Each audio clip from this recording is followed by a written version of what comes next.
ಹರೇ ಕೃಷ್ಣ. ಹರೇ ಕೃಷ್ಣ. ಹರೇ ಕೃಷ್ಣ ಮಾತಾಜಿ. ಹರೇ Pranam Krishna Mataji. Mataji. Hare Krishna. ಪ್ರಣಾಮಗಳು. Hare Krishna. Screen ಕಾಣ್ತಾ ಇದೆಯಾ? ಹೌದು ಮಾತಾಜಿ. ಕಾಣಿಸುತ್ತೆ ಮಾತಾಜಿ. ಇದೆ ಮಾತಾಜಿ. ಕೃಷ್ಣ. ಓಂ ಜ್ಞಾನತಿಮಿರಾಂಧಸ್ಯ ಜ್ಞಾನಾಂಜನಶಲಾಕಯ ಚಕ್ಷುರುನ್ಮೀಲಿತಂ ಯೇನ ತಸ್ಮೈ ಶ್ರೀಗುರವೇ ನಮಃ. ಶ್ರೀಚೈತನ್ಯಮನೋಭೀಷ್ಟಂ ಸ್ಥಾಪಿತಂ येन भूतले स्वयं रूपः कदा मह्यं ददाति स्वपदान्तिकं। वन्देऽहं श्रीगुरोः श्रीयुतपदकमलं श्रीगुरून् वैष्णवांश्च श्रीरूपं साग्रजातं सहगणरघुनाथान्वितं तं सजीवं साद्वैतं सावधूतं परिजनसहितं कृष्णचैतन्यदेवं श्रीराधाकृष्णपादान् सहगणललिता श्रीविशाखान्वितांश्च। हे कृष्णा करुणा सिन्धो दीनबन्धो जगत्पते गोपीश गोपिकान्त राधाकान्त नमोऽस्तु ते। तप्तकाञ्चन गौराङ्गी श्रीराधे वृन्दावनेश्वरी वृषभानुसुते देवे प्रणमामि हरिप्रिये। वाञ्छाकल्पतरुभ्यश्च कृपा सिन्धुभ्य एव च पतितानां पावनेभ्यो वैष्णवेभ्यो नमो नमः। जय श्रीकृष्ण चैतन्य प्रभु नित्यानन्द श्री अद्वैत गदाधर श्रीवासादि गौरभक्तवृन्द। हरे कृष्ण कृष्ण कृष्ण हरे हरे, हरे राम राम राम हरे हरे, हरे कृष्ण कृष्ण कृष्ण हरे हरे, हरे राम राम राम हरे हरे। श्री श्री राधा गोविंद की जय, श्री श्री गौरनिताय की जय, श्रील प्रभुपाद की जय। हरे कृष्ण. ಹರೇ ಕೃಷ್ಣ. ಎಲ್ಲರಿಗೂ ಹರೇ ಸ್ವಾಗತ. ಕೃಷ್ಣ ಮಾತಾಜಿ. ಸುಸ್ವಾಗತ. ಹರೇ ಕೃಷ್ಣ. ಹರೇ ಕೃಷ್ಣ ಮಾತಾಜಿ. ಭಕ್ತಿ ಶಾಸ್ತ್ರಿ ತರಗತಿಗೆ ಎಲ್ಲರಿಗೂ ಕೂಡ ಸ್ವಾಗತ. ಹರೇ ಕೃಷ್ಣ ಮಾತಾಜಿ. ರಾಧಾ ಗೋವಿಂದ ದೇವರಿಗೆ ನಮಸ್ಕಾರ ಮಾಡುತ್ತಾ, ಶ್ರೀಲ ಪ್ರಭುಪಾದರ ಅಡಿದಾವರುಗಳಿಗೆ ನಮಸ್ಕಾರ ಮಾಡುತ್ತಾ ಇಂದಿನ ತರಗತಿಯನ್ನು ಪ್ರಾರಂಭ ಮಾಡೋಣ. ಹರೇ ಕೃಷ್ಣ. ಅಧ್ಯಾಯ 4. ಈ ಅಧ್ಯಾಯದ ಹೆಸರು ದಿವ್ಯ ಜ್ಞಾನ. ಶ್ರೀ ಭಗವಾನುವಾಚ ಇಮಂ ವಿವಸ್ವತೆ ಯೋಗಂ ಪ್ರೋಕ್ತವಾನಹಮವ್ಯಯಂ ವಿವಸ್ವಾನ್ ಮನವೇ ಪ್ರಾಹ ಮನುರಿಕ್ಷ್ವಾಕವೇ ಬ್ರವೀತ್.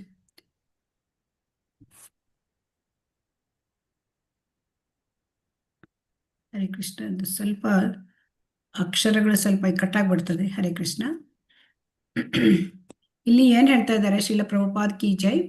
ಇಲ್ಲಿ ಭಗವಂತ ಏನ್ ಹೇಳ್ತಾ ಇದ್ದಾನೆ, ಭಗವಾನ್ ವಾಚ, ಭಗವಂತ ಅರ್ಜುನನಿಗೆ ಏನ್ ಹೇಳ್ತಾ ಇದ್ದಾನೆ, ಈ ವಿಜ್ಞಾನ, ನಾಶವಿಲ್ಲದ ಈ ಯೋಗ ವಿಜ್ಞಾನ ನಾನು ವಿವಸ್ವಾನ್ ಅಂದರೆ ಸೂರ್ಯ ದೇವನಿಗೆ ಹೇಳಿದೆ.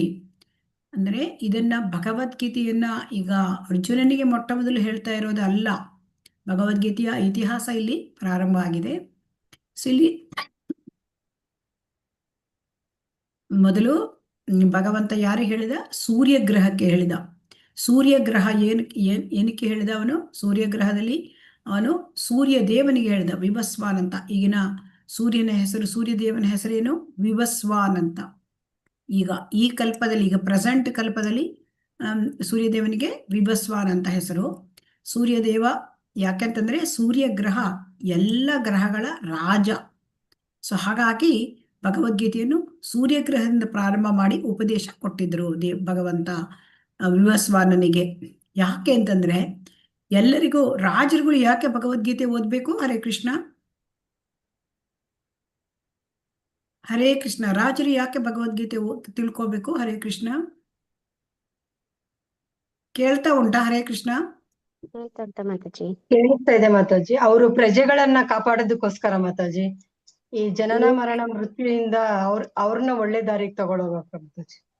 ರಾಜರು ಹರೇ ಕೃಷ್ಣ. ರಾಜರುಗಳ ಜವಾಬ್ದಾರಿ ಕೇವಲ ಭೌತಿಕ ಅಲ್ಲ.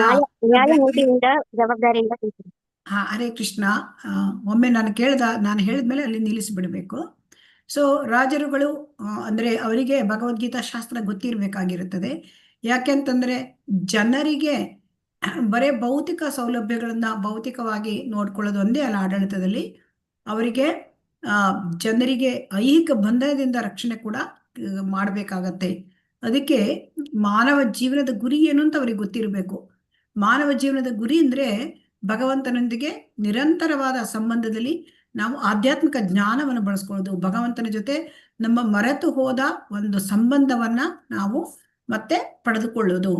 ಸೊ ಇದು ರಾಜನಿಗೆ ಗೊತ್ತಿರಬೇಕು. ಯಾಕೆಂತಂದ್ರೆ ಮನುಷ್ಯ ಜನ್ಮದ ಒಂದು ಗುರಿ, ಆ ಜನ್ಮದ ಅವಕಾಶವನ್ನ ಅವನು ತನ್ನ ಪ್ರಜೆಗಳಿಗೆ ಅದನ್ನ ತಿಳಿಸ್ಬೇಕು ಮತ್ತು ಅದನ್ನ ಆ ಸಂಬಂಧ, ಭಗವಂತನ ಜೊತೆ ಸಂಬಂಧವನ್ನು ಉಂಟು ಮಾಡಲಿಕ್ಕೆ ಎಲ್ಲ ಪ್ರಜೆಗಳಿಗೆ ಅನುಕೂಲವನ್ನ ಕೂಡ ಮಾಡಿಕೊಡ್ಬೇಕು ಅಲ್ವಾ. ನಾವು ಪರೀಕ್ಷಿತ್ ಮಹಾರಾಜನ ಅಂದ್ರೆ ಉದಾಹರಣೆ ತಗೊಳ್ಳೋದು.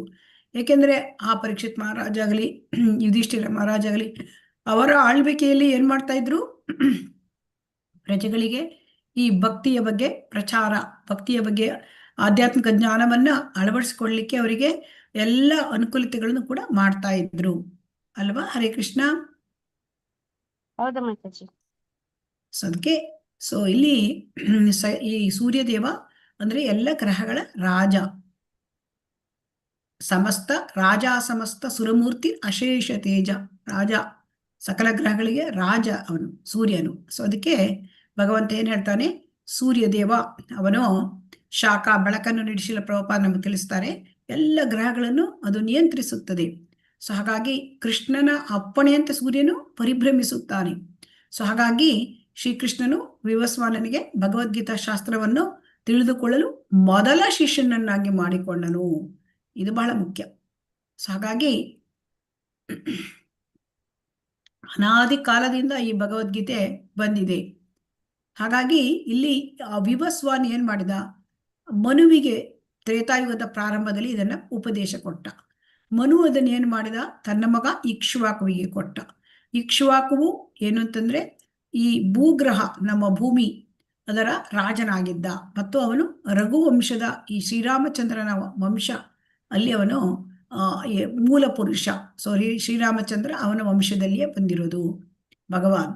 ಸೊ ಹಾಗಾಗಿ ಇಲ್ಲಿ ಏನ್ ಹೇಳ್ತಾರೆ ಅಂದ್ರೆ ಶ್ರೀಲ ಪ್ರಭುಪಾದರು ನಮಗೆ ವಿವಸ್ವಾನನಿಗೆ ಯಾವಾಗ ಎಷ್ಟು ವರ್ಷಗಳ ಹಿಂದೆ ತಿಳಿಸಿದ್ದಾರೆ. ಹರೇ ಕೃಷ್ಣ. ವಿವಸ್ವಾನನಿಗೆ ಎಷ್ಟು ವರ್ಷಗಳ ಹಿಂದೆ ತಿಳಿಸಿದ್ದಾರೆ? ಕೋಟ್ಯಾಂತರ ವರ್ಷಗಳ ಹಿಂದೆ ಮಾತಾಜಿ. ಕೋಟ್ಯಾಂತರ ಅಂದ್ರೆ ಇಲ್ಲಿ ಎಷ್ಟು ಹೇಳ್ತಾ ಇದ್ದಾರೆ ಶ್ರೀಲ ಪ್ರಭುಪಾದರು? 12 ಕೋಟಿನ ಮಾತಾಜಿ. ಅಂದ್ರೆ ಇಲ್ಲಿ ಏನ್ ಹೇಳ್ತಾರೆ, ವಿವಸ್ವಾನನಿಗೆ 12 ಕೋಟಿ ವರ್ಷಗಳು, 12 ಕೋಟಿ ಮತ್ತೆ 4 ಲಕ್ಷ ವರ್ಷಗಳ ಹಿಂದಾದ್ರೂ ಅದನ್ನು ಉಪದೇಶಿಸಿರ್ಬೇಕು, 12 ಕೋಟಿ ವರ್ಷಗಳ ಹಿಂದೆ. ಆಮೇಲೆ ಮನುವಿಗೆ 20 ಲಕ್ಷ ವರ್ಷಗಳ ಹಿಂದೆ ಸೊ ಅದನ್ನ ಬೋಧಿಸಲಾಗಿದೆ. ಅಂದ್ರೆ ಈ ಮಾನವ ಕುಲಕ್ಕೆ ಅದು 20 ಲಕ್ಷಗಳ ವರ್ಷಗಳ ಹಿಂದೆ. ಸೊ ಹಾಗಾಗಿ ಇದನ್ನ ಸೂರ್ಯದೇವ ವಿವಸ್ವಾನನು ಯಾರಿಗೆ ತಿಳಿಸಿದ? ಮನುವಿಗೆ ತಿಳಿಸಿದ. ಆ ಮನು ಏನ್ ಮಾಡಿದ, ಅದನ್ನ ತನ್ನ ಶಿಷ್ಯನು ಮಗನೂ ಆದ ಇಕ್ಷ್ವಾಕುವಿಗೆ ಉಪದೇಶ ಮಾಡಿದ. ಹಾಗಾಗಿ ನಾವು ಭಗವದ್ಗೀತೆಯನ್ನ ಯಥಾರೂಪ ಗುರು ಪರಂಪರೆಯಿಂದ ಸ್ವೀಕರಿಸಬೇಕು. ಹೇಗೆ ಅಂತಂದ್ರೆ ಗುರು ಪರಂಪರೆಯಿಂದ ಜ್ಞಾನವನ್ನು ಪಡ್ಕೊಳ್ಳೋದು ಅಂದ್ರೆ ಗುರು ಪರಂಪರೆಯಿಂದ ಪಡ್ಕೊಳ್ಳೋದು. ಈಗ ವಿವಸ್ವಾನ್ ಈ ಪರಂಪರೆ ನೋಡಿ ಹೇಗೆ ಬಂದಿದೆ ಅಂತ. ವಿವಸ್ವಾನ್ ಅದನ್ನ ಈ ಮುಂದಿನ ಶ್ಲೋಕದಲ್ಲಿ ಹೇಳ್ತಾ ಇದ್ದಾರೆ. ಗುರು ಪರಂಪರೆಯಲ್ಲಿ ಹೇಗೆ ಬಂತು ಅಂದ್ರೆ ಇಲ್ಲಿ ಆ ಒಂದು ಸೂರ್ಯದೇವ ವಿವಸ್ವಾನನಿಂದ ಅದು ಮನುವಿಗೆ ಬಂತು, ಮನುವಿಂದ ಇಕ್ಷ್ವಾಕುವಿಗೆ ಬಂತು, ಇಕ್ಷ್ವಾಕುವಿಂದ ಯಾರಿಗೆ ಬಂತು? ಹರೇ ಕೃಷ್ಣ.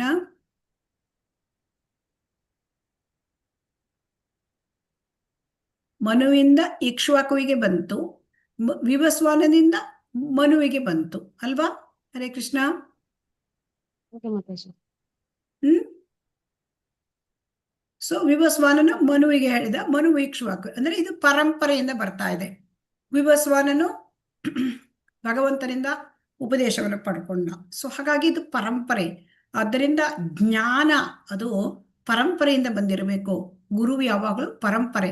ಪರಂಪರೆ ಅಂದ್ರೆ ಏನು ಅಂದ್ರೆ ಅದು ಮೂಲ ಕೃಷ್ಣ. ಜ್ಞಾನದ ಮೂಲ ಯಾರಾಗಿರಬೇಕು? ಭಗವಾನ್ ಕೃಷ್ಣ ಇರಬೇಕು. ಸೊ ಹಾಗಾಗಿ ಅದು ಪರಂಪರೆ. ಅದಕ್ಕೆ ಪರಂಪರೆ ಅಂತ ಕರೀತಾರೆ.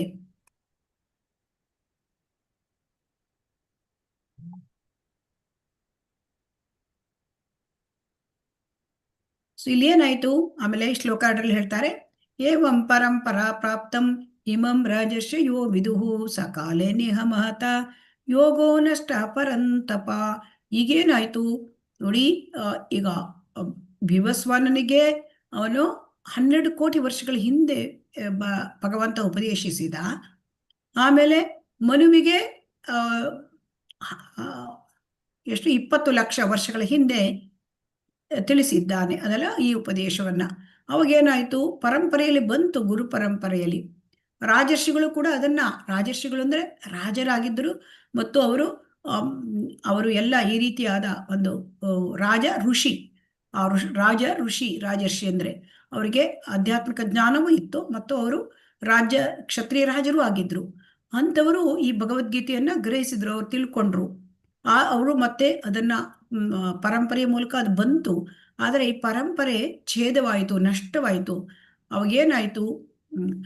ಆ ವ್ಯಾಖ್ಯಾನ ಎಲ್ಲ ನಷ್ಟ ಆದಾಗ ಮತ್ತೆ ಭಗವಂತ ಗುರು ಪರಂಪರೆಯನ್ನು ಸ್ಥಾಪನೆ ಮಾಡ್ತಕ್ಕಂಥ ಅಗತ್ಯ ಬಂತು. ಸೊ ಪರಂಪರೆ ನಾಶವಾದಾಗ ಅದನ್ನು ಮತ್ತೆ ಸ್ಥಾಪನೆ ಮಾಡಬೇಕು. ಅದಕ್ಕೆ ಭಗವಂತ ಏನ್ ಮಾಡಿದ?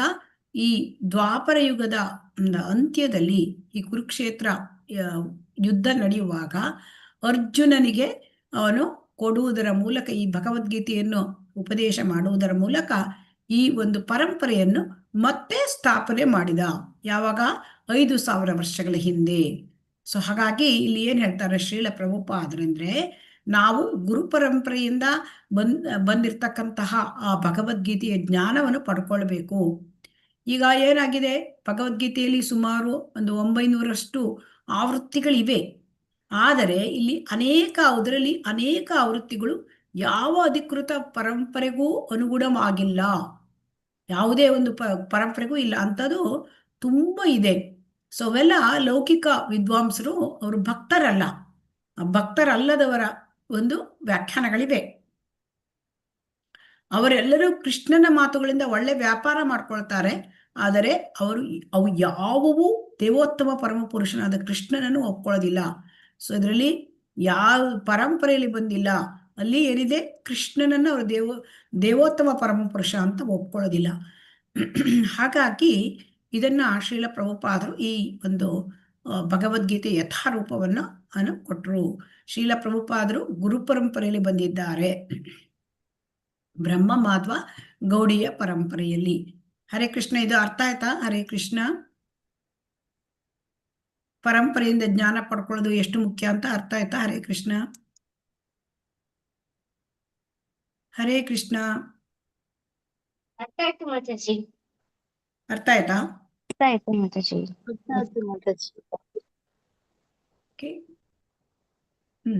ಸ ಏವಾಯಂ ಮಯಾ ತೇಭ್ಯ ಯೋಗ ಪ್ರೋಕ್ತ ಪುರಾತನಃ ಭಕ್ತೋಸಿ ಮೇ ಸಖಾ ಚೇತಿ ರಹಸ್ಯಂ ಹೇತದುತ್ತಮಂ. ಈಗ ಈ ಭಗವಂತ ಇದನ್ನ ಅರ್ಜುನನಿಗೆ ಯಾಕೆ ಹೇಳಿದ ಅಂತ ಇಲ್ಲಿ ಹೇಳ್ತಾ ಇದ್ದಾರೆ. ನಿನ್ಗೆ ಯಾಕೆ ನಾನು ಇದನ್ನ ಭಗವದ್ಗೀತೆ ನಿನ್ನೇ ಯಾಕೆ ಚೂಸ್ ಮಾಡ್ಕೊಂಡೆ ಅಂತ ಭಗವಂತನೇ ಹೇಳ್ತಾ ಇದ್ದಾನೆ. ಅಂದ್ರೆ ಭಕ್ತ ಮತ್ತು ಸ್ನೇಹಿತ. ಇದು ಭಕ್ತ ಮತ್ತು ಸ್ನೇಹಿತ. ಇಲ್ಲಿ ಭಕ್ತರಿಗೆ ಮಾತ್ರ ಭಗವದ್ಗೀತೆಯನ್ನ ಅರ್ಥ ಮಾಡ್ಕೊಳ್ಳಿಕ್ಕೆ ಸಾಧ್ಯ ಆಗತ್ತೆ. ಯಾಕಂದ್ರೆ ಈ ಅಲೌಕಿಕ ರಹಸ್ಯ ಇದು ತುಂಬಾ ಅಂದ್ರೆ ದಿವ್ಯವಾದ ಜ್ಞಾನ, ಇದು ಅಲೌಕಿಕವಾದದ್ದು, ಇದು ರಹಸ್ಯ, ತುಂಬಾ ಟಾಪ್ ಸೀಕ್ರೆಟ್ ಅಲ್ವಾ? ಅದಕ್ಕೆ ಈ ಶ್ರೇಷ್ಠ ಜ್ಞಾನವನ್ನು ಪಡ್ಕೊಳ್ಳಿಕ್ಕೆ ಭಗವಂತ ಏನ್ ಮಾಡಿದ? ಅರ್ಜುನನನ್ನು ಆರಿಸಿಕೊಂಡ. ಸೊ ಅರ್ಜುನನ ಕ್ವಾಲಿಫಿಕೇಶನ್ ಏನು? ಅದಕ್ಕೆ ಅರ್ಜುನನಿಗೆ ಯೋಗ್ಯತೆ ಏನಿತ್ತು? ಹರೇ ಕೃಷ್ಣ. ಅವನನ್ನು ಆರಿಸ್ಕೊಳ್ಳಿಕ್ಕೆ, ಭಗವದ್ಗೀತೆ ಉಪದೇಶ ಮಾಡ್ಕೊಳ್ಳಿಕ್ಕೆ, ಆರಿಸ್ಕೊಳ್ಳಿಕ್ಕೆ ಅವನ ಯೋಗ್ಯತೆ ಏನಿತ್ತು? ಹರೇ ಕೃಷ್ಣ.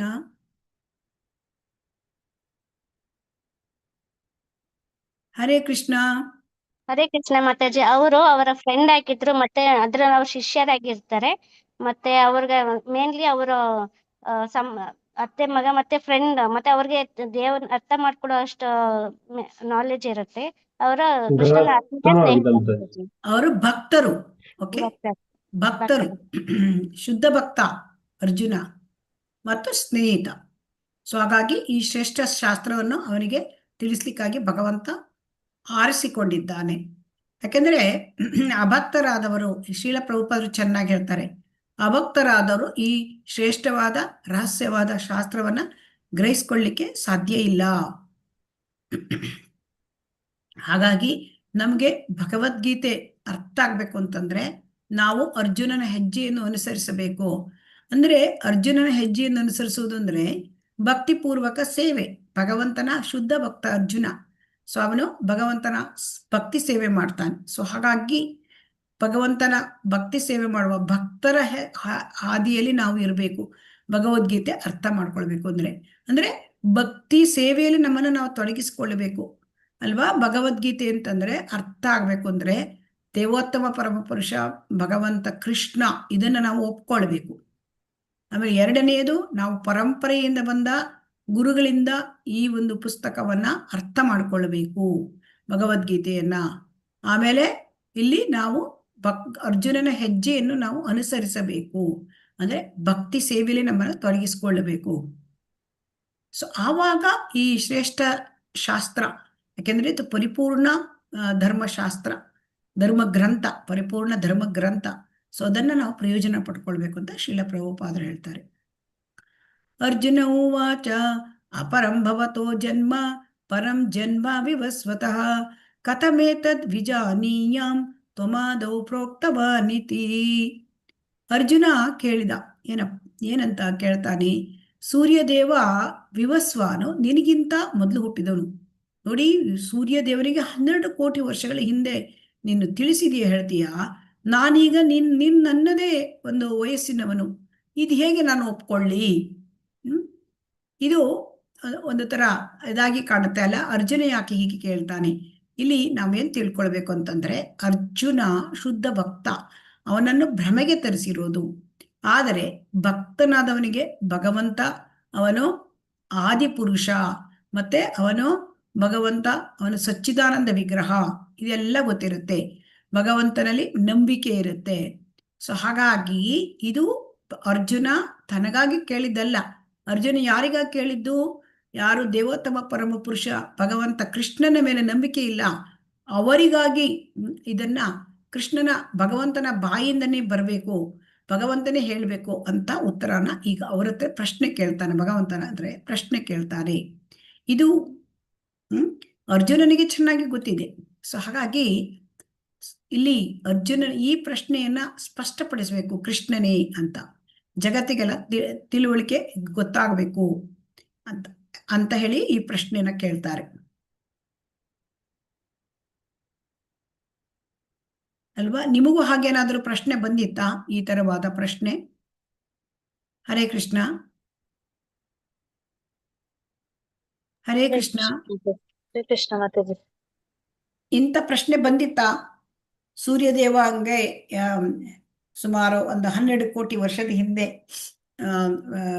ಹೇಗೆ ಕೃಷ್ಣ ತಿಳಿಸ್ತಾನೆ ಅವನು ಅಂತ ಹೀಗೇನಾದ್ರೂ ಪ್ರಶ್ನೆ ಬಂದಿತ್ತಾ ನಿಮಗೆ? ಹೌದು ಮಾತಾಜಿ. ಹಾಗಾಗಿ ನಮ್ಮಂತಹ ಬದ್ಧಾತ್ಮರುಗಳಿಗೆ ಗೊತ್ತಿರೋದಿಲ್ಲ.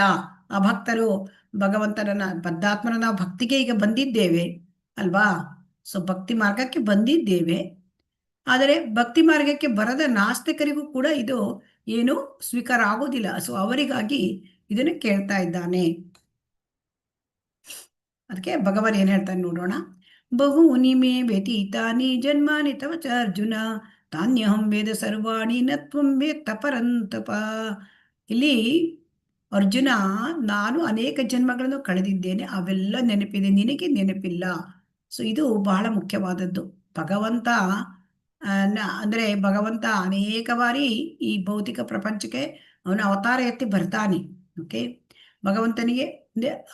ಭಗವಂತನಿಗೆ ಎಲ್ಲ ನೆನಪಿರುತ್ತೆ. ಯಾಕೆ? ಭಗವಂತನ ದೇಹ ಬದಲಾವಣೆ ಆಗೋದಿಲ್ಲ. ಆಗ್ತದ್ಯಾ? ಇಲ್ಲ ಮಾತಾಜಿ, ಆಗಲ್ಲ. ಭಗವಂತನ ಶರೀರ ಸಚ್ಚಿದಾನಂದ ವಿಗ್ರಹ.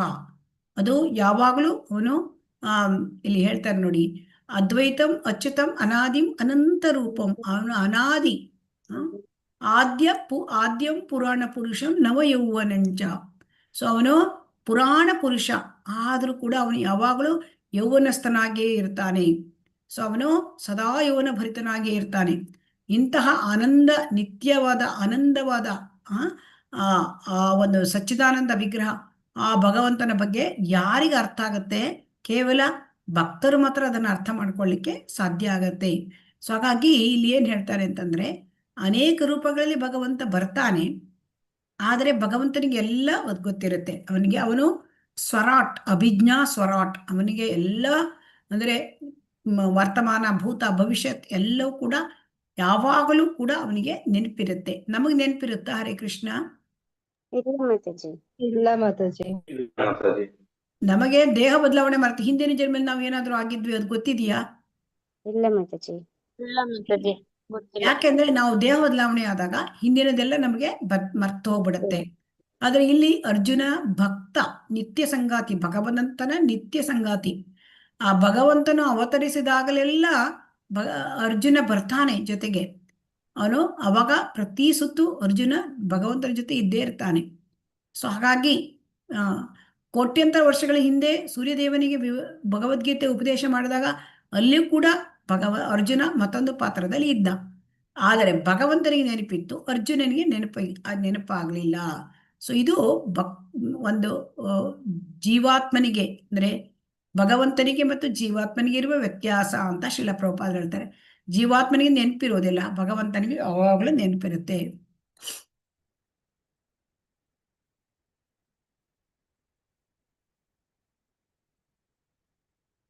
ಸೊ ಕೋಟ್ಯಂತರ ವರ್ಷಗಳ ಹಿಂದೆ ವಿವಸ್ವಾನಿಗೆ ಅವನಿಗೆ ಉಪದೇಶ ಮಾಡಿದ್ದು ಕೃಷ್ಣನಿಗೆ ನೆನಪಿತ್ತು, ಆದರೆ ಅರ್ಜುನನಿಗೆ ಇವುಗಳ ನೆನಪಿರಲಿಲ್ಲ. ಇದನ್ನು ನಾವು ಗಮನಿಸಬೇಕು. ಸೊ ಹಾಗಾಗಿ ಇಲ್ಲಿ ಭಗವಂತನ ಶರೀರದ ಬಗ್ಗೆ ಹೇಳ್ತಾರೆ. ಭಗವಂತ ಸಾಕಾರ ರೂಪ. ಅವನ ಶರೀರಕ್ಕೆ, ಅವನ ಆತ್ಮಕ್ಕೆ, ಅವನ ದೇಹಕ್ಕೆ ವ್ಯತ್ಯಾಸ ಇಲ್ಲ. ಅವನ ದೇಹವು ಒಂದೇ, ಅವನ ಆತ್ಮವೂ ಒಂದೇ. ಆದರೆ ನಮ್ಮದು ಹಾಗ ಹರೇ ಕೃಷ್ಣ? ನಮ್ಮದು ಹಾಗ ಹರೇ ಕೃಷ್ಣ? ವ್ಯತ್ಯಾಸ ಇದೆ. ಏನ್ ವ್ಯತ್ಯಾಸ ಇದೆ ಹರೇ ಕೃಷ್ಣ? ಏನ್ ವ್ಯತ್ಯಾಸ ಇದೆ? ದೇಹ ಬದಲಾವಣೆ ಆಗ್ತದೆ. ದೇಹ ಬದಲಾವಣೆ ಆಗತ್ತೆ, ಭಗವಂತನ ದೇಹ ಬದಲಾವಣೆ ಆಗೋದಿಲ್ಲ. ಭಗವಂತನಿಗೆ ಯಾವಾಗಲೂ ನೆನಪಿರುತ್ತೆ, ನಮಗೆ ಹಿಂದಿನ ಜನ್ಮ ಯಾವುದು ಕೂಡ ನೆನಪಿರೋದಿಲ್ಲ. ಇದು ವ್ಯತ್ಯಾಸ. ನಮ್ಮದು ಭೌತಿಕ ಶರೀರ, ಭಗವಂತನ ಸಚ್ಚಿದಾನಂದ ವಿಗ್ರಹ. ಶ್ಲೋಕ 6 ನೋಡೋಣ. ಅಜೋಪಿ ಸನ್ನ ವ್ಯಾತ್ಮ ಭೂತಾನಾಂ ಈಶ್ವರೋಪಿ ಸನ್ ಪ್ರಕೃತಿಂ ಸ್ವಾಮಧಿಷ್ಠಾಯ ಸಂಭವಾಮಿ ಆತ್ಮ ಮಾಯಯ. ಈಗ ಭಗವಂತನಿಗೆ ಹುಟ್ಟಿಲ್ಲ, ಯಾಕೆಂದ್ರೆ ಅವನು ಅಜ. ಅಜ ಅಂದ್ರೆ ಏನು? ಅಜ ಅಂದ್ರೆ ಜನ್ಮರಹಿತ, ಅವನಿಗೆ ಹುಟ್ಟಿಲ್ಲ. ಆದ್ರೂ ಅವನು ಹುಟ್ಟಿಲ್ಲ ಅಂತ ಹೇಳ್ತಾರೆ. ಇಲ್ಲಿ ದೇವಕಿ ಮತ್ತು ವಸುದೇವನಿಗೆ ಮಥುರೆಯಲ್ಲಿ ಅವನು ಹುಟ್ಟಿದ ಅಂತ ಜನ ಹೇಳ್ತಾರೆ ಅಲ್ವಾ? ಇದಕ್ಕೆ ನೀವೇನ್ ಹೇಳ್ತೀರಿ ಹರೇ ಕೃಷ್ಣ? ನೀವೇನ್ ಹೇಳ್ತೀರಿ? ಇಲ್ಲ, ಭಗವಂತ ಹುಟ್ಟಿಲ್ಲ, ಮತ್ತೆ ಅವರ ಅವತಾರ ತಗೊಂಡು ಬಂದ್ರು. ಭಗವಂತ ಏನ್ ಮಾಡ್ತಾನೆ ಅಲ್ಲಿ? ಅವನು ಭೌತಿಕ ಪ್ರಪಂಚಕ್ಕೆ ಬರುವಾಗ ತನ್ನ ತಂದೆ ತಾಯಿಗಳನ್ನ ಆರಿಸಿಕೊಳ್ತಾನೆ ಮತ್ತು ತನ್ನದೇ ಸಚ್ಚಿದಾನಂದ ವಿಗ್ರಹ ರೂಪದಲ್ಲಿ ಅವನು ಬಂದಿಳಿತಾನೆ. ಅಂದ್ರೆ ಹೃದಯ ಗರ್ಭ ದೇವಕಿಯ, ಅಂದ್ರೆ ಮೊದಲು ವಸುದೇವನ ಹೃದಯಕ್ಕೆ ಬಂದು, ಅಲ್ಲಿಂದ ದೇವಕಿಯ ಹೃದಯಕ್ಕೆ ಬಂದು ಹೃದಯ ಗರ್ಭ, ಆಮೇಲೆ ಅಲ್ಲಿಂದ ಅವನು ನೇರವಾಗಿ ಪ್ರತ್ಯಕ್ಷ ಆಗಿದ್ದಾನೆ. ಅವನು 4 ಕೈಗಳ ರೂಪದಲ್ಲಿ ಬಂದಿದ್ದ. ಆಮೇಲೆ ಅವರು ಪ್ರಾರ್ಥನೆ ಮಾಡ್ಕೊಂಡ್ರು ಅಲ್ವಾ? ಇದು ನೀನು ಈ ತರ ಬಂದ್ರೆ ಸರಿಯಾಗಲ್ಲ, ಎಲ್ಲ ಜನರಿಗೆ ಗೊತ್ತಾಗತ್ತೆ, ಮತ್ತೆ ಕಂಸ ಕೂಡ ನಿನ್ನನ್ನ ಇದನ್ನ ಮಾಡ್ತಾನೆ, ತೊಂದರೆ ಕೊಡ್ತಾನೆ. ಹಾಗಾಗಿ ನೀನು 2 ಕೈಗಳ ರೂಪದಲ್ಲಿ ಬಾ ಅಂತ ಹೇಳಿದಾಗ ಕೃಷ್ಣ 2 ಕೈಗಳ ರೂಪದಲ್ಲಿ ಬಂದ. ಸೊ ಅದರಿಂದ ಇಲ್ಲಿ ಭಗವಂತನಿಗೆ ಹುಟ್ಟಿಲ್ಲ. ಅವನಿಗೆ ಭಗವಂತನ ಅಂದ್ರೆ ಅವನು ಆದಿ ಪುರುಷ. ಈಗ ಎಲ್ಲರಿಗೂ ತಂದೆ ತಾಯಿ ಇದ್ದಾರೆ, ಭಗವಂತನಿಗೆ ಅವನಿಗೆ ಸೃಷ್ಟಿ ಆಗಿಲ್ಲ, ಅವನು ಇದ್ದಾನೆ. ಇದು ಅರ್ಥ ಆಯ್ತಾ ಹರೇ ಕೃಷ್ಣ? ಹೌದು ಮಾತು, ಅರ್ಥ ಆಯ್ತು. ಸೊ ಇದನ್ನ ಅರ್ಥ ಮಾಡ್ಕೊಳ್ಬೇಕು. ಸೊ ಹಾಗಾಗಿ ಅರ್ಥ ಆಯ್ತು ಮಾತಾಜಿ.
ಹರೇ ಕೃಷ್ಣ. ಹರೇ ಕೃಷ್ಣ ಹರೇ ಮಾತಾಜಿ. ಕೃಷ್ಣ. ಹರೇ ಕೃಷ್ಣ, ಒಂದು ಫೋನ್ ಬಂದಿತ್ತು. ಹರೇ ಕೃಷ್ಣ. ಸೊ ಹಾಗಾಗಿ ಇಲ್ಲಿ ಏನಾಯ್ತು, ನಮಗೆ ಭಗವಂತ ಅವನು ಶುದ್ಧ ಭಕ್ತರನ್ನ ತನ್ನ ತಂದೆ ತಾಯಿಗಳಾಗಿ ಅವನು ಅವರನ್ನ ಆಯ್ಕೆ ಮಾಡ್ಕೊಳ್ತಾನೆ. ಮತ್ತೆ ಭಗವಂತ ಅವನು ತನ್ನ ನಿತ್ಯ ರೂಪದಲ್ಲಿ ಕಾಣಿಸ್ಕೊಳ್ತಾನೆ. ಮೂಲ ನಿತ್ಯ ರೂಪದಲ್ಲಿ ಎರಡು ಕೈಗಳೊಡನೆ ಕೊಳಲನ್ನು ಹಿಡಿದು ನಿತ್ಯ ರೂಪದಲ್ಲಿ ಅವನು ಕಾಣಿಸ್ಕೊಳ್ತಾನೆ. ಸೊ ಹಾಗಾಗಿ ಅವನು ಭೌತಿಕ ಪ್ರಪಂಚಕ್ಕೆ ಬಂದರೂ ಅವನಿಗೆ ಇಲ್ಲಿ ಕಶ್ಮಲಗಳು ಇರೋದಿಲ್ಲ. ಕಶ್ಮಲಗಳು ಅಂದ್ರೆ 3 ಗುಣಗಳು. ಸೊ ಅವನು 3 ಗುಣಗಳಿಂದ ಅವನು ಅತೀತನಾದವನು. ಸೊ ಅವನ ಶರೀರ ಭೌತಿಕ ಅಲ್ಲ, ಅವನ ಶರೀರ ಸಚ್ಚಿದಾನಂದ ವಿಗ್ರಹ. ಮತ್ತೆ ಭಗವಂತನ ಶರೀರ ಹೇಗಿರುತ್ತೆ ಅಂದ್ರೆ, ಕೃಷ್ಣ ಸಣ್ಣ ಮಗುವಿಂದ ಬಾಲ್ಯಕ್ಕೆ ಬಂದ ಹಾಗೆ ಕಾಣುತ್ತೆ, ಬಾಲ್ಯದಿಂದ ಯೌವನಕ್ಕೆ ಬೆಳೆಯುವಂತೆ ಕಾಣುತ್ತೆ. ಆದರೆ ಯೌವನದಾಚೆ ಅವನದು ವಯಸ್ಸೇ ಆಗುವುದಿಲ್ಲ. ಅವನು ಕುರುಕ್ಷೇತ್ರದಲ್ಲಿ ಯುದ್ಧ ಮಾಡುವಾಗ ಅವನಿಗೆ ಸುಮಾರು ವಯಸ್ಸಾಗಿತ್ತು. ಅವನಿಗೆ ಮೊಮ್ಮಕ್ಕಳೆಲ್ಲ ಇದ್ದಿದ್ರು. ಆದ್ರೂ ಕೂಡ ಅವನ ವಯಸ್ಸು 20-25 ವಯಸ್ಸಿನ ತರುಣನಂತೆ ಕಾಣ್ತಾ ಇದ್ದ. ಸೊ ಹಾಗಾಗಿ ಅವನು ನವಯೌವನ ಅಂತ ಹೇಳ್ತಾರೆ. ಅವನ ದೇಹದಲ್ಲಿ ಈಗ ನಮಗೇನಾಗುತ್ತೆ, ನಮ್ಮಲ್ಲಿ ಷಡ್ವಿಕಾರಗಳಾಗತ್ತೆ ಅಲ್ವಾ. ಹುಟ್ಟು, ಆಮೇಲೆ ನಮ್ಮದು ಶರೀರ ನಶಿಸುವುದು, ಅದೆಲ್ಲ ಆಗತ್ತೆ ಅಲ್ವಾ. ಹುಟ್ಟು, ಬೆಳವಣಿಗೆ, ಆಮೇಲೆ ಶರೀರ ನಶಿಸುವುದು, ಮತ್ತೆ ಇದೆಲ್ಲ ಆಗುತ್ತೆ ನಮಗೆ ಸಾವು. ಭಗವಂತನಿಗೆ ಆ ಥರ ಯಾವುದೂ ಇಲ್ಲ. ಸೊ ಹಾಗಾದ್ರೆ ಭಗವಂತ ಅವನು ಕಣ್ಮರೆ ಆಗ್ತಾನೆ. ಯಾವ ಥರ ಅಂದರೆ, ಅವನು ಹೇಗೆ ಕೇಳಿದರೆ, ಈ ಸೂರ್ಯ ಬಂದ ಹಾಗೆ, ಸೂರ್ಯ ಹುಟ್ಟಿದಾಗ ಬೆಳಗಾಗತ್ತೆ, ಆಮೇಲೆ ಸೂರ್ಯ ಮುಳುಗುತ್ತಾನೆ. ಆದರೆ ಮುಳುಗುವುದು ಅಂದರೆ ಸೂರ್ಯ ಬೇರೆ ಕಡೆಗೆ ಹೋಗ್ಬಿಡ್ತಾನೆ, ಬೇರೆ ಒಂದು ಪ್ರದೇಶಕ್ಕೆ ಹೋಗ್ತಾನೆ. ಅವನು ಸೂರ್ಯ ಯಾವಾಗಲೂ ಇರ್ತಾನೆ. ಅದೇ ರೀತಿ ಶ್ರೀಕೃಷ್ಣ ಭೌತಿಕ ಪ್ರಪಂಚಕ್ಕೆ ಕಾಣಿಸ್ಕೊಳ್ಳೋದು, ಈ ಭೌತಿಕ ಪ್ರಪಂಚದಿಂದ ಅಂತರ್ಧನನಾಗುವುದು, ಇವೆಲ್ಲ ನಮ್ಮ ಸಾಮಾನ್ಯ ಜೀವಿ ನಮಗೆ ಹುಟ್ಟುವುದು, ಸಾಮಾನ್ಯ ಜೀವಿ ನಮ್ಮಿಂದ ಕಣ್ಮರೆಯಾಗೋದು, ಅಂದ್ರೆ ಸಾವಪ್ಪೋದು, ಈ ಥರ ಅಲ್ಲ ಅವನದು. ಸೊ ಅವನು ತನ್ನ ಅಂತರಂಗ ಶಕ್ತಿಯಿಂದ ಇಲ್ಲಿ ಅವನು ಶಾಶ್ವತವಾದ ನಿತ್ಯನಾಗಿರ್ತಾನೆ ಅಂತ ಹೇಳ್ತಾನೆ. ಸೊ ಹಾಗಾಗಿ ಅವನಿಗೆ ಜನ್ಮ ತಳೆದಂತೆ ಕಂಡ್ರೂ ಕೂಡ ಅವನಿಗೆ ಜನ್ಮ ಇರೋದಿಲ್ಲ. ಆಮೇಲೆ ಅವನ ದೇಹ ಅದು ಸಚ್ಚಿದಾನಂದ ವಿಗ್ರಹ, ಆಧ್ಯಾತ್ಮಿಕ ಶರೀರ, ಅದಕ್ಕೆ ಮತ್ತೆ ನವಯೌವನದಿಂದ ಇರುತ್ತದೆ ಭಗವಂತನ ಶರೀರ. ಭಗವಂತನ ಶರೀರಕ್ಕೂ ಆತ್ಮಕ್ಕೂ ವ್ಯತ್ಯಾಸ ಇಲ್ಲ. ಸೊ ಇದನ್ನ ನಾವು ಚೆನ್ನಾಗಿ ಅರ್ಥ ಮಾಡ್ಕೊಳ್ಬೇಕು. ಆಮೇಲೆ ಭೂಮಿ ಮೇಲೆ ಬಂದಾಗ ಅವನು ಮಾನವಾತೀತವಾದ ಕಾರ್ಯಗಳನ್ನು ಮಾಡ್ತಾನೆ ಅಲ್ವಾ. ಎಡಗೈ ಕಿರುಬೆರಳಿಂದ ಅವನು ಬೆಟ್ಟ ಗೋವರ್ಧನ ಗಿರಿಯನ್ನೇ ಎತ್ತುತ್ತಾನೆ. ಯಾರ ಹತ್ರ ಸಾಧ್ಯ ಇದೆಯಾ? ಬಲಗೈಯಲ್ಲಿ ಕೊಳಲನ್ನು ನುಡಿಸ್ತಾನೆ, ಎಡಗೈ ಕಿರುಬೆರಳಲ್ಲಿ ಅವನು 7 ಹಗಲು 7 ರಾತ್ರಿ ಅದನ್ನು ಎತ್ತಿದ್ದಾನೆ. ಸಾಧ್ಯ ಇದೆಯಾ ನಮ್ಮಂತ ಮನುಷ್ಯ ಬೇರೆ ಯಾರಿಗಾದ್ರೂ? ಅದೆಲ್ಲ ಮಾನವಾತೀತ ಕೆಲಸ. ಆಮೇಲೆ ಆ ಕಾಳಿಂಗ ಸರ್ಪದಲ್ಲಿ ನರ್ತನ ಮಾಡೋದು, ಅಷ್ಟೊಂದು ವಿಷ ಸರ್ಪದ ಮೇಲೆ ನರ್ತನ ಮಾಡ್ಲಿಕ್ಕಾಗತ್ತಾ? ಇಲ್ಲ. ಸೊ ಅದೆಲ್ಲ ಮಾನವಾತೀತವಾದ ಕೆಲಸಗಳು. ಸೊ ಹಾಗಾಗಿ ಅವನು ಎಲ್ಲ ಜೀವಿಗಳ ಒಡೆಯ. ಸೊ ಇದು ಬಹಳ ಮುಖ್ಯವಾದದ್ದು, ಎಲ್ಲ ಜೀವಿಗಳ ಒಡೆಯ. ಈಗ ಈ ಮುಂದಿನ ಶ್ಲೋಕದಲ್ಲಿ ಏನ್ ಹೇಳ್ತಾ ಇದ್ದಾರೆ, ಭಗವಂತನೇ ಹೇಳ್ತಾ ಇದ್ದಾನೆ ಯಾಕೆ ಈ ಜಗತ್ತಲ್ಲಿ ಅವನು ಬರ್ತಾನೆ ಅಂತ. ಭಗವಂತ ಆಧ್ಯಾತ್ಮಿಕ ಲೋಕ, ಗೋಲೋಕಯವ ನಿವಸತಿ ಅಖಿಲಾತ್ಮಭೂತಃ. ಆದ್ರೂ ಕೂಡ ಅವನು ಏನ್ ಮಾಡ್ತಾನೆ, ಯದಾ ಯದಾ ಹಿ ಧರ್ಮಸ್ಯ ಗ್ಲಾನಿರ್ಭವತಿ ಭಾರತ ಅಭ್ಯುತ್ಥಾನಂ ಅಧರ್ಮಸ್ಯ ತದಾತ್ಮಾನಂ ಸೃಜಾಮ್ಯಹಂ. ಅಂದ್ರೆ ಯಾವಾಗ ಇಲ್ಲಿ ಧರ್ಮದ ಅವನತಿಯಾಗುತ್ತೆ, ಯಾವಾಗ ಅಧರ್ಮ ಹೆಚ್ಚಾಗುತ್ತೆ, ಆಗ ಅವನು ಭಗವಂತ ಇಲ್ಲಿ ಬರ್ತಾನೆ. ಯಾಕೆಂದ್ರೆ ಧರ್ಮದ ಅವನತಿಯಾದಾಗ ಅದನ್ನ ರಕ್ಷಣೆ ಮಾಡ್ಲಿಕ್ಕಾಗಿ ಬರ್ತಾನೆ ಅಂತ ಈ ಒಂದು ಶ್ಲೋಕದಲ್ಲಿ ಹೇಳ್ತಾನೆ. ಮುಂದೆ ಮತ್ತೆ ಬೇರೆ ವಿಚಾರಗಳನ್ನು ಹೇಳ್ತಾರೆ ಮುಂದಿನ ಶ್ಲೋಕದಲ್ಲಿ. ಇಲ್ಲಿ ಸೃಜಾಮಿ ಅಂತಂದ್ರೇನು? ಭಗವಂತನ ಸ್ವರೂಪ ಅದು ಸೃಷ್ಟಿಯಾಗುವುದಿಲ್ಲ ಅಲ್ವಾ. ನಮ್ಮದಾದರೆ ನಮ್ಮ ಶರೀರ ಸೃಷ್ಟಿಯಾಗತ್ತೆ, ನಾಶವಾಗತ್ತೆ ಅಲ್ವಾ. ಭಗವಂತನ ಶರೀರ ಆ ಥರ ಅಲ್ಲ. ಅವನು ನಿಯತ ಕಾಲಕ್ಕೆ ಕಾಣಿಸ್ಕೊಳ್ತಾರೆ. ಅಂದ್ರೆ ಬ್ರಹ್ಮನ ಒಂದು ದಿವಸ ಅಂದ್ರೆ ಒಂದು ಕಲ್ಪ, ಅದರಲ್ಲಿ 7ನೇ ಮನುವಿನ 28ನೇ ಕಲ್ಪದ ದ್ವಾಪರ ಯುಗದ ಹಂತದಲ್ಲಿ ಭಗವಂತ ಕಾಣಿಸ್ತಾನೆ. ಪ್ರತಿ ದಿವಸ ಬ್ರಹ್ಮನ ಒಂದು ದಿವಸದಲ್ಲಿ ಒಂದು ಸಾರಿ ಬರ್ತಾನೆ ಭೌತಿಕ ಪ್ರಪಂಚಕ್ಕೆ. ಸೊ ಹಾಗಾಗಿ ಇಲ್ಲಿ ಯಾವಾಗ ಭೌತಿಕ ಪ್ರಪಂಚದಲ್ಲಿ ಅಧರ್ಮ ಹೆಚ್ಚಾಗುತ್ತೆ, ಧರ್ಮ ಗ್ಲಾನಿ ಆಗುತ್ತೆ, ಅವಾಗ ಭಗವಂತ ಇಲ್ಲಿ ಬರ್ತಾನೆ. ಧರ್ಮ ಸಂಸ್ಥಾಪನೆ ಮಾಡ್ಲಿಕ್ಕಾಗಿ ಭಗವಂತ ಬರ್ತಾನೆ. ಅಂದ್ರೆ ಧರ್ಮ ಅಂದ್ರೆ ಏನು ಅಂತ ನಾವು ತಿಳ್ಕೊಳ್ಬೇಕು. ಧರ್ಮ ಅಂತಂದ್ರೆ ಏನು? ಹರೇ ಕೃಷ್ಣ. ಧರ್ಮ ಅಂದ್ರೆ ಏನು? ಹರೇ ಕೃಷ್ಣ. ಭಗವಂತನ ಸೇವೆ ಮಾಡೋದು ಮಾತಾಜಿ, ಅಂದ್ರೆ ಹರಿನಾಮ ಜಪ ಮಾಡೋದು ನಮ್ಮ ಧರ್ಮ, ಕಲಿಯುಗದ ಧರ್ಮ. ಧರ್ಮ ಅಂತಂದ್ರೆ ಭಗವಂತನ ಆರ್ಡರ್ಸ್. ಧರ್ಮ ಅಂದ್ರೆ ಏನು? ಭಗವಂತನ ಆಜ್ಞೆಗಳು, ನೇರವಾದ ಆಜ್ಞೆಗಳು. ಧರ್ಮಂತು ಸಾಕ್ಷಾತ್ ಭಗವತ್ ಪ್ರಣೀತಂ. ಧರ್ಮಂತು ಸಾಕ್ಷಾತ್ ಭಗವತ್ ಪ್ರಣೀತಂ. ಧರ್ಮ ಅಂದ್ರೆ ಏನು? ನಾವು ಭಗವಂತನ ಆರ್ಡರ್ಸ್, ನೇರವಾದ ಆಜ್ಞೆಗಳು, ಅದನ್ನ ನಾವು ಪಾಲಿಸ್ಬೇಕು. ಅದನ್ನ ಪಾಲಿಸ್ಬೇಕು. ಸರ್ವಧರ್ಮಾನ್ ಪರಿತ್ಯಜ್ಯ ಮಾಮೇಕಂ ಶರಣಂ ವ್ರಜ ಅಹಂ ತ್ವಾಂ ಸರ್ವ ಪಾಪೇಭ್ಯೋ ಮೋಕ್ಷಯಿಷ್ಯಾಮಿ ಮಾ ಶುಚಃ ಅಂದ. ಮನ್ಮನಾಭವ ಮದ್ಭಕ್ತೋ ಮಧ್ಯಾಜಿ ಮಾಂ ನಮಸ್ಕುರು. ಆಮೇಲೆ ಯತ್ಕರೋಷಿ ಯದಶ್ನೋಷಿ ಯಜ್ಜುಹೋಸಿ ದದಾಸಿ ತಪಸ್ಯಸಿ ಕೌಂತೇಯ ತತ್ಕುರುಷ್ವ ಮದರ್ಪಣ ಮಂದ. ಇದೆಲ್ಲ ಭಗವಂತನ ಆಜ್ಞೆಗಳು. ಆ ಆಜ್ಞೆಗಳೊಂದಿಗೆ ಅದಕ್ಕೆ ಧರ್ಮ ಅಂತ ಕರೀತಾರೆ. ಸೊ ಇದನ್ನ ಯಾವಾಗ ಗ್ಲಾನಿ ಆಗತ್ತೆ, ಈ ಧರ್ಮ ತತ್ವಗಳು ಯಾರು ಮಾಡೋದಿಲ್ಲ, ಅವಾಗ ಅಧರ್ಮ ಹೆಚ್ಚಾಗತ್ತೆ. ಸೊ ಅಧರ್ಮ ಹೆಚ್ಚಾದಾಗ ಇಲ್ಲಿ ಏನ್ ಮಾಡ್ತಾನೆ? ಭಗವಂತನೇ ಬರ್ತಾನೆ ಧರ್ಮ ಸಂಸ್ಥಾಪನೆ ಮಾಡ್ಲಿಕ್ಕೆ. ಇದನ್ನ ಭಗವದ್ಗೀತೆಯ ಉದ್ದಕ್ಕೂ ಈ ಧರ್ಮ ತತ್ವಗಳನ್ನ ಬೋಧಿಸಲಾಗಿದೆ. ಅದರಿಂದ ನಾವು ಧರ್ಮ ತತ್ವವನ್ನು ನಾವು ಎಲ್ಲಿ ತಿಳ್ಕೊಳ್ಬೇಕು? ನಾವು ಭಗವದ್ಗೀತೆಯಲ್ಲಿ ತಿಳ್ಕೊಳ್ಬೇಕು. ಆಮೇಲೆ ಭಗವದ್ಗೀತೆಯಲ್ಲಿ ಚರಮ ಸಂದೇಶ, ಅಂತ್ಯವಾದ ಸಂದೇಶ ಕೊಟ್ಟಿರೋದೇನು? ಶರಣಾಗು ಅಂತ, ಸರ್ವಧರ್ಮಾನ್ ಪರಿತ್ಯಜ್ಯ ಮಾಮೇಕಂ ಶರಣಂ ವ್ರಜ ಅಂತ ಹೇಳಿದಾನೆ. ಸೊ ಹಾಗಾಗಿ ಇಲ್ಲಿ ಭಗವಂತ ಏನಾಗಿದೆ ಅಲ್ಲಿ ಯಾಕೆ ಬರ್ತಾನೆ? ಪ್ರತಿ ಸಮಯದಲ್ಲೂ ಪ್ರತಿ ಅವತಾರಕ್ಕೂ ಒಂದೊಂದು ಉದ್ದೇಶ ಇರುತ್ತೆ. ಈಗ ಭಗವಾನ್ ಬುದ್ಧ ಯಾಕೆ ಬಂದ? ಬುದ್ಧನು ಕೂಡ ಭಗವಂತನ ಅವತಾರವೇ. ಅಲ್ಲಿ ಏನಾಗಿತ್ತು? ಬುದ್ಧನ ಅವತಾರವಾಗುವಾಗ ಪ್ರಾಣಿಗಳ ಬಲಿ ಕೊಡ್ತಾ ಇದ್ದಿದ್ರು. ತುಂಬಾ ಪ್ರಾಣಿ ಹಿಂಸೆ ನಡೀತಾ ಇತ್ತು. ವೇದಗಳ ನಿಯಮ ನಿಬಂಧನೆಗಳು ಇದೆ, ಆದರೂ ಜನರು ಏನ್ ಮಾಡ್ತಿದ್ರು? ಪ್ರಾಣಿ ಬಲಿಯನ್ನು ಮಾಡ್ತಾ ಇದ್ರು. ಆ ಹಿಂಸೆ, ವಿಪರೀತವಾದ ಅಂತ ನಡವಳಿಕೆ, ಅದನ್ನು ತಪ್ಪಿಸ್ಲಿಕ್ಕಾಗಿ, ಅದನ್ನ ತಡಿಲಿಕ್ಕಾಗಿ ಭಗವಾನ್ ಬುದ್ಧನ ಅವತಾರ ಆಯಿತು. ಅಹಿಂಸಾ ತತ್ವವನ್ನ ಸ್ಥಾಪನೆ ಮಾಡ್ಲಿಕ್ಕಾಗಿ. ಹಾಗೆ ಪ್ರತಿಯೊಂದು ಅವತಾರಕ್ಕೂ ಕೂಡ ಒಂದೊಂದು ಉದ್ದೇಶ ಇರುತ್ತದೆ. ಏನು ಉದ್ದೇಶ? ಪ್ರತಿ ಅವತಾರದಲ್ಲೂ ಒಂದು ನಿರ್ದಿಷ್ಟ ಉದ್ದೇಶ ಇದ್ದಿರುತ್ತೆ. ಆದರೆ ಧ್ಯೇಯೋದ್ದೇಶ ಏನು? ಭಗವಂತ ಬರ್ತಾನೆ ಅಂದ್ರೆ ಭಗವತ್ ಪ್ರಜ್ಞೆಗೆ, ಕೃಷ್ಣ ಪ್ರಜ್ಞೆ ತರಬೇಕು.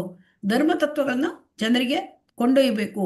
ಧರ್ಮ ತತ್ವಗಳನ್ನ ಜನರು ಅದನ್ನು ಅಳವಡಿಸಿಕೊಳ್ಬೇಕು. ಅದಕ್ಕಾಗಿ ಅವನು ಇಲ್ಲಿ ಇಳಿದು ಬರ್ತಾನೆ. ಮತ್ತೆ ಕೆಲವೊಮ್ಮೆ ಅವನೇ ಬರ್ತಾನೆ, ಕೆಲವೊಮ್ಮೆ ಅವನ ಸೇವಕ, ತನ್ನ ಮಗ ಅಥವಾ ಸೇವಕನಾಗಿ ಕಳಿಸುತ್ತಾನೆ. ಶ್ರೀಲ ಪ್ರಭುಪಾದರಂತವರೆಲ್ಲ ಭಗವಂತನ ಸೇವಕರು ಅಲ್ವಾ. ಅವ್ರು ಭಗವಂತನನ್ನ ಪ್ರತಿನಿಧಿಗಳು. ಅವ್ರು ಕಳಿಸ್ತಾರೆ ನಮಗೆ ಅಲ್ವಾ. ಹರೇ ಕೃಷ್ಣ, ಇದು ಅರ್ಥ ಆಯ್ತಾ? ಆಚಾರ್ಯರುಗಳು ಭಗವಂತನ ಪ್ರತಿನಿಧಿಗಳು. ಅವನು ಕಳಿಸ್ಕೊಡ್ತಾನೆ. ಎಲ್ಲಾ ಸಮಯದಲ್ಲೂ ಅವನೇ ಬರ್ತಾನೆ ಅಂತ ಇಲ್ಲ, ಆಯ್ತಾ. ಸೊ ಕೆಲವೊಮ್ಮೆ ನಮಗೆ ಪ್ರತಿನಿಧಿಗಳನ್ನ ಕಳಿಸ್ಕೊಡ್ತಾನೆ. ಸೊ ಹಾಗಾಗಿ ಇಲ್ಲಿ ಉನ್ನತ ತತ್ವಗಳು ಹೇಗೆ ಶುರುವಾಗತ್ತೆ ಅಂದ್ರೆ, ನಮ್ಮ ಮನುಷ್ಯರಿಗೂ ಮತ್ತು ಪ್ರಾಣಿಗಳಿಗೂ ವ್ಯತ್ಯಾಸ ಈ ಧರ್ಮ ತತ್ವಗಳು ಹೇಗೆ ಪ್ರಾರಂಭ ಆಗುತ್ತವೆ ಅಂದ್ರೆ, 4 ವರ್ಣಗಳು 4 ಆಶ್ರಮಗಳ ಸ್ವೀಕಾರ ಮಾಡ್ತಾರೆ ಮನುಷ್ಯ. ಇದು ಮುಂದೆ ಬರುತ್ತೆ, ಇಲ್ಲಿ ನೋಡಿ, ಮುಂದೆ ಬರುತ್ತೆ ಇದು ಶ್ಲೋಕಗಳಲ್ಲಿ ನೋಡೋಣ. ನಾವು ಹೇಗೆ ಅದನ್ನ ನಮಗೆ ಮತ್ತು ಪ್ರಾಣಿಗಳಿಗೆ ವ್ಯತ್ಯಾಸ ಏನು, ಆಮೇಲೆ ನಮಗೆ 4 ವರ್ಣಗಳು 4 ಆಶ್ರಮಗಳು ನಾವು ಸ್ವೀಕಾರ ಮಾಡೋದು ಹೇಗೆ, ಇದನ್ನೆಲ್ಲ ನೋಡೋಣ. ಈಗ 8ನೇ ಶ್ಲೋಕ. ಪರಿತ್ರಾಣಾಯ ಸಾಧೂನಾಂ ವಿನಾಶಾಯ ಚ ದುಷ್ಕೃತಾಂ ಧರ್ಮ ಸಂಸ್ಥಾಪನಾರ್ಥಾಯ ಸಂಭವಾಮಿ ಯುಗೆ ಯುಗೆ. ಇಲ್ಲಿ ಮತ್ತೆ ಹೇಳ್ತಾನೆ, ತಾನು ಬರ್ತಕ್ಕಂಥದ್ದು ಒಂದು ಧರ್ಮ ಸಂಸ್ಥಾಪನೆ ಮಾಡ್ಲಿಕ್ಕಾಗಿ ಬರ್ತೇನೆ ಅಂತ 7ನೇ ಶ್ಲೋಕದಲ್ಲಿ ಹೇಳಿದ್ರು ಭಗವಂತ. ಈಗ 8ನೇ ಶ್ಲೋಕದಲ್ಲಿ ಏನು ಹೇಳ್ತಾ ಇದ್ದಾರೆ, ಮತ್ತೆ ಹೇಳ್ತಾ ಇದ್ದಾನೆ, ಸಜ್ಜನರನ್ನು ರಕ್ಷಣೆ ಮಾಡಲಿಕ್ಕೆ, ದುಷ್ಟರನ್ನು ನಾಶ ಮಾಡಲಿಕ್ಕೆ, ಮತ್ತೆ ಧರ್ಮ ತತ್ವಗಳನ್ನು ಮತ್ತೆ ಸ್ಥಾಪನೆ ಮಾಡಲಿಕ್ಕೆ ನಾನು ಪ್ರತಿ ಯುಗದಲ್ಲೂ ಬರ್ತೇನೆ. ಮತ್ತೆ ಮತ್ತೆ ಹೇಳ್ತಾ ಇದ್ದೇನೆ, ಧರ್ಮ ತತ್ವ ಸ್ಥಾಪನೆ ಮಾಡಲಿಕ್ಕೆ. ಸಜ್ಜನರು, ಇಲ್ಲಿ ಸಜ್ಜನರು ಯಾರು ಅಂತ ಶಿಲ ಪ್ರಭುಪಾದರು ಹೇಳ್ತಾರೆ. ಸಾಧು ಅಂದ್ರೆ ಯಾರು? ಸಾಧೂನಾಂ, ನೋಡಿ ಇಲ್ಲಿ ಪರಿತ್ರಾಣಾಯ ಸಾಧೂನಾಂ, ಸಾಧುಗಳನ್ನು ರಕ್ಷಿಸ್ಲಿಕ್ಕಾಗಿ ನಾನು ಬರ್ತೇನೆ. ಇಲ್ಲಿ ಸಾಧು ಅಂದ್ರೆ ಯಾರು? ಶಿಲ ಪ್ರಭುಪಾದರು ಹೇಳ್ತಾರೆ, ಸಾಧು ಅಂದ್ರೆ ಕೃಷ್ಣ ಪ್ರಜ್ಞೆಯಲ್ಲಿ ಇರ್ತಕ್ಕಂಥ ಮನುಷ್ಯರು. ಇದು ಅರ್ಥ ಆಯ್ತಾ? ಸಾಧು ಅಂದ್ರೆ ಯಾರು? ಕೃಷ್ಣ ಪ್ರಜ್ಞೆಯಲ್ಲಿ ಇರೋದು. ಭಕ್ತರು ಅಲ್ವಾ ಮಾತಾಜಿ? ಭಕ್ತರು. ಭಕ್ತರು ಸಾಧು ಅಂತ ಕರೀತಾರೆ. ಸೊ ಅವನಿಗೆ ಕೃಷ್ಣ ಪ್ರಜ್ಞೆ ಅರಿಯತೆಗಳು ಸಂಪೂರ್ಣವಾಗಿ ಇದ್ದರೆ ಅವನು ಸಾಧು ಎಂದು ಅರ್ಥ ಮಾಡಬೇಕು. ಅಂದ್ರೆ ಶುದ್ಧ ಭಕ್ತ ಸಾಧು. ಸೊ ಹಾಗಾಗಿ ಇಲ್ಲಿ ಸಾಧುಗಳು ಶುದ್ಧ ಭಕ್ತರನ್ನ ರಕ್ಷಣೆ ಮಾಡ್ಲಿಕ್ಕೆ ಬರ್ತಾನೆ. ಅಂದ್ರೆ ಇಲ್ಲಿ ಮುಖ್ಯವಾಗಿ ಏನು ಅಂತಂದ್ರೆ, ವಸುದೇವ ದೇವಕಿ ಅವರಿಗೆ ಕಂಸ ತುಂಬಾ ಹಿಂಸೆ ಕೊಡ್ತಾ ಇದ್ದ ಅಲ್ವಾ? ಹೌದಾ ಮಾತಾಜಿ? ಯಾಕೆ? ಕೃಷ್ಣನ ತಾಯಿಯಾದ ದೇವಕಿಯು ಕಂಸನ ತಂಗಿ. ಆದರೂ ಕೃಷ್ಣನು ಅವನ ಮಗ ಎಂಬ ಕಾರಣಕ್ಕಾಗಿ ಆಕೆ ಮತ್ತು ಆಕೆ ಗಂಡ ವಸುದೇವ ಹಿಂಸೆಗೆ ಒಳಗಾಗಬೇಕಾಯ್ತು ಅಲ್ವಾ? ದೇವಕಿ ಮತ್ತು ವಸುದೇವ. ಯಾಕೆ? ಕೃಷ್ಣನ ಮಗನಿಂದ ಅವ್ರಿಗೆ ಮದುವೆ ಆಗತ್ತೆ ಅಂತ ಭಯಕ್ಕೆ. ಕೃಷ್ಣನ ತಾಯಿ ತಂಗಿ, ಕಂಸನ ತಂಗಿ ಆದ್ರೂ ಕೂಡ ಅವನು ಮಾಡಿದ ಆತರ. ಹಾಗಾಗಿ ಇಲ್ಲಿ ಕೃಷ್ಣ ಯಾಕೆ ಶ್ರೀಕೃಷ್ಣನ ಅವತಾರ ಆಯ್ತು ಅಂದ್ರೆ, ಕೃಷ್ಣನು ಕಂಸನನ್ನು ಕೊಲ್ಲುವುದಕ್ಕಿಂತ ಹೆಚ್ಚಾಗಿ ದೇವಕಿಯನ್ನು ರಕ್ಷಿಸುವುದಕ್ಕಾಗಿ ಅವತಾರ ಆಯ್ತಿದ್ದ. ಸೊ ದೇವಕಿ ಸಾಧು ಅಲ್ವಾ? ಹೌದಾ ಮಾತಾಜಿ? ಶುದ್ಧ ಭಕ್ತೆ. ಆದರೆ ಶುದ್ಧ ಭಕ್ತರನ್ನೇ ಅವನು ತಂದೆ ತಾಯಿಗಳನ್ನಾಗಿ ಆರಿಸಿಕೊಳ್ಳುವುದು. ಸೊ ಹಾಗಾಗಿ ಅವನು ದೇವಕಿಯನ್ನ ಮತ್ತೆ ವಸುದೇವ ಇವರನ್ನ ರಕ್ಷಣೆ ಮಾಡ್ಲಿಕ್ಕಾಗಿ ಅವತಾರ ಮಾಡಿದ. ಆದರೆ ಏಕಕಾಲದಲ್ಲಿ ಎರಡು ಅದರಲ್ಲಿ ಕಂಸನನ್ನು ಕೊಂದ. ಸೊ ಪರಿತ್ರಾಣಾಯ ಸಾಧುನಾಮ್ ಅಂದ್ರೆ ಇಲ್ಲಿ ದೇವಕಿ ವಸುದೇವರನ್ನ ರಕ್ಷಿಸಲಿಕ್ಕೆ, ವಿನಾಶಾಯ ಚ ದುಷ್ಕೃತ ಅಂದ್ರೆ ಕಂಸನನ್ನು ಕೊಲ್ಲಲಿಕ್ಕೆ. ಸೊ ಹಾಗಾಗಿ ಧರ್ಮ ಸಂಸ್ಥಾಪನೆ ಮಾಡಲಿಕ್ಕೆ ಭಗವದ್ಗೀತೆ ಕೊಟ್ಟಿದ್ದಾನೆ ಅಲ್ವಾ? ಸೊ ಹಾಗಾಗಿ ರಾಕ್ಷಸರನ್ನು ಸಂಹಾರ ಮಾಡಿ ವಸುದೇವ ದೇವಕಿಯರನ್ನ ಕಾಪಾಡಿ ನಮಗೆ ಭಗವದ್ಗೀತೆ ಕೊಟ್ಟಿದ್ದಾನೆ ಅಲ್ವಾ? ಆಮೇಲೆ ಇಲ್ಲಿ ನೋಡಿ, ಪ್ರಹ್ಲಾದ ಮಹಾರಾಜನ ವಿಷಯದಲ್ಲಿ ಇಲ್ಲಿ ನೋಡೋಣ. ಹಿರಣ್ಯಕಶಿಪು ತಂದೆ ಆದರೂ ಕೂಡ ಅವನನ್ನ ಎಲ್ಲ ರೀತಿಯಿಂದ ತುಂಬಾ ಹಿಂಸೆ ಕೊಟ್ಟಿದ್ದಾನೆ. ಅವನನ್ನು ಕೊಲ್ಲಲಿಕ್ಕೆ ತುಂಬಾ ಪ್ರಯತ್ನ ಮಾಡಿದ್ದಾನೆ ಅಲ್ವಾ? ಅವನಿಗೆ ಬೆಟ್ಟದಿಂದ ನೂಕುವುದು, ಬೆಂಕಿಯಲ್ಲಿ ಹಾಕುವುದು, ವಿಷ ಉಣ್ಣಿಸುವುದು, ಹಾವುಗಳ ಮಧ್ಯೆ ಇಡುವುದು, ವಿಷ ಸರ್ಪಗಳ ಮಧ್ಯೆ ಇಡುವುದು, ಮಾರಕ ಆಯುಧದಿಂದ ತಿವಿಯುವುದು, ಮದದಿಂದ ಕೂಡಿರ್ತಕ್ಕಂತಹ ಆನೆಗಳಿಂದ ತುಳಿಸುವುದು ಎಲ್ಲ ಮಾಡಿದ್ರು ಅಷ್ಟು ತೊಂದರೆ ಕೊಟ್ಟಿದ್ದಾರೆ. ಪ್ರಹ್ಲಾದ ಶುದ್ಧ ಭಕ್ತ, ಚಿಕ್ಕ ಹುಡುಗ. ಸೊ ಹಾಗಾಗಿ ಅವನನ್ನು ಕಾಪಾಡಲಿಕ್ಕೆ ಭಗವಂತ ನರಸಿಂಹಾವತಾರವನ್ನು ಎತ್ತಿದ್ದಾನೆ ಅಲ್ವಾ? ಹಾಗೆ ಬಂದಾಗ ಹಿರಣ್ಯಕಶಿಪು ಅವನನ್ನ ಸಂಹಾರ ಮಾಡಿದ. ಸೊ ದುಷ್ಟರ ಸಂಹಾರ ಮತ್ತೆ ಸಾಧುವಿನ ರಕ್ಷಣೆ, ಧರ್ಮ ಸಂಸ್ಥಾಪನೆ ಇದೆಲ್ಲ ಅವನ ಉದ್ದೇಶ. ಸೊ ಭಗವಂತನ ಅವತಾರದ ಉದ್ದೇಶಗಳೇನು? ಸಾಧುವಿನ ರಕ್ಷಣೆ, ದುಷ್ಟರ ಸಂಹಾರ, ಮತ್ತೆ ಧರ್ಮ ತತ್ವಗಳ ಸಂಸ್ಥಾಪನೆ. ಸೊ ಹಾಗಾಗಿ ಇಲ್ಲಿ ಶ್ರೀಲ ಪ್ರಭುಪಾದ ನಮ್ಗೇನ್ ತಿಳಿಸ್ತಾರೆ ಅಂದ್ರೆ, ಅವತಾರಗಳಲ್ಲಿ ಹಲವು ರೀತಿಗಳು. ಅಂದ್ರೆ ಯಾವ ರೀತಿಯ ಅವತಾರಗಳು? ಪುರುಷ ಅವತಾರಗಳು, ಗುಣ ಅವತಾರಗಳು, ಲೀಲಾ ಅವತಾರಗಳು, ಶಕ್ತ್ಯಾವೇಶ ಅವತಾರಗಳು, ಮನ್ವಂತರ ಅವತಾರಗಳು, ಯುಗ ಅವತಾರಗಳು ಅಂತ 6 ರೀತಿಯ ಅವತಾರಗಳನ್ನ ಅವರು ಹೇಳ್ತಾರೆ, ಹೆಸರು ಹೇಳ್ತಾರೆ. ಸೊ ಪುರುಷ ಅವತಾರ ಅಂದ್ರೆ ಕಾರಣೋದಕಶಾಹಿ ವಿಷ್ಣು, ಗರ್ಭೋದಕಶಾಹಿ ವಿಷ್ಣು, ಕ್ಷೀರೋದಕಶಾಹಿ ವಿಷ್ಣು. ಗುಣ ಅವತಾರ ಅಂದ್ರೆ ಬ್ರಹ್ಮ ವಿಷ್ಣು ಮಹೇಶ್ವರ. ಬ್ರಹ್ಮ ರಜೋಗುಣ ಅವತಾರ, ವಿಷ್ಣು ಸತ್ವಗುಣ, ಶಿವ ತಮೋಗುಣ ಅವತಾರ. ಅಂದ್ರೆ ಅವರು ತಮೋ ಗುಣದಲ್ಲಿ ಇದ್ದಾರೆ ಅಂತಲ್ಲ, ಶುದ್ಧ ಭಕ್ತರು, ಅವರು ಆ ಗುಣಕ್ಕೆ ಅವರ ಅವತಾರ. ಆಮೇಲೆ ಲೀಲಾ ಅವತಾರಗಳು ಅನೇಕ ಲೀಲಾ ಅವತಾರಗಳಾಗಿರುತ್ತೆ. ಶಕ್ತಿ ಅಂದ್ರೆ ನರಸಿಂಹ, ಅದೆಲ್ಲ ಲೀಲಾ ಅವತಾರಗಳು. ರಾಮಾವತಾರ ಎಲ್ಲವೂ ಬರುತ್ತೆ. ಆಮೇಲೆ ಶಕ್ತ್ಯಾವೇಶ ಅವತಾರಗಳು. ಶಕ್ತ್ಯಾವೇಶ ಅಂದ್ರೆ ಭಕ್ತಿ ಶಕ್ತಿ ನಾರದ, ಆಮೇಲೆ ಇದು ಪ್ರಜಾಪಾಲನ ಶಕ್ತಿ ಪೃಥು ಮಹಾರಾಜ, ಇವೆಲ್ಲ ಶಕ್ತ್ಯಾವೇಶ ಅವತಾರಗಳು. ಆಮೇಲೆ ವ್ಯಾಸದೇವ ಅವರು ಸಾಹಿತ್ಯ ಶಕ್ತಿ ಅವತಾರ, ಇದೆ ಶಕ್ತ್ಯಾವೇಶ. ಮನ್ವಂತರ ಅವತಾರಗಳು ಅಂದ್ರೆ ಮನುಗಳು. ಎಲ್ಲ ಮನುಗಳು, ಪ್ರತಿಯೊಂದು ಮನ್ವಂತರಕ್ಕೂ ಒಂದೊಂದು ಮನು ಬರ್ತಾನೆ.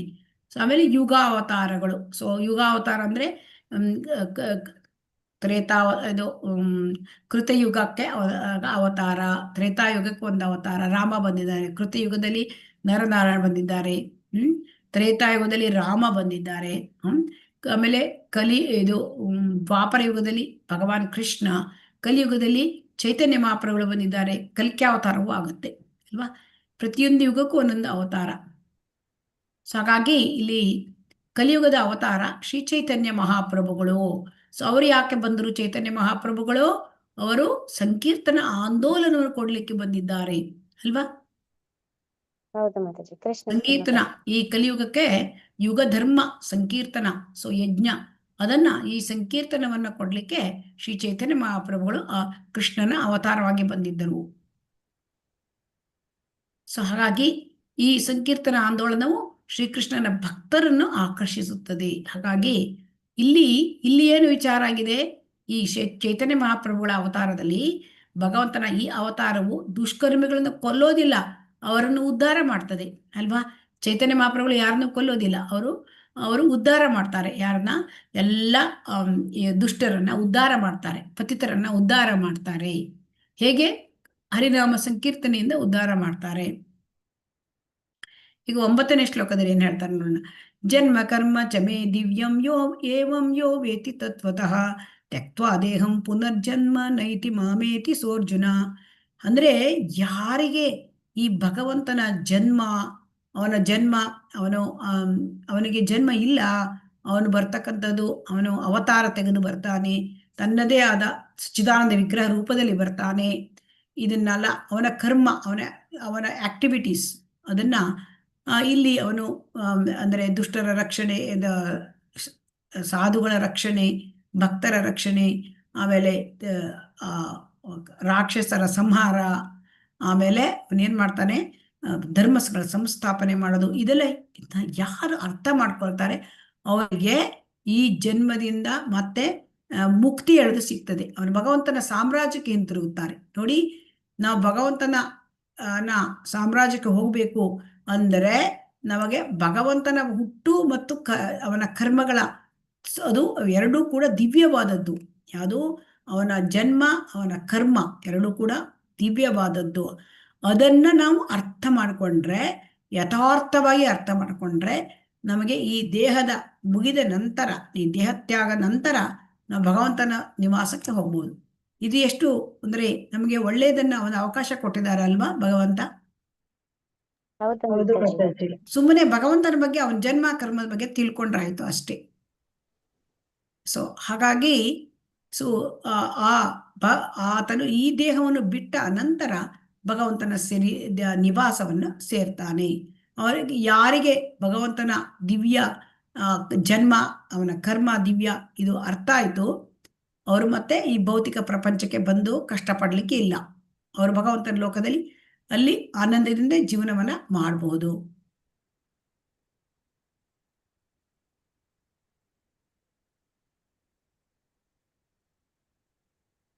ಅದನ್ನೇ ಹೇಳ್ತಾರೆ, ದೇವೋತ್ತಮ ಪರಮ ಪುರುಷನಾದ ಭಗವಂತನನ್ನು ತಿಳಿದುಕೊಂಡ ಮಾತ್ರದಿಂದಲೇ ಮನುಷ್ಯನು ಹುಟ್ಟು ಸಾವುಗಳಿಂದ ಪಾರಾಗಿ ಮುಕ್ತಿಯ ಪೂರ್ಣ ಸ್ಥಿತಿಯನ್ನು ತಲುಪಬಹುದು. ಸೊ ಅದಕ್ಕೆ ನಾವೇನ್ ಮಾಡ್ಬೇಕು? ಭಗವಂತನ ಬಗ್ಗೆ ಕೇಳಬೇಕು ಅಲ್ವಾ. ಅರ್ಥ ಆಯ್ತಾ ಇದು? ಹರೇ ಕೃಷ್ಣ. ಹಾಗಾಗಿ ಇಲ್ಲಿ ಏನು ಉತ್ತರ ಹೇಳ್ತಾರೆ ಶ್ರೀಲ ಪ್ರಭುಪಾದರು ಅಂದ್ರೆ, ಜೇನುತುಪ್ಪದ ಸೀಸೆಯ ಹೊರಭಾಗವನ್ನು ನೆಕ್ಕಿದ್ರೆ ಆ ಜೇನುತುಪ್ಪ ತಿಂದಂಗ ಆಗತ್ತ ನಮ್ಗೆ?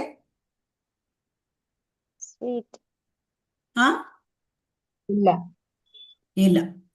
ಸೊ ಹಾಗಾಗಿ ಇಲ್ಲಿ ಏನ್ ಹೇಳ್ತಾರೆ, ಈ ಅನುಭವಗಮ ತತ್ವಶಾಸ್ತ್ರಜ್ಞರು ಬಹುಮುಖ್ಯ ಪಾತ್ರಗಳನ್ನು ವಹಿಸಬಹುದು, ಆದರೆ ಅವರು ಮುಕ್ತಿಗೆ ಅರ್ಹರಾಗಿ ಆಗುತ್ತಾರೆ ಎಂದು ಇಲ್ಲ. ಎಷ್ಟೋ ಜನ ಎಲ್ಲ ಫಿಲಾಸಫರ್ಸ್ ಎಲ್ಲ ಇರ್ತಾರೆ ಅಲ್ವಾ, ಅವರು ಏನು ಭಗವದ್ಗೀತೆ ಭಕ್ತರಾಗಿರೋದಿಲ್ಲ ಅಂದಮೇಲೆ ಅವರಿಗೆ ಭಕ್ತರಾಗಿರದಿದ್ರೆ ಅವ್ರು ಮುಕ್ತಿ ಹೋಗ್ಲಿಕ್ಕೆ ಸಾಧ್ಯವಾ? ಇಲ್ಲ. ಸೊ ಇಂತಹ ಗರ್ವಿತರಾದ ಲೌಕಿಕ ವಿದ್ವಾಂಸರು ಭಗವದ್ ಭಕ್ತನ ಅವ್ಯಾಜ ಕರುಣೆಗಾಗಿ ಕಾಯಬೇಕಾಗ್ತದೆ.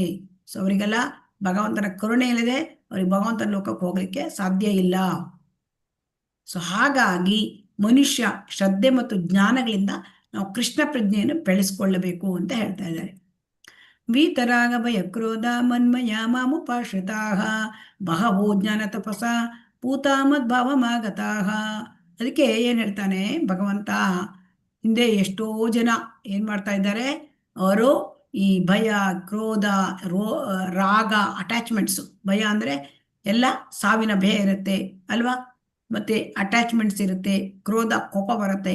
ಇದನ್ನೆಲ್ಲ ತ್ಯಜಿಸಿ ಭಗವಂತನಲ್ಲಿ ಆಶ್ರಯ ತೆಗೆದುಕೊಂಡಿದ್ದಾರೆ. ಸೊ ಹಾಗಾಗಿ ಇಲ್ಲಿ ಏನ್ ಹೇಳ್ತಾ ಇದ್ದಾರೆ, ಈ ಪ್ರಪಂಚದಲ್ಲಿ, ಭೌತಿಕ ಪ್ರಪಂಚದಲ್ಲಿ ಈ ದೇಹದ ಭಾವನೆಯಲ್ಲಿ ಇದ್ಕೊಂಡು ಜನ ಪ್ರಾಪಂಚಿಕ ಚಟುವಟಿಕೆಯಲ್ಲೇ ಮುಳುಗಿ ಹೋಗಿರ್ತಾರೆ ಅಲ್ವಾ. ಹೌದಾ ಮಾತಾಜಿ? ಅವ್ರಿಗೆ ಭಗವಂತ ತಿಳ್ಕೊಳಕ್ಕೆ ಸಾಧ್ಯ ಇಲ್ಲ. ಹಾಗೆ ಅವ್ರು ಭಗವದ್ಗೀತೆ ಕಲೀಲಿಕ್ಕೆ ಬರ್ತಾರಾ? ಅವರಿಗೆ ಸಮಯವೇ ಇಲ್ಲ ಅಲ್ವಾ. ಹೌದು. ನೀವು ಕೇಳಿದ್ರೆ ನಂಗೆ ಸಮಯ ಇಲ್ಲ, ತುಂಬಾ ಬ್ಯುಸಿ ಇದ್ದೇನೆ ಹೇಳ್ತಾರಲ್ವಾ. ಹೌದು ಮಾತಾಜಿ. ಹೌದಾ ಮಾತಾಜಿ? ಸೊ ಅದಕ್ಕೆ ಇಂತಹ ಪ್ರಾಪಂಚಿಕ ಮನುಷ್ಯರಿಗೆ, ಅವರಿಗೆ ಭೌತಿಕ ಬೃಹದ್ ರೂಪವೇ ಎಲ್ಲವನ್ನೂ ಮೀರಿದ್ದು, ಅವರಿಗೆಲ್ಲ ವಿರಾಟ್ ರೂಪ. ಸೊ ಹಾಗಾಗಿ ಅವರು ಪರಮ ಸತ್ಯ ಭಗವಂತ ನಿರಾಕಾರ ಅಂತ ಅವ್ರು ಭಾವಿಸಿಬಿಡ್ತಾರೆ. ಸೊ ಹಾಗಾಗಿ ಅವರಿಗೆ ಏನಾಗುತ್ತೆ,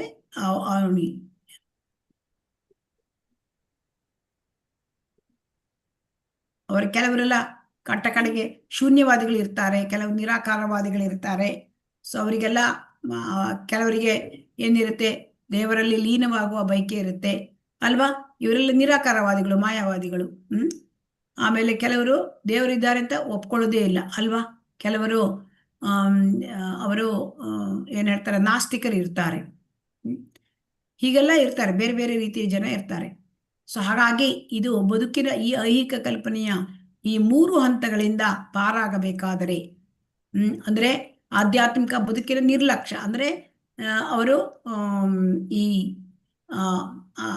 ಅವರ ನಾಸ್ತಿಕರು, ಆಮೇಲೆ ಆಧ್ಯಾತ್ಮಿಕ ವ್ಯಕ್ತಿತ್ವದ ಭಯ, ಈ ನಿರಾಕಾರವಾದಿಗಳು, ಆಮೇಲೆ ಶೂನ್ಯವಾದಿಗಳು. ಇದನ್ನೆಲ್ಲ ತಪ್ಪಿಸ್ಕೊಳ್ಬೇಕು ಅಂದ್ರೆ ನಾವೇನ್ ಮಾಡ್ಬೇಕು, ಗುರುವಿನ ಮಾರ್ಗದರ್ಶನ ಪಡ್ಕೊಳ್ಬೇಕು ಅಲ್ವಾ, ಗುರುವಿನ ಆಶ್ರಯವನ್ನು ಪಡ್ಕೊಳ್ಬೇಕು. ಆಮೇಲೆ ಈ ನಿಯಂತ್ರಕ ತತ್ವಗಳು, 4 ನಿಯಂತ್ರಕ ತತ್ವಗಳು, ಅದನ್ನ ಪಾಲಿಸಬೇಕು.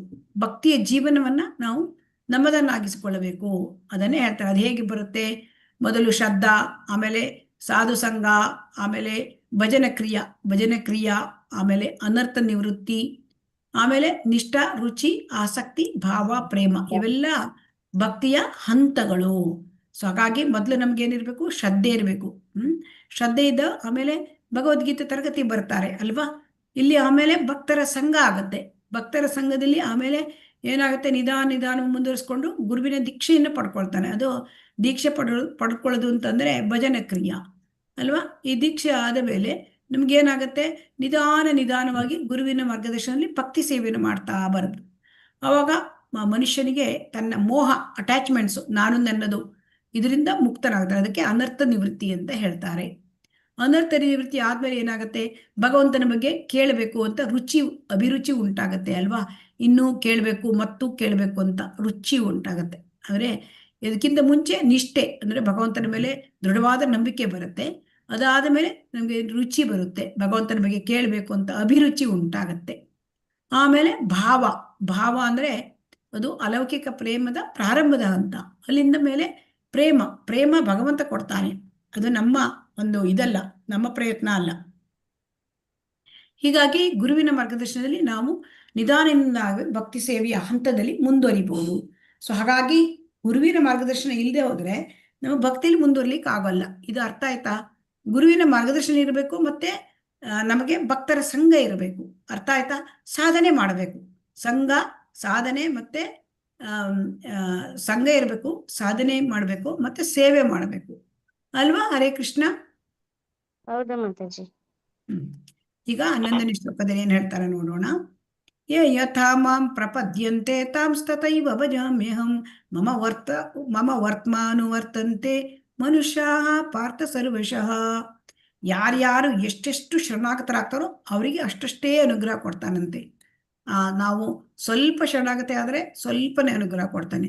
ನಾವು ತುಂಬಾ ಭಕ್ತಿ ಸೇವೆಯನ್ನು ಮಾಡ್ತಾ ಇದ್ರೆ ನಮ್ಗೆ ಹೆಚ್ಚಿನ ಒಂದು ಭಗವಂತ ಇದನ್ನು ಕೊಡ್ತಾನೆ, ಅವರಿಗೆ ಅನುಗ್ರಹ ಕೊಡ್ತಾನೆ. ಹೀಗೆ ಇದು ಅರ್ಥ ಆಯ್ತಾ? ಹರೇ ಕೃಷ್ಣ. ನಾವು ಭಕ್ತಿಯಲ್ಲಿ ಮುಂದುವರಿಬೇಕು ಅಂದ್ರೆ ನಮ್ಮನೆ ನಾವು ಜಾಸ್ತಿ ಇನ್ವಾಲ್ವ್ ಮಾಡ್ಕೊಂಡ್ರೆ ಜಾಸ್ತಿ ಅನುಗ್ರಹ ಕೊಡ್ತಾನೆ. ಇದು ಅರ್ಥ ಆಯ್ತಾ? ಹಾ ಮಾತಾಜಿ. ನಮ್ಗೆ ಭಗವಂತನ ಅನುಗ್ರಹ ಹೆಚ್ಚು ಸಿಕ್ಬೇಕು ಅಂದ್ರೆ ನಾವ್ ಏನ್ ಮಾಡ್ಬೇಕು ಹಾಗಾದ್ರೆ? ಭಕ್ತಿ ಸೇವೆ ಭಕ್ತಿ ಹೆಚ್ಚಾಗಿ ಸೇವೆ ಮಾಡ್ಬೇಕು, ಜಪ ಭಕ್ತಿ ಮಾಡ್ಬೇಕು. ಸೇವೆ ಜಪ. ಭಕ್ತಿ ಸೇವೆಯಲ್ಲಿ ನಮ್ಮನ್ನ ನಾವು ತೊಡಗಿಸ್ಕೊಳ್ಬೇಕು. ಭಗವಂತನ ಸೇವೆಯಲ್ಲಿ ನಮ್ಮನ್ನು ನಾವು ಅಂತ ತೊಡಗಿಸ್ಕೊಳ್ಬೇಕು. ಆಗ ಭಗವಂತ ನಮ್ಮ ಒಂದು ಇದಕ್ಕೆ ನಮ್ಮ ಒಂದು ಎಷ್ಟು ನಾವು ಭಗವಂತನ ಭಕ್ತಿ ಸೇವೆಯಲ್ಲಿ ತೊಡಗಿದ್ದೇವೆ ಅಷ್ಟು ಪ್ರಮಾಣದಲ್ಲಿ ಭಗವಂತ ನಮಗೆ ಅನುಗ್ರಹ ಕೊಡ್ತಾನೆ. ಗುರುವಿನ ಮಾರ್ಗದರ್ಶನದಲ್ಲಿ ಹೋಗ್ಬೇಕು ಮತ್ತೆ. ಗುರುವಿನ ಮಾರ್ಗದರ್ಶನ ಇಲ್ಲದೆ ನಮಗೆ ಮಾಡ್ಲಿಕ್ಕೆ ಬರೋದಿಲ್ಲ ಭಕ್ತಿ ಸೇವೆನ. ಸೊ ಅದಕ್ಕೆ ಏನ್ ಹೇಳ್ತಾರೆ, ಅಕಾಮಃ ಸರ್ವಕಾಮೋ ವಾ ಮೋಕ್ಷ ಕಾಮ ಉದಾರದೀಹಿ ತೀವ್ರೇಣ ಭಕ್ತಿ ಯೋಗೇನ ಯಜೇತ ಪುರುಷಂ ಪರಂ.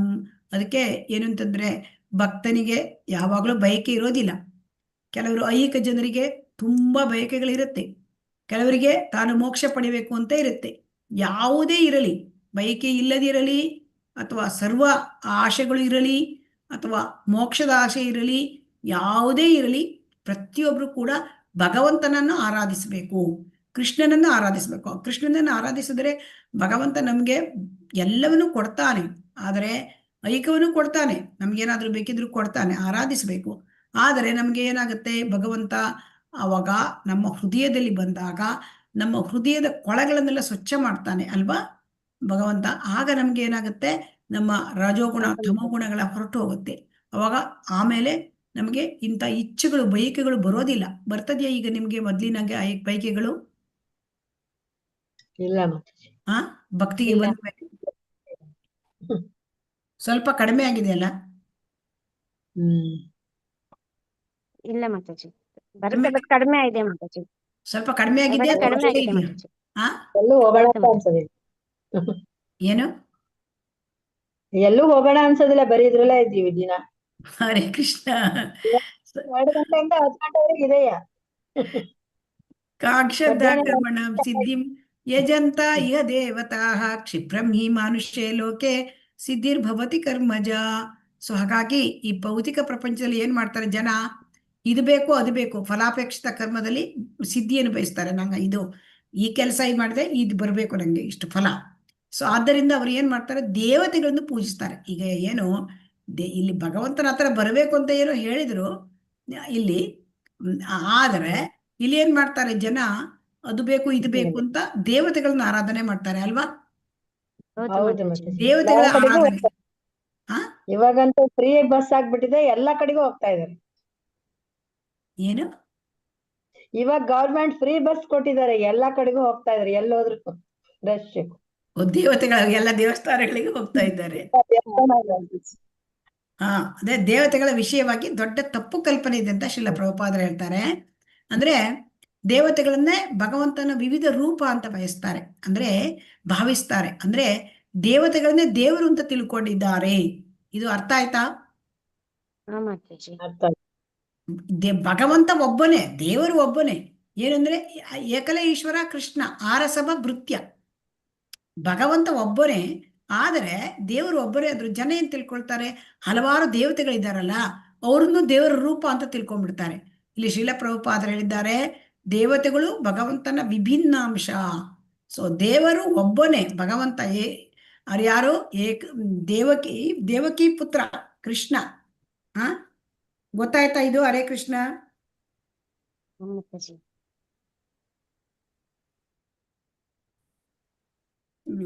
ಇದರಲ್ಲಿ ಇದೆಯಲ್ಲ ಒಂದು ಗೀತಾ ಮಹಿಮೆಯಲ್ಲಿ ಗೀತಾ ಇದನ್ನು ಹೇಳಿದ್ದಾರೆ, ಮಹಾತ್ಮೆಯಲ್ಲಿ ಹೇಳಿದ್ದಾರೆ.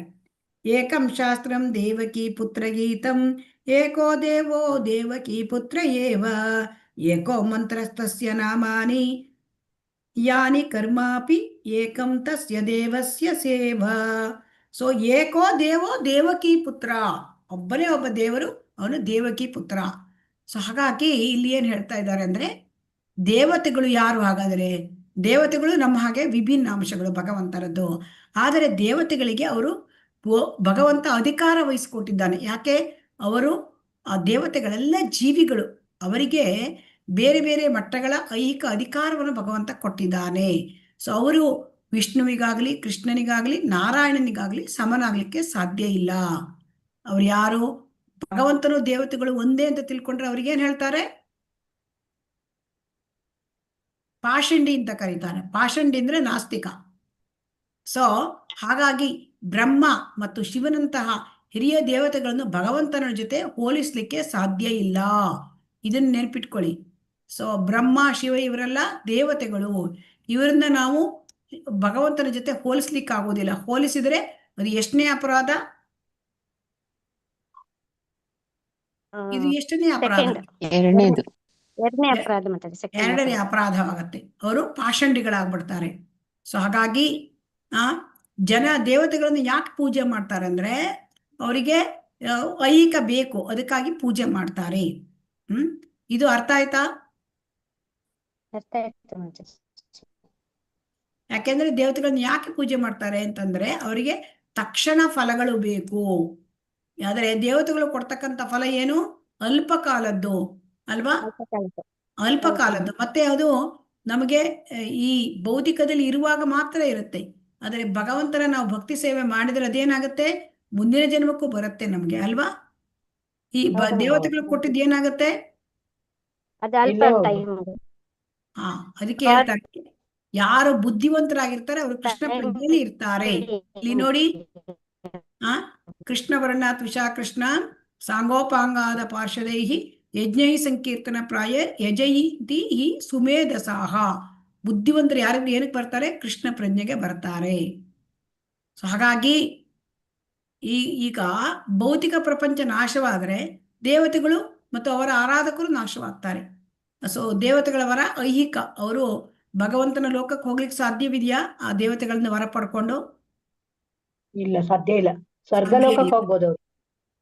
ಅದಕ್ಕೆ ನಮ್ಗೆ ಏನ್ ಹೇಳ್ತಾರೆ ಅವರು, ಏನು ದೇವತೆಗಳಿಂದ ವರಗಳನ್ನ ಪಡ್ಕೊಂಡ್ರೆ ಎಲ್ಲ ಭೌತಿಕ ವರಗಳು. ಆಮೇಲೆ ಅವರು ನಾವು ಭೌತಿಕ ಪ್ರಪಂಚದಿಂದ ಬಿಟ್ಟು ಭಗವಂತನ ಲೋಕಕ್ಕೆ ಹೋಗ್ಲಿಕ್ಕೆ ಸಾಧ್ಯವೇ ಇಲ್ಲ. ಮತ್ತೆ ಮತ್ತೆ ಹುಟ್ಟು ಸಾವಿನಲ್ಲಿ ನಾವು ಚಕ್ರದಲ್ಲಿ ಸಿಕ್ಕಿ ಹಾಕಿಕೊಂಡು ಬಿಡ್ತೇವೆ. ಸೊ ಕೆಲವರು ಏನ್ ಮಾಡ್ತಾರೆ, ಈ ರೀತಿಯಾಗಿ ಒಂದು ಕೆಲವರು ಪ್ರಭಾವಿ ವ್ಯಕ್ತಿಗಳಿಗೆ ಸಾಷ್ಟಾಂಗ ನಮಸ್ಕಾರ ಮಾಡ್ತಾರೆ. ಕೆಲವರು ಎಲ್ಲ ಒಂದು ದೊಡ್ಡ ಮಂತ್ರಿಗಳು ಬಂದ್ರೆ ಅವರಿಗೆ ನಮಸ್ಕಾರ ಮಾಡ್ಬಿಡ್ತಾರೆ ಅಲ್ವಾ? ಹೌದು. ಈ ತರ ಎಲ್ಲ ಇರ್ತಾರೆ. ಇಲ್ಲಿ ನಾವು ಪೂಜಿಸ್ತಕ್ಕಂಥ ವ್ಯಕ್ತಿ ಕೃಷ್ಣ ಒಬ್ಬನೇ, ಯಾಕಂದ್ರೆ ಅವನೇ ದೇವೋತ್ತಮ ಪರಮಪುರುಷ. ಸೊ ಹಾಗಾಗಿ ಇಂದ್ರಿಯ ಭೋಗಕ್ಕಾಗಿ ಅಲ್ಪ ಸೌಲಭ್ಯವನ್ನು ಪಡ್ಕೊಳ್ಳಿಕ್ಕೆ ದೇವತೆಗಳನ್ನು ಪೂಜೆ ಮಾಡಿ ಅದಕ್ಕೆ ಆಕರ್ಷಿತರಾಗ್ತಾರೆ. ಸೊ ಹಾಗಾಗಿ ಇಲ್ಲಿ ಏನ್ ಹೇಳ್ತಾರೆ, ಪೂಜೆ ಮಾಡ್ಲಿಕ್ಕೆ ಅರ್ಹತೆ ಇರ್ತಕ್ಕಂಥವನು ಭಗವಂತ ಒಬ್ಬನೇ. ವಿವೇಕಿಯಾದವನು ಕೃಷ್ಣ ಪ್ರಜ್ಞೆಗೆ ಬರ್ತಾನೆ ಅಂತ ಈ ಶ್ಲೋಕ ಹೇಳ್ತಾರೆ. ಆದರೆ ಜನರಿಗೆ ಕೃಷ್ಣ ಪ್ರಜ್ಞೆಯಲ್ಲಿ ಆಸಕ್ತಿ ಉಂಟಾಗೋದು ಬಹಳ ವಿರಳ. ಯಾಕೆ? ಅವರಿಗೆ ಐಹಿಕ ಸುಖ ಭೋಗದಲ್ಲಿ ಆಸಕ್ತಿ ಇರುತ್ತದೆ. ಅದಕ್ಕಾಗಿ ಅವರು ಒಬ್ಬ ದೇವತೆಯನ್ನ ಪೂಜೆ ಮಾಡ್ತಾರೆ, ಬಲಿಷ್ಠ ಜೀವಿಗಳನ್ನ ಅಂತ ಹೇಳ್ತಾ ಇದ್ದಾರೆ. ಇಲ್ಲಿ ನೋಡೋಣ, ಇದು 13ನೇ ಶ್ಲೋಕ. ಚಾತುರ್ವರ್ಣ್ಯಂ ಮಯಾ ಸೃಷ್ಟಂ ಗುಣಕರ್ಮ ವಿಭಾಗಶಃ ತಸ್ಯ ಕರ್ತಾರಮಪಿ ಮಾಂ ವಿದ್ಧಿ ಅಕರ್ತಾರಮವ್ಯಯಂ. ಅಂದರೆ ಈ ಭಗವಂತ 4 ವರ್ಣ 4 ಇದನ್ನ ಮಾಡಿದ್ದಾನೆ, ಆಶ್ರಮಗಳನ್ನ ಮಾಡಿದ್ದಾನೆ. ಸೊ ಇಲ್ಲಿ ಏನಾಗಿದೆ ಅಂತಂದ್ರೆ ನೋಡಿ, ಚಾತುರ್ವರ್ಣ್ಯಂ ಮಯಾ ಸೃಷ್ಟ, ಭಗವಂತ ಯಾಕೆ ಮಾಡಿದ? ಸೊ 4 ವರ್ಣಗಳು ಅಂದ್ರೆ ಬ್ರಾಹ್ಮಣ ಕ್ಷತ್ರಿಯ ವೈಶ್ಯ ಶೂದ್ರ. 4 ಆಶ್ರಮ ಅಂದ್ರೆ ಬ್ರಹ್ಮಚಾರಿ, ಗೃಹಸ್ಥ, ವಾನಪ್ರಸ್ಥ, ಸನ್ಯಾಸಿ. ಯಾಕೆ ಇದನ್ನು ಮಾಡಿದ್ರು ಭಗವಂತ? ನೋಡಿ, ಭಗವಂತ ಯಾವುದೇ ವಿಭಾಗಕ್ಕೂ ಸೇರಿಲ್ಲ. ಮನುಷ್ಯ ಸಮಾಜದಲ್ಲಿ ಏನಿದೆ, ಮನುಷ್ಯ ಸಮಾಜ ಪ್ರಾಣಿ ಸಮಾಜದ ಹಾಗೆ ಇದೆ ಅಲ್ವಾ? ಆಹಾರ ನಿದ್ರೆ ಭಯಮೈತನು ಎಲ್ಲರೂ ಪ್ರಾಣಿಗಳು ಮಾಡ್ತವೆ, ಮನುಷ್ಯರು ಮಾಡ್ತಾರೆ. ಆದರೆ ಮನುಷ್ಯನ ಪ್ರಾಣಿ ಅಂತಸ್ತಿಂದ ಮೇಲೆ ತರಲಿಕ್ಕಾಗಿ ಭಗವಂತ ಏನ್ ಮಾಡಿದ? ಕೃಷ್ಣ ಪ್ರಜ್ಞೆಯ ವ್ಯವಸ್ಥಿತ ಬೆಳವಣಿಗಾಗಿ ಭಗವಂತ ಇದನ್ನ ವರ್ಣಾಶ್ರಮ ಧರ್ಮವನ್ನ ಅವನು ಮಾಡಿದ. ಇದು ತುಂಬಾ ಮುಖ್ಯವಾದದ್ದು. ಇದನ್ನ ವರ್ಣಾಶ್ರಮ ಧರ್ಮವನ್ನ ಯಾಕೆ ಸೃಷ್ಟಿ ಮಾಡಿದ್ರು ಅಂತ ಪ್ರಶ್ನೆ. ಅದಕ್ಕೆ ಭಗವಂತನೇ ಇದನ್ನು ಸೃಷ್ಟಿ ಮಾಡಿದ್ದಾನೆ. ಯಾಕೆ ಅಂದರೆ ಈ ಕೃಷ್ಣ ಪ್ರಜ್ಞೆಯ ವ್ಯವಸ್ಥಿತ ಬೆಳವಣಿಗೆಗಾಗಿ ಈ ವಿಭಾಗಗಳನ್ನು ಸೃಷ್ಟಿಸಿದ. ಅಂದರೆ ಮನುಷ್ಯನನ್ನು ಪ್ರಾಣಿಗಳ ಅಂತಸ್ತಿನಿಂದ ಮೇಲಕ್ಕೆ ಎತ್ತಲಿಕ್ಕಾಗಿ. ಅಂದರೆ ಪ್ರಾಣಿಗಳಿಗಿಂತ ಮೇಲಿನ ಒಂದು ದರ್ಜೆಗೆ ಮನುಷ್ಯ ತರಬೇಕು. ಬರೀ ಆಹಾರ ನಿದ್ರೆ ಭಯಮೈತನದಲ್ಲಿ ಇದ್ದು ಬಿಟ್ರೆ ಅವರಿಗೂ ಪ್ರಾಣಿಗೂ ವ್ಯತ್ಯಾಸ ಇಲ್ಲ ಅಲ್ವಾ? ಇದು ಅರ್ಥ ಆಯ್ತಾ? ಹರೇ ಕೃಷ್ಣ. ಆಯ್ತು ಮಾತಾಜಿ. ನಮಗೆ ಮನುಷ್ಯರಿಗೆ ಗೊತ್ತಾಯ್ತು ಪ್ರಾಣಿಗಳಿಗೆ ಮಾತಾಜಿ. ವ್ಯತ್ಯಾಸ ಇಲ್ಲ. ಅದನ್ನೇ ವ್ಯತ್ಯಾಸ ಇಲ್ಲ, ಇಬ್ಬರು ಆಹಾರ ನಿದ್ರೆ ಭಯಮೇತನ ಮಾಡ್ತಾರೆ. ಸೊ ಹಾಗಾಗಿ ಮನುಷ್ಯ ಜನ್ಮ ಅದರಲ್ಲಿ ದೊಡ್ಡ ನಮಗೆ ಹೆಚ್ಚಿನ ಒಂದು ಪ್ರಜ್ಞೆ ಕೊಟ್ಟಿದ್ದಾನೆ. ಅದಕ್ಕೆ ನಮ್ಮನ್ನು ಪ್ರಾಣಿಗಳ ಅಂತಸ್ತಿಗಿಂತ ಮೇಲೆ ಎತ್ತಲಿಕ್ಕಾಗಿ ನಮ್ಗೇನ್ ಮಾಡಿದ್ದಾನೆ, ಈ ಆ, ಈ ಒಂದು 4 ವರ್ಣಗಳು 4 ಆಶ್ರಮಗಳನ್ನ ಮಾಡಿದ್ದಾರೆ. ಸೊ ಹಾಗಾಗಿ ಇಲ್ಲಿ ಬ್ರಾಹ್ಮಣ ಅಂತಂದ್ರೆ ಬ್ರಹ್ಮಜ್ಞಾನ ಇರ್ತಕ್ಕಂಥವನು. ಬ್ರಹ್ಮಜ್ಞಾನೇತಿ ಬ್ರಾಹ್ಮಣ. ನಾನು ದೇಹ ಅಲ್ಲ, ನಾನು ಆತ್ಮ ಅಂತ ಗೊತ್ತು ಬ್ರಾಹ್ಮಣರಿಗೆ. ಆದರೆ ಇಲ್ಲಿ ಏನಾಗಿದೆ ಅಂತಂದ್ರೆ ಬ್ರಹ್ಮನ ಅರಿವಿರುತ್ತೆ, ಆದರೆ ಬ್ರಾಹ್ಮಣನ ಮಿತವಾದ ಜ್ಞಾನವನ್ನು ಮೀರಿ ದೇವೋತ್ತಮ ಪರಮ ಪುರುಷನಾದ ಕೃಷ್ಣನನ್ನು ತಿಳಿದುಕೊಂಡವನು ಅವನು ವೈಷ್ಣವ. ಸೊ ಇಲ್ಲಿ ಬ್ರಾಹ್ಮಣನಿಗಿಂತ ಅಂತ ವೈಷ್ಣವ ಅವನು ಎತ್ತರದಲ್ಲಿ ಇರುತ್ತಾನೆ. ಯಾಕೆ ಅಂತಂದ್ರೆ ಅವನು ಕೃಷ್ಣ ಪ್ರಜ್ಞೆಯ ಭಕ್ತಿ ಸೇವೆಯಲ್ಲಿ ತೊಡಗಿರ್ತಾನೆ. ಭಗವಂತ ದೇವೋತ್ತಮ ಪರಮ ಪುರುಷ ಕೃಷ್ಣ ಅಂತ ಅವ್ರು ತಿಳ್ಕೊಂಡಿರ್ತಾರೆ. ಇದು ಬಹಳ ಮುಖ್ಯವಾಗಿದ್ದು. ಸೊ ಹಾಗಾಗಿ ಇಲ್ಲಿ ಆ ಕೃಷ್ಣ ಪ್ರಜ್ಞೆ ಇರ್ತಕ್ಕಂಥ ಮನುಷ್ಯನು ಮಾನವ ಸಮಾಜದ ಎಲ್ಲ ವಿಭಜನೆಗಳಿಗೆ ಅವನು ಅತೀತನು. ಅವನು ಯಾವುದಕ್ಕೂ ಕೂಡ ಇದರಲ್ಲಿ ಇಲ್ಲ. ವರ್ಣಾಶ್ರಮ ಧರ್ಮಕ್ಕೆ ಮಿಗಿಲಾದವನು. ಕೃಷ್ಣನೂ ವರ್ಣಾಶ್ರಮ ಧರ್ಮದಲ್ಲಿ ಇಲ್ಲ, ಭಗವಂತ ಅವನು. ಸೊ ಅದೇ ತರ ಕೃಷ್ಣ ಪ್ರಜ್ಞೆಯಲ್ಲಿ ಇರ್ತಕ್ಕಂಥ ಭಕ್ತನು ವರ್ಣಾಶ್ರಮಕ್ಕೆ ಅತೀತನಾದವನು ಅಂತ ಇದನ್ನು ನೋಡೋಣ. ಮತ್ತೆ ನಮಾಂ ಕರ್ಮಾಣಿ ಲಿಂಪಂತಿ ನಮೇ ಕರ್ಮ ಫಲೇ ಸ್ಪೃಹ ಇತಿ ಮಾಂ ಯೋ ಅಭಿಜಾನಾತಿ ಕರ್ಮರ್ ಭಿನ್ನ ಸಬದ್ಯತೆ. ಅಂದ್ರೆ ಏನಂದ್ರೆ ಭಗವಂತನಿಗೆ ಕರ್ಮ ಅಂಟೋದಿಲ್ಲ. ಯಾಕೆ ಅಂಟೋದಿಲ್ಲ? ಅವನು ಯಾವುದೇ ಕರ್ಮ ಫಲವನ್ನು ಬಯಸುವುದಿಲ್ಲ. ಭಗವಂತ, ಈ ಭಗವಂತನಿಗೆ ಕರ್ಮ ಅಂಟೋದಿಲ್ಲ. ಭಗವಂತನೇ ಯಾವ ಕರ್ಮ ಫಲವನ್ನು ಬಯಸುವುದಿಲ್ಲ. ಯಾಕೆ? ಅವನು ಷಡೈಶ್ವರ್ಯ ಸಂಪನ್ನ, ಎಲ್ಲವೂ ಅವರಿಗೆ ಅವನದ್ದೇ ಅಧಿಕಾರ ಅಲ್ವಾ, ಅವನನ್ನೇ ಒಡೆಯ ಅಲ್ವಾ, ಹೌದು ಮಾತಾಜಿ, ಅವರೇ ಸೃಷ್ಟಿಕರ್ತ. ಅವನದ್ದು ಎಲ್ಲವೋ ಈಶಾವಾಸ್ಯಂ ಇದಂ ಸರ್ವಂ. ಸೊ ಹಾಗಾಗಿ ಭೌತಿಕ ಸಂಪನ್ಮೂಲಗಳ ಮೇಲೆ ಕೆಲವರಿಗೆ ನನಗೆ ಅದು ಬೇಕು ಇದು ಬೇಕು ಅಂತ ಸಂಪಾದನೆ ಮಾಡ್ಕೊಳ್ಳಿಕ್ಕೆ ಜನ ದುಡಿತಾರೆ ಅಲ್ವಾ, ಕಾಮ್ಯ ಕರ್ಮ ಮಾಡ್ತಾರೆ. ಭಗವಂತನಿಗೆ ಅದು ಎಲ್ಲದರ ಒಡೆಯ ಅವನು ಅಲ್ವಾ. ಸೊ ಹಾಗಾಗಿ ಭಗವಂತನಿಗೇನು ಯಾವ ಕರ್ಮವೂ ಅಂಟೋದಿಲ್ಲ, ಕರ್ಮ ಫಲವನ್ನು ಅವನು ಬಯಸೋದಿಲ್ಲ. ನಮಗೆ ಕರ್ಮ ಫಲವನ್ನು ಬಯಸಿದ್ರೆ ನಮಗೆ ಏನಾಗುತ್ತೆ, ನಾವು ಅದು ನಾವು ಪುಣ್ಯ ಪಾಪಗಳ ಒಂದು ನಮಗೆ ಸಿಕ್ಕಾಕೊಳ್ತೇವೆ ನಾವು. ಸೊ ಐಹಿಕ ಕರ್ಮ ಫಲಗಳಲ್ಲಿ ನಾವು ಸಿಕ್ಕಾಕೊಂಡ್ಬಿಡ್ತೇವೆ. ಸೊ ಅದಕ್ಕೆ ಭಗವಂತ ಹೇಗೆ ಇದರಲ್ಲಿ ಸೃಷ್ಟಿ ಮಾಡ್ತಾನೆ, ಭಗವಂತ ಸೃಷ್ಟಿ ಮಾಡುವ ಉದ್ದೇಶ ಏನು? ಭಗವಂತ ಹರೇ ಕೃಷ್ಣ. ಇಲ್ಲಿ ನೋಡಿ ಮಾತಾಜಿ, ಇಲ್ಲಿ ಕೊಟ್ಟಿದ್ದಾರೆ ಸೃಷ್ಟಿ ಮಾಡೋ ಉದ್ದೇಶ ಏನು?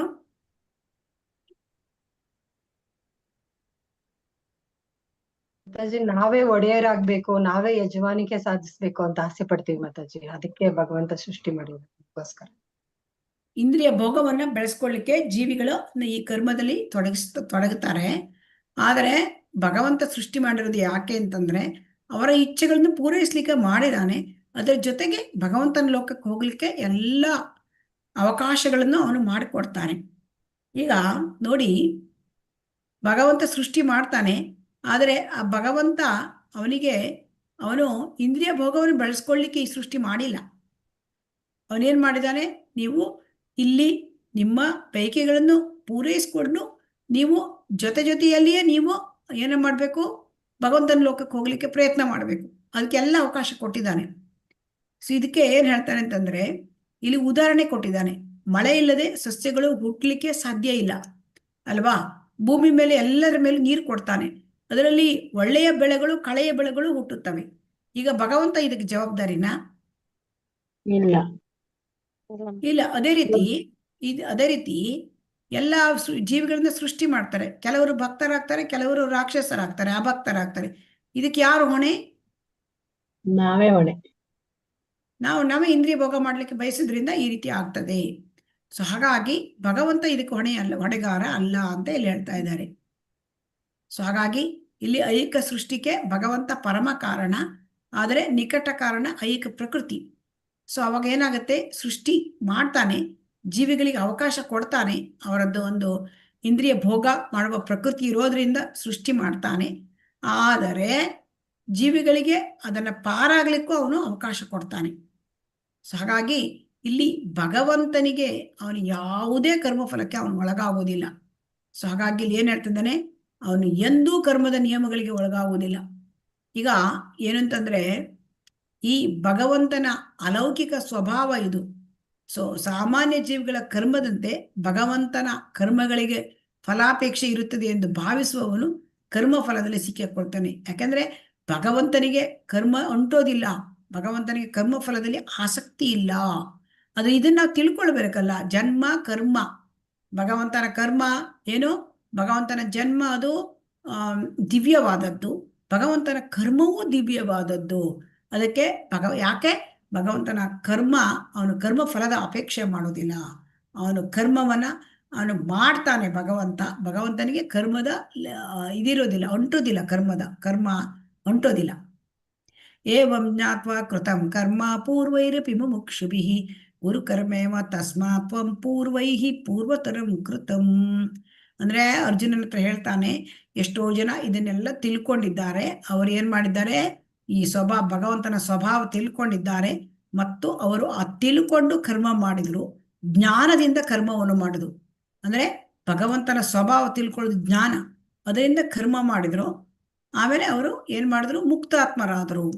ಅದೇ ರೀತಿ ನೀನು ಕೂಡ ಹೆಜ್ಜೆಯನ್ನು ಅನುಸರಿಸಬೇಕು. ಯಾರದ್ದು? ಹಿಂದಿನ ಮುಕ್ತಾತ್ಮರ ಹೆಜ್ಜೆಯನ್ನು ಅನುಸರಿಸು ಅಂತ ಇಲ್ಲಿ ಹೇಳ್ತಾ ಇದ್ದಾನೆ. ಸೊ ಹಾಗಾಗಿ ಇಲ್ಲಿ ಮನುಷ್ಯರಲ್ಲಿ ಕೆಲವರ ಹೃದಯಗಳು ಕಲುಷಿತವಾದ ಐಹಿಕ ವಿಷಯಗಳಿಂದ ತುಂಬಿರುತ್ತೆ, ಕೆಲವರು ಐಹಿಕ ವಿಷಯಗಳಿಂದ ಮುಕ್ತರಾಗಿರ್ತಾರೆ. ಎರಡು ರೀತಿ ಜನ ಇರ್ತಾರೆ ಅಲ್ವಾ? ಎರಡು ರೀತಿ ಜನ ಇರ್ತಾರೆ ಮನುಷ್ಯರಲ್ಲಿ. ಕೆಲವರು ತುಂಬಾ ಐಹಿಕದಲ್ಲಿ ತೊಡಗಿರ್ತಾರೆ, ಕೆಲವರು ಐಹಿಕದಿಂದ ಮುಕ್ತರಾಗಿರ್ತಾರೆ. ಸೊ ಇವರಿಬ್ಬರಿಗೂ ಕೃಷ್ಣ ಪ್ರಜ್ಞೆ ಪ್ರಯೋಜನ ಆಗತ್ತೆ. ಈಗ ಐಹಿಕದಲ್ಲಿ ತೊಡಗಿದವರಿಗೆ, ಈ ಕಲುಷಿತವಾಗಿ ಐಹಿಕ ವಿಷಯಗಳಿದ್ದವರಿಗೆ ಕೃಷ್ಣ ಪ್ರಜ್ಞೆ ಏನ್ ಮಾಡುತ್ತೆ, ಅದು ಶುದ್ಧೀಕರಣ ಮಾಡುತ್ತೆ, ಪ್ಯೂರಿಫಿಕೇಶನ್ ಮಾಡುತ್ತೆ. ಆ ಭಕ್ತಿಯಲ್ಲಿ ಮುಂದುವರಿದ ಜನರಿಗೆ ಏನಾಗುತ್ತೆ, ಅವರು ಕೃಷ್ಣ ಪ್ರಜ್ಞೆಯಲ್ಲಿ ಆನಂದವನ್ನು ಅನುಭವಿಸ್ತಾರೆ. ಇದು ಅರ್ಥ ಆಯ್ತಾ? ಮತ್ತೆ ಇನ್ನೊಬ್ಬರಿಗೆ ಕೃಷ್ಣ ಪ್ರಜ್ಞೆಯನ್ನು ಹಂಚುತ್ತಾರೆ. ಇದು ಅರ್ಥ ಆಯ್ತಾ? ಹರೇ ಕೃಷ್ಣ, ಹರೇ ಕೃಷ್ಣ, ಇದು ಅರ್ಥ ಆಯ್ತಾ? ಅರ್ಥ ಆಯ್ತು ಮಾತಾಜಿ. ಏನು ಅಂತಂದ್ರೆ ಕೃಷ್ಣ ಪ್ರಜ್ಞೆ ಹೇಳುದು ತುಂಬಾ ವಿಷಯಾಸಕ್ತರಿಗೂ ಒಳ್ಳೆಯದಂತೆ, ಮತ್ತೆ ಕೃಷ್ಣ ಪ್ರಜ್ಞೆಯಲ್ಲಿ ಯಾರು ಮುಂದುವರೆದಿರ್ತಾರೆ ಅವರಿಗೂ ಒಳ್ಳೆಯದು. ಯಾಕೆಂತಂದ್ರೆ ಐಹಿಕವಾಗಿ ಮುಕ್ತರಾಗಿರ್ತಾರೆ. ಸೊ ಅವ್ರಿಗೆ ಯಾವ ತರ ಒಳ್ಳೇದಂದ್ರೆ, ಅವ್ರು ಇನ್ನೊಬ್ಬರಿಗೂ ಕೂಡ ಕೃಷ್ಣ ಪ್ರಜ್ಞೆ ಕೊಡ್ತಾರೆ. ಆಮೇಲೆ ಈಗ ಐಹಿಕ ಕೆಲವರ ಹೃದಯಗಳು ಕಲ್ಮಶ ಇದ್ರೆ ಅವರಿಗೆ ಕೃಷ್ಣ ಪ್ರಜ್ಞೆ ಕೊಟ್ರೆ ಕಲ್ಮಶ ಹೋಗ್ತದೆ ಅವರಿಗೆ. ಇದು ಅರ್ಥ ಆಯ್ತಲ್ಲ? ಅರ್ಥ ಆಯ್ತು. ಸೊ ಹಾಗಾಗಿ ಕೃಷ್ಣ ಪ್ರಜ್ಞೆ ಎಲ್ಲರಿಗೂ, ಐಹಿಕದಲ್ಲಿ ಬದ್ಧರಾದವರಿಗೂ ಮತ್ತು ಮುಕ್ತರಾದವರಿಗೂ, ಮುಕ್ತಿಯಲ್ಲಿ ಮುಕ್ತಾತ್ಮರಿಗೂ ಕೂಡ ಅದು ಬೇಕು, ಕೃಷ್ಣ ಪ್ರಜ್ಞೆ. ಸೊ ಹಾಗಾಗಿ ಹಿಂದೆ ಎಷ್ಟು ಜನ ಕೃಷ್ಣ ಪ್ರಜ್ಞೆಯಲ್ಲಿ ಕೆಲಸ ಮಾಡಿದ್ದಾರೆ ಆ ವಿಚಾರ ಎಲ್ಲ ಭಗವಂತನಿಗೆ ಗೊತ್ತಿದೆ. ಸೊ ಹಾಗಾಗಿ ಅವನು ಹೇಳ್ತಾನೆ, ಕೋಟ್ಯಾಂತರ ವರ್ಷಗಳ ಹಿಂದೆ ಸೂರ್ಯನ ಕಾರ್ಯಗಳು ಅವನು ಮಾಡಿದ್ದಾನೆ. ಸೊ ಹಾಗಾಗಿ ಇವರೆಲ್ಲ ಗತಕಾಲದ ಮುಕ್ತಾತ್ಮರು ಅಂತ ಹೇಳ್ತಾ ಇದ್ದಾನೆ. ಮುಕ್ತಾತ್ಮರುಗಳು ಏನ್ ಮಾಡಿದ್ದಾರೆ ಅದನ್ನು ನೀನು ಅನುಸರಿಸು. ಇಲ್ಲಿ ಶ್ಲೋಕ 16 ನೋಡೋಣ. ಕಿಂ ಕರ್ಮ ಕಿಂ ಅಕರ್ಮೇತಿ ಕವಯೋಪಿ ಅತ್ರ ವಿಮೋಹಿತಾಃ ತತ್ತೇ ಕರ್ಮ ಪ್ರವಕ್ಷ್ಯಾಮಿ ಯಜ್ಞಾತ್ವ ಮೋಕ್ಷಸೆ ಅಶುಭಾತ್. ಅಂದ್ರೆ ಇಲ್ಲಿ ಕರ್ಮ ಯಾವುದು, ಅಕರ್ಮ ಯಾವುದು, ಇದು ಬುದ್ಧಿವಂತನಿಗೂ ದಿಗ್ಭ್ರಮೆಯಾಗುತ್ತದೆ. ಸೊ ಕರ್ಮ ಎಂದರೆ ಏನು ಎಂದು ನಾನು ವಿವರಿಸುತ್ತೇನೆ. ಈಗ ನೀವು ಹೇಳಿ, ಕರ್ಮ ಅಂದ್ರೆ ಏನು, ಅಕರ್ಮ ಅಂದ್ರೆ ಏನು, ವಿಕರ್ಮ ಅಂದ್ರೆ ಏನು? ಹರೇ ಕೃಷ್ಣ, ಹರೇ ಕೃಷ್ಣ. ಅಂದ್ರೆ ನಾವು ಫಲದಲ್ಲಿ ಆಸಕ್ತಿ ಇಟ್ಕೊಂಡು ಕೆಲಸವನ್ನು ಮಾಡ್ತೇವೆ, ಅದು ಕರ್ಮ. ಹಾ, ನಾವು ಮೆಟೀರಿಯಲ್ ಲೈಫ್ ಅಲ್ಲಿ ಏನ್ ಮಾಡ್ತಿದೀವಿ ಅದೆಲ್ಲ ಕರ್ಮಗಳು ಮಾತಾಜಿ. ಯಾವುದು ಅಕರ್ಮ? ನಾವು ಮೆಟೀರಿಯಲ್ ಲೈಫಲ್ಲಿ ಏನ್ ಮಾಡ್ತೇವೆ ಅದು ಕರ್ಮನ? ಯಾವುದು ಅಕರ್ಮ, ಯಾವುದು ವಿಕರ್ಮ, ಯಾವುದು ಕರ್ಮ? ವಿಕರ್ಮ ಅಂದ್ರೆ ಧರ್ಮ ಗ್ರಂಥಗಳಿಗೆ, ಅಪೌರುಷ ಗ್ರಂಥಗಳಿಗೆ ವಿರುದ್ಧವಾಗಿ ಕೆಲಸವನ್ನು ಮಾಡುದು, ಅದು ವಿಕರ್ಮ. ಅಕರ್ಮ ಅಂದ್ರೆ ಏನು? ಫಲದ ತ್ಯಾಗವನ್ನ ಭಗವಂತನಿಗೆ ಅರ್ಪಿಸೋದು, ಭಗವಂತನಿಗೋಸ್ಕರ ಕೆಲಸವನ್ನು ಮಾಡೋದು, ಅದು ಅಕರ್ಮ. ಸೊ ಯಾವುದು ಕರ್ಮ? ಕರ್ಮ ಅಂದ್ರೆ ನಾವು ಮಾಡ್ತೀವಲ್ಲ ಫಲ. ಕರ್ಮ ಅಂದ್ರೆ ವೇದ ಗ್ರಂಥಗಳಿಗೆ ಅನುಗುಣವಾಗಿ ಕೆಲಸ ಮಾಡ್ಕೊಂಡು ಹೋಗ್ತಕ್ಕಂಥದ್ದು, ಅದು ಕರ್ಮ. ನೋಡಿ.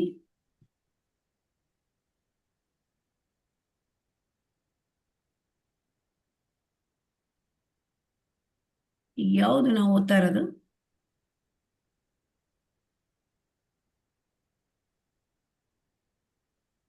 ಹಾ, 16ನೇ ಓದ್ತಾ ಇದ್ದೇವಲ್ವಾ? ಸೊ ಧರ್ಮದ ಮಾರ್ಗವನ್ನು ಅಪರಿಪೂರ್ಣವಾದ ಪ್ರಾಯೋಗಿಕ ತಿಳುವಳಿಕೆಯಿಂದ ನಿರ್ಧರಿಸಲು ಸಾಧ್ಯವಿಲ್ಲ. ಧರ್ಮ ಅಂದ್ರೆ ಭಗವಂತನು ಹೇಳಿದಿರ್ತಕ್ಕಂಥ ನೀತಿ ನಿಯಮಗಳು, ಅದೆಲ್ಲ ನಿಯಮಗಳು, ಭಗವಂತ ಹೇಳಿದ ಆಜ್ಞೆ. ಇದು 12 ಜನ ಮಹಾಜನರಿಗೆ ಗೊತ್ತು ಧರ್ಮ ಅಂದ್ರೆ ಯಾವುದು, ಅದು ಯಾವುದು. ಯಾರು 12 ಜನ ಮಹಾಜನರು ಇಲ್ಲಿ ಕೊಟ್ಟಿದ್ದಾರೆ ನೋಡಿ. ಬ್ರಹ್ಮ, ಶಿವ, ನಾರದ, ಮನು, ಕುಮಾರರು, 4 ಕುಮಾರರು, ಕಪಿಲ, ಪ್ರಹ್ಲಾದ, ಭೀಷ್ಮ, ಶುಕಮುನಿ, ಯಮರಾಜ, ಜನಕ ಮಹಾರಾಜ, ಬಲಿ ಮಹಾರಾಜ, ಇವರು 12 ಜನ ಮಹಾಜನರು.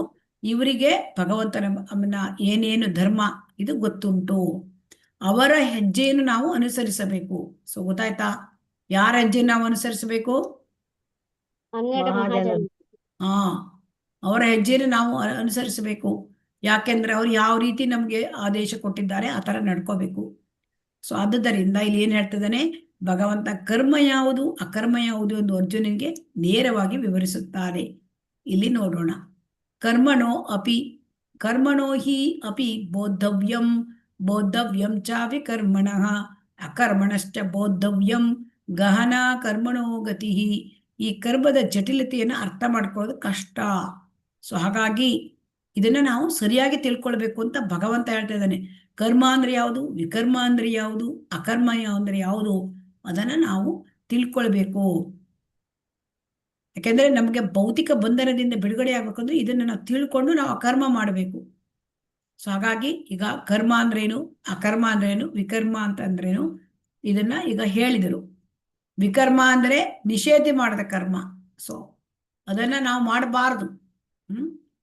ಸೊ ಅದು ವಿಕರ್ಮ ಆಗತ್ತೆ.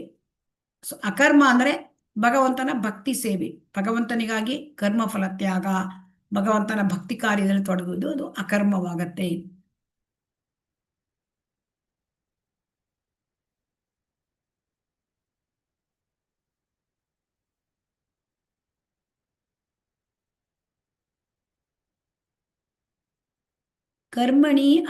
ಕರ್ಮಣ್ಯಕರ್ಮ ಯಃ ಪಶ್ಯೇತ್ ಅಕರ್ಮಣಿ ಚ ಕರ್ಮಯಃ ಸ ಬುದ್ಧಿಮಾನ್ ಮನುಷ್ಯೇಷು ಸಂಯುಕ್ತ ಕೃಷ್ಣ ಕರ್ಮ ಕೃತ್.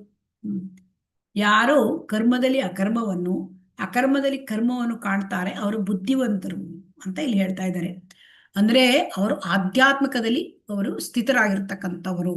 ಸೊ ಇದನ್ನ ನಾವು ಯಾರಾದ್ರೂ ಇದನ್ನು ಓದಿ ಇದನ್ನ ನನಗೆ ಆಮೇಲೆ ನಾನು ಇದನ್ನು ತಿಳಿಸ್ತೇನೆ. ಹರೇ ಕೃಷ್ಣ. ಹರೇ ಕೃಷ್ಣ. ಈ ಒಂದು ಪ್ಯಾರ ಓದಿ ಯಾರಾದ್ರೂ. ಕೃಷ್ಣ ಪ್ರಜ್ಞೆಯಲ್ಲಿ ಕರ್ಮ ಮಾಡುವವನು ಸಹಜವಾಗಿ ಕರ್ಮ ಬಂಧನದಿಂದ ಮುಕ್ತನಾದವನು. ಅವನು ಮಾಡುವುದೆಲ್ಲ ಕೃಷ್ಣನಿಗಾಗಿಯೇ. ಆದುದರಿಂದ ಅವನಿಗೆ ಕರ್ಮದ ಯಾವುದೇ ಪರಿಣಾಮದ ಸಂತೋಷವೂ ಇಲ್ಲ, ಕಷ್ಟವೂ ಇಲ್ಲ. ಹೀಗಾಗಿ ಅವನು ಕೃಷ್ಣನಿಗಾಗಿ ಎಲ್ಲಾ ಬಗೆಯ ಕರ್ಮದಲ್ಲಿ ತೊಡಗಿದ್ದರೂ ಮನುಷ್ಯ ಸಮಾಜದಲ್ಲಿ ಬುದ್ಧಿವಂತನು. ಅಕರ್ಮ ಎಂದರೆ ಕೆಲಸಕ್ಕೆ ಪ್ರತಿಕ್ರಿಯೆ ಇಲ್ಲದೆ ಎಂದರ್ಥ.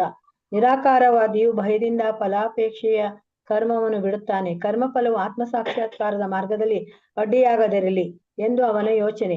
ಆದರೆ ಸಾಕಾರವಾದಿಗೆ ತನ್ನ ಸ್ಥಾನವು ದೇವೋತ್ತಮ ಪರಮ ಪುರುಷನ ನಿತ್ಯ ಸೇವಕನು ಎನ್ನುವ ಅವರು ಸರಿಯಾದ ತಿಳುವಳಿಕೆ ಇರುತ್ತದೆ. ಆದ್ದರಿಂದ ಅವನು ಕೃಷ್ಣ ಪ್ರಜ್ಞೆಯ ಕಾರ್ಯಗಳಲ್ಲಿ ತೊಡಗುತ್ತಾನೆ. ಎಲ್ಲವನ್ನು ಕೃಷ್ಣನಿಗಾಗಿ ಮಾಡುವುದರಿಂದ ಈ ಸೇವಾ ಕಾರ್ಯದಲ್ಲಿ ಅವನಿಗೆ ಕೇವಲ ಅಲೌಕಿಕ ಸುಖದ ಅನುಭವ ಆಗುತ್ತದೆ. ಈ ಪ್ರಕ್ರಿಯೆಯಲ್ಲಿ ತೊಡಗಿದವರಿಗೆ ಸ್ವಂತ ಇಂದ್ರಿಯ ಸುಖದ ಬಯಕೆ ಇಲ್ಲ ಎಂದು ತಿಳಿಯಲಾಗಿದೆ. ಕೃಷ್ಣನ ನಿತ್ಯ ಸೇವೆಯ ಭಾವವು ಮನುಷ್ಯನನ್ನು ಕರ್ಮದ ಎಲ್ಲ ಪ್ರತಿಕ್ರಿಯೆಗಳಿಂದ ತೊಂದರೆಯಾಗದಂತೆ ರಕ್ಷಿಸುತ್ತದೆ. ಹರೇ ಕೃಷ್ಣ. ಹರೇ ಕೃಷ್ಣ. ಶ್ರೀಲ ಪ್ರಭುಪಾದ ಕಿ ಜೈ. ಸೊ ಹಾಗಾಗಿ ಇಲ್ಲಿ ಕೃಷ್ಣ ಪ್ರಜ್ಞೆಯಲ್ಲಿ ಕರ್ಮ ಮಾಡೋದು ಹೇಗೆ ಅಕರ್ಮ ಅಂತ ಹೇಳ್ತಾ ಇದ್ದಾರೆ.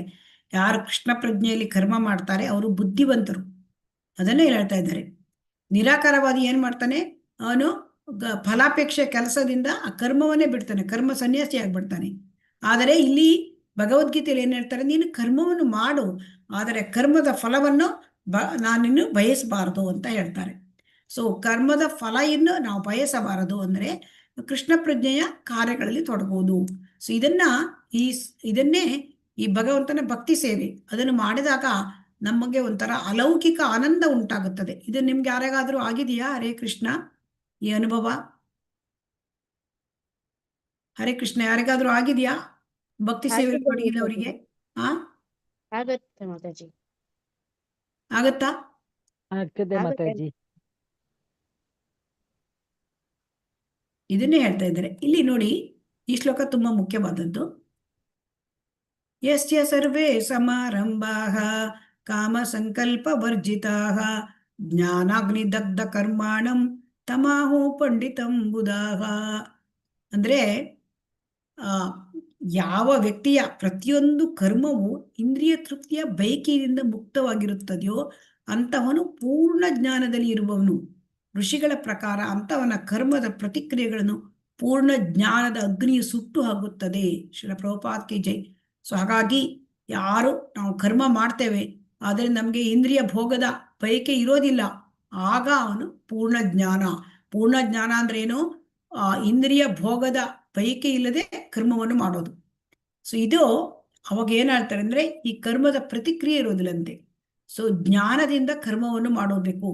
ಅದನ್ನೇ ಇಲ್ಲಿ ಹೇಳ್ತಾರೆ, ಪೂರ್ಣ ಜ್ಞಾನದ ಅಗ್ನಿಯು ಸುಟ್ಟು ಹಾಕುತ್ತದೆ. ಇಲ್ಲಿ ಪೂರ್ಣ ಜ್ಞಾನದಲ್ಲಿ ಇರುವವನು ಏನ್ ಮಾಡ್ತಾನೆ? ಅವನಿಗೆ ಪೂರ್ಣ ಜ್ಞಾನ ಅಂದ್ರೆ ಏನು? ನಾನು ದೇಹ ಅಲ್ಲ, ನಾನು ಆತ್ಮ. ಆದರೆ ನಾನು ಭಗವಂತನ ನಿತ್ಯ ನಿರಂತರ ಸೇವಕ. ಸೇವಕನ ಕೆಲಸ ಏನು? ಸೇವೆ ಮಾಡುವುದು. ಇದು ಯಾರು ಅರ್ಥ ಮಾಡ್ಕೊಳ್ತಾನೆ ಅವನು ಭಗವಂತನ ಭಕ್ತಿ ಸೇವೆ ತೊಡಗುತ್ತಾನೆ. ಅವನಿಗೆ ಅದು ಪೂರ್ಣ ಜ್ಞಾನ. ಇದು ಗೊತ್ತಾಯ್ತಾ? ಹರೇ ಕೃಷ್ಣ. ನಾನು ಜೀವಿಯರ ಸ್ವರೂಪ ಕೃಷ್ಣೇರ ನಿತ್ಯದಾಸ. ಜೀವಿಯ ಸ್ವರೂಪ ಅಂತಾರೆ ಭಗವಂತನ ಸೇವಕ, ನಿತ್ಯ ನಿರಂತರ ಸೇವಕ, ಭಗವಂತನ ಅಂಶ. ಆದರೆ ನಾನು ಭಗವಂತನ ಸೇವಕ. ಇದು ತಿಳಿದಿರುವುದು ಪೂರ್ಣ ಜ್ಞಾನ. ಈ ಜ್ಞಾನ. ಹರೇ ಕೃಷ್ಣ ಮಾತಾಜಿ. ಹಾ, ಮಾತಾಜಿ, ಆ ಹೇಳಿ. ವೀಣಾ ಅಂತೇಳಿ ನಿಮ್ಮ ಕ್ಲಾಸಲ್ಲಿ ಈಗ ವೀಣಾ ಅಂತೇಳಿ ಅವರು ಬರ್ಲಿಲ್ಲ. ಅವರ ತಂದೆ ICU ಅಲ್ಲಿ ಇದ್ದಾರಂತೆ. ಹಾ, ಸೊ ಅವರಿಗಾಗಿ ಒಂದು ಪ್ರಾರ್ಥನೆ ಮಾಡೋಣ. ಓಕೆ. ಹರೇ ಕೃಷ್ಣ. ಗೊತ್ತಿಲ್ಲ ನಮ್ಗೆ. ಹೌದು, ಹೇಳಿದ್ರು ನನ್ಗೆ ಈಗ, ಹಾಗೆ ಹಾ. ನಾನು ಹೇಳಿದೆ. ಓಕೆ, ಮತ್ತೆ ಇನ್ನೊಬ್ರು ಮತ್ತೆ ಪ್ರಭುಜಿ ಇಲ್ಲಿ ಯಾರಪ್ಪ? ಲೋಕನಾಥವ ಯಾರದು? ಲೋಕನಾಥ್ ಮಹಾರಾಜ್. ಹಾ, ಮಹಾರಾಜ್ ಅಂತನಾ? ಮಾತಾಜಿ ಅವರು ಮಾತಾಜಿ ಯಾರು? ಶಶಿಕಲಾ ಮಾತಾಜಿ. ಓಕೆ. ಲೋಕನಾಥ ಮಹಾರಾಜ್ ಅಂತ ಇದ್ದಾರಲ್ಲ ಇಲ್ಲಿ ಮಾತಾಜಿ ಇಲ್ಲಿ. ಅಂದ್ರೆ ಅವರಿಂದ ದೀಕ್ಷೆ ಪಡೆದಿದ್ದಾರೆ, ಅದಕ್ಕೆ ಅವರ ಹೆಸರನ್ನೇ ಇಟ್ಟಿದ್ದಾರೆ. ಆದ್ರೆ ನಿಮ್ಮ ಹೆಸರನ್ನು ಇಲ್ಲಿ ಚೇಂಜ್ ಮಾಡ್ಬೇಕು ಮಾತಾಜಿ, ಯಾಕಂದ್ರೆ ನಮ್ಗೆ ಅಟೆಂಡೆನ್ಸ್ ಹಾಕ್ಲಿಕ್ಕೆಲ್ಲ ಕಷ್ಟ ಆಗ್ತದೆ. ಅದು ಇದು ಯಾರ ಹೆಸರು? ಲೋಕನಾಥ್ ಮಹಾರಾಜ್ ಅಂದ್ರೆ ಅವರು ಶಶಿಕಲಾ ಮಾತಾಜಿ ಮಾತಾಜಿ ದೀಕ್ಷೆ ಮಾಡಿದ್ದಾರೆ. ಅವರು ದೀಕ್ಷೆ ಆಗಿದೆಯಾ? ದೀಕ್ಷೆ ಆಗಿದೆ, ಮೊನ್ನೆ ಆದದ್ದು. ಓಹ್, ಓಕೆ ಓಕೆ. ನಂಗೆ ಗೊತ್ತಿಲ್ಲ. ಅದೇ ಯಾರು ಅಂತ ಗೊತ್ತಾಗ್ಲಿಲ್ಲ. ನಾನು ನೋಡೋದೇ ಇಲ್ಲ, ಯಾಕೆಂದ್ರೆ ಈ ಪಾಠದಲ್ಲಿ ಅವರಿಗೆ ಮಧ್ಯದಲ್ಲಿ ಅದು ಟೈಮ್ ಸಮಯ ಕೂಡ ಹೋಗಿಬಿಡುತ್ತೆ. ಮಾತಾಜಿ ಇವರಿಗೆ ರಿವಿಷನ್ ಮಾಡಬೇಕು ಅಂತ ಹೇಳ್ತಾ ಇದ್ದಾರೆ ಒತ್ತಾಯ ಮಾಡಿ. ಸೊ ಹಾಗಾಗಿ ನನಗೆ ಈಗ 4ನೇ ಚಾಪ್ಟರ್ ಅಲ್ಲಿ ಇದ್ ಮಾಡ್ತಾ ಇದ್ದೇನೆ. ಮಾತಾಜಿ ಏನ್ ಮಾಡೋದು ಹೇಳಿ? ಹರೇ ಕೃಷ್ಣ. ಹರೇ ಕೃಷ್ಣ ಮಾತಾಜಿ. ಅದು ಬೆಳಿಗ್ಗೆ ಜೂಮ್ ಜಪ ಮಾಡ್ಲಿಕ್ಕೆ ನಾನು ಜಾಯಿನ್ ಆಗ್ತೀನಲ್ಲ ಮಾತಾಜಿ, ಅವ್ರದ್ದು ಹೆಸರು ಹಾಕ್ತೀನಲ್ಲ, ಅದು ಅದೇ ಇದರಲ್ಲಿ ಬಂದ್ಬಿಡ್ತದೆ. ಅದು ರೀನೇಮ್ ಚೇಂಜ್ ಮಾಡ್ಲಿಕ್ಕೆ ನನ್ಗೆ ನೆನಪೇ ಇಲ್ಲ ಮಾತಾಜಿ. ರೀನೇಮ್ ಚೇಂಜ್ ಮಾಡ್ಬೇಕು ಮಾತಾಜಿ, ಯಾಕಂದ್ರೆ ನಿಮ್ಮ ಅಟೆಂಡೆನ್ಸ್ ಸಹ ಇಲ್ಲಿ ಯಾವುದು ಟೆಂಪಲ್ ಪ್ರೇಯರ್ ಅಲ್ಲಿ ಸಹ ನಿಮ್ಮ ಅಟೆಂಡೆನ್ಸ್ ಇಲ್ಲದಿದ್ರೆ ಅದು ಹೋಗುದಿಲ್ಲ. ನೀವು ಕನ್ನಡ ಅಂತಲೇ ಹಾಕ್ಲೇಬೇಕು. ಕನ್ನಡ ಮತ್ತು ಅವ್ರ ಹೆಸರನ್ನು ಹಾಕೋಬೇಕು. ಅವ್ರು ನಿಮ್ಮ ಹೆಸರನ್ನು ಹಾಕ್ಬೇಕು, ಯಾರು ಅಂತೇಳಿ ನಾವು ಇದ್ ಮಾಡುದು ಆಗುದಿಲ್ಲ ಮಾತಾಜಿ. ಮಾತಾಜಿ ನೋಡಿದ್ದೇನೆ, ನಾನು ನಿಮ್ಗೆ ಕೌಂಟಿಗೆ ಹೋಗ್ಲಿಲ್ಲ ನೋಡಿ. ಇವತ್ತು ಸಹ ನಿಮ್ಮ ಹೆಸರು ಕೌಂಟ್ ಇಂದ ಬಿಟ್ಟು ಹೋಗಿದೆ. ಕೌಂಟ್ ಅಂದ್ರೆ ಕಡೆಗೆ ಅವರಿಗೆ ಆಮೇಲೆ ನಿಮ್ಗೆ ಅಟೆಂಡೆನ್ಸ್ ಅಲ್ಲಿ ನೀವು ಇದಕ್ಕೆ ಮಾರ್ಕ್ಸ್ ಕೂಡ ಇರುತ್ತೆ ಮಾತಾಜಿ. ಟೆಂಪಲ್ ನಿಮ್ದು ಇದಕ್ಕೆ ದರ್ಶನ ಮಂಗಳಾರತಿಗೆ ಬಂದಿರ್ತೀರಲ್ಲ, ಅದ್ರ ಅಟೆಂಡೆನ್ಸ್ ಇರುತ್ತೆ ಮಾತಾಜಿ. ಇದ್ರಲ್ಲಿ ಸಹ ನಿಮ್ಗೆ ಈಗ ಭಕ್ತಿ ಶಾಸ್ತ್ರಿಯಲ್ಲಿ ಅದು ಅಟೆಂಡೆನ್ಸ್ ಇರ್ತದೆ ಮಾತಾಜಿ. ಸೊ ನೀವು ಹಾಗೆ ಮಾಡ್ಬೋದು, ಅಡಿಗಡಿಗೆ ಒಂದೊಂದು ಹೆಸರು ಹಾಕ್ಬಿಡಿ, ಒಂದೇ ಹೆಸರಲ್ಲಿ ಇರಿ. ನಿಮ್ಮದು ಇದು ಬಾಕಿ ಇದ್ದಕ್ಕೆ ಹಾಕಿಬೇಕಾದ್ರೆ ಈ ಕ್ಲಾಸಿಗೆಲ್ಲ ನೀವು ಒಂದೇ ಹೆಸರಲ್ಲಿ ಬನ್ನಿ. ಆಯ್ತು ಮಾತಾಜಿ. ಭಕ್ತಿ ಶಾಸ್ತ್ರಕ್ಕೆ ನೀವ್ ಏನ್ ಹೆಸರು ಕೊಟ್ಕೊಂಡಿದ್ದೀರಾ ಅದನ್ನೇ ಕನ್ನಡ ಅಂತ ಬರ್ಕೊಂಡ್ರೆ ಮಾತಾಜಿ ಅವ್ರಿಗೆ ಅಟೆಂಡೆನ್ಸ್ ಅವರು ಸ್ಕ್ರೀನ್ ಶಾಟ್ ತೆಗಿತಾರೆ. ಅವಾಗ ನಿಮ್ಮ ಅಟೆಂಡೆನ್ಸ್ ಮಂಗಳಾರತಿಗೆ ಆಗುತ್ತೆ. ಇಲ್ಲಂದ್ರೆ ಮಂಗಳಾರತಿ ನಿಮ್ಮ ಅಟೆಂಡೆನ್ಸ್ ಕೌಂಟ್ ಆಗುದಿಲ್ಲ.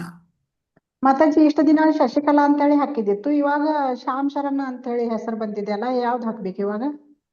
ನೀವು ಶ್ಯಾಮ್ ಶರಣ ಹಾಕಿದ್ರು ಕೂಡ ಅಲ್ಲಿ KA ಹಾಕಿ. ಇಲ್ಲಿ ಭಕ್ತಿ ಶಾಸ್ತ್ರಿಯಲ್ಲಿ ಮಾತ್ರ ನೀವು ಇದೇ ಹೆಸರು ಕೊಡ್ಬೇಕು. ಯಾಕಂದ್ರೆ ನೀವು ಎಕ್ಸಾಮಿಗೆ ಬರೆಯುವಾಗ ಕೂಡ ಅಲ್ಲಿ ಶ್ಯಾಮ ಶರಣ ಅಂತ ಕೊಡ್ಲಿಕ್ಕೆ ಆಗುದಿಲ್ಲ. ನೀವು ಫಸ್ಟ್ ನಿಂದ ಶಶಿಕಲಾ ಅಂತಲೇ ಕೊಟ್ಟಿದ್ರೆ ಶಶಿಕಲಾವೇ ಬರ್ಬೇಕಲ್ಲಿ. ಹಾ ಮಾತಾಜಿ. ನಾವು ಸಹ ಅಷ್ಟೇ, ನಾವೀಗ ಮಧುಮಯಿ ಅಂತ ಮಾತಾಜಿ ಹಾಕಿದ್ರೆ ಕೂಡ ಅವರು ಮಲ್ಲಿಕಾ ಮಾತಾಜಿ ಅಂತ ಹೇಳಿ ಹಾಕ್ತಾರೆ. ಅಲ್ಲಿ ಹಾಕೇ ಹಾಕ್ತೇವೆ. ಅಟೆಂಡೆನ್ಸ್ ಒಳಗೆ ನಂದು 2 ಬಾರ್ ಅಂತ ಹಾಕೊಟ್ಕೊಳ್ಳಿ. ಹಾ, ಹಾ ಬೇಕಾದ್ರೆ ಇದ್ರಲ್ಲಿ ನೀವು ಬಾರ್ ಅಂತ ಹೇಳಿ ಹಾಕಿದ್ರು ಸಹ ಆಗ್ತದೆ. ಶಶಿಕಲಾ ಅಂತ ಹೇಳಿ ಆಡ್ ಮಾಡ್ಬೇಕು. ಹಾ ಮಾತಾಜಿ. ಅಲ್ಲಿ ಬಾರ್ ಅಂತ ಹಾಕಿದಾಗ ಅಲ್ಲಿ ಶಶಿಕಲಾ ಅಂತ ನಿಮ್ಮ ಹೆಸರು ಹಾಕಿದ್ರೆ ಅಲ್ಲಿ ಗೊತ್ತಾಗುತ್ತೆ. ಗೊತ್ತಾಗ್ತದೆ. ಆದ್ರೆ ನೀವು ಮಂಗಳಾರತಿಗೆ ಮಾತ್ರ ಕನ್ನಡ ಹಿಂದೆ ಹಾಕ್ಲೇಬೇಕು. ಈಗ ಮಾತಾಜಿ ಕನ್ನಡ ನಮ್ಮ ನಾಗವೇಣಿ ಅಂತ ಹಾಕಿದ್ದಾರೆ. ಆ ಥರ ಹಾಕಿದ್ರೆ ಕನ್ನಡದಲ್ಲಿ ನಿಮ್ಗೆ ಕೌಂಟ್ ಆಗುತ್ತೆ. ನಿಮ್ಮ ಇಲ್ಲದಿದ್ರೆ ನೀವು ಏನು ಮಂಗಳಾರತಿಗೆ ಬಂದಿದ್ದು ಕೌಂಟೇ ಆಗೋದಿಲ್ಲ. ಮತ್ತೆ 65% ಮಂಗಳಾರತಿಗೆ ಅಟೆಂಡ್ ಆಗ್ಲೇಬೇಕಾಗತ್ತೆ ನೀವು. ಹೌದು, ಅವ್ರಿಗೆ ಇಲ್ಲ ನಿಮ್ಮ ಅಟೆಂಡೆನ್ಸ್ ಅಲ್ಲಿ ಸಹ ಹಾಗೆ ಅಟೆಂಡೆನ್ಸ್ ಮಾರ್ಕ್ಸ್ ಸಹ ಹೋಗ್ತದೆ, ಇದು ಕೂಡ ಹೋಗ್ತದೆ. ಅನಿವಾರ್ಯ ಕಾರಣದಿಂದ ಮಾತ್ರ ನಿಮ್ಗೆ ನೋಡಿ, ಈಗ ವೀಣಾ ಮಾತಾಜಿ ಅಂತ ಸಂದರ್ಭದಲ್ಲಿ ನಾವು ಏನ್ ಮಾಡ್ಲಿಕ್ಕೆ ಆಗುದಿಲ್ಲ ಅವರಿಗೆ. ಅದಕ್ಕೆ ನಿಮ್ಗೆ ಅಷ್ಟು ಅಟೆಂಡೆನ್ಸ್ ಬೇಕೇ ಬೇಕು. ಸುಮ್ಮನೆ ಅಟೆಂಡೆನ್ಸ್ ತಪ್ಪಿಸ್ಬೇಡಿ ಎಲ್ಲರೂ ಕೂಡ. ಹರೇ ಕೃಷ್ಣ. ಹರೇ ಕೃಷ್ಣ. ಮಾತಾಜಿ ಕೆಲವರು ಬರ್ತಾರೆ, ಕೆಲವರು ಮಧ್ಯದಲ್ಲಿ ಬರ್ತಾರೆ, ಕೆಲವರು ಮುಂಚೆ ಹೊರಟೋಗ್ಬಿಡ್ತಾರೆ. ಹೌದು, ಎಟಿಕೇಟ್ ಇಲ್ಲ. ಅಂದ್ರೆ ನೋಡ್ಬೇಕು. ಕ್ಲಾಸ್ ಮುಗಿಬೇಕು, ಆದ್ರೆ ನಮಗೂ ಗೊತ್ತಿರುತ್ತೆ ನಮ್ ಕ್ಲಾಸ್ ಮುಗಿಸ್ಬೇಕು ಅಂತ. ಆದ್ರೆ ಸ್ವಲ್ಪ ಸಮಯ ಅಟೆಂಡೆನ್ಸ್ ಆದ್ಮೇಲೆ ಹೊರಟೋಗ್ಬಿಡ್ತಾರೆ. ಈ ತರ ಎಲ್ಲ ಇದೆ. ಅದಕ್ಕೆ ಅಟೆಂಡೆನ್ಸ್ ಸ್ಟಾರ್ಟಿಂಗ್ ಹಾಕ್ಬೇಡಿ. ಅಟೆಂಡೆನ್ಸ್ ಹಾಕೋರು ಸ್ವಲ್ಪ ನೋಡ್ಕೊಂಡು ಹಾಕಿ. ಇಲ್ಲ ಮಾತಾಜಿ, ನಾನು 9:45 ಇಲ್ಲ 9:50 ಹಾಕ್ತೀನಿ ಮಾತಾಜಿ. Okay okay. ಹರೇ ಕೃಷ್ಣ. ನೋಡಿ, ಅಷ್ಟು ನಾವು ಟೈಮ್ ಫಿಕ್ಸ್ ನೋಡಿ, ಒಂದೊಂದು ದಿವಸ ಒಂದೊಂದು ಟೈಮಿಗೆ ಹಾಕ್ಬೇಕು ಮಾತಾಜಿ. ಯಾಕೆ ಅಂತ ಹೇಳಿದ್ರೆ ನೀವು ಫಿಕ್ಸ್ಡ್ ಟೈಮ್ ಅಂತ ಹೇಳಿದ್ರೆ ಅದೇ ಫಿಕ್ಸ್ಡ್ ಟೈಮ್ಗೆ ಬಂದು ಜಾಯ್ನ್ ಆಗ್ತಾರೆ.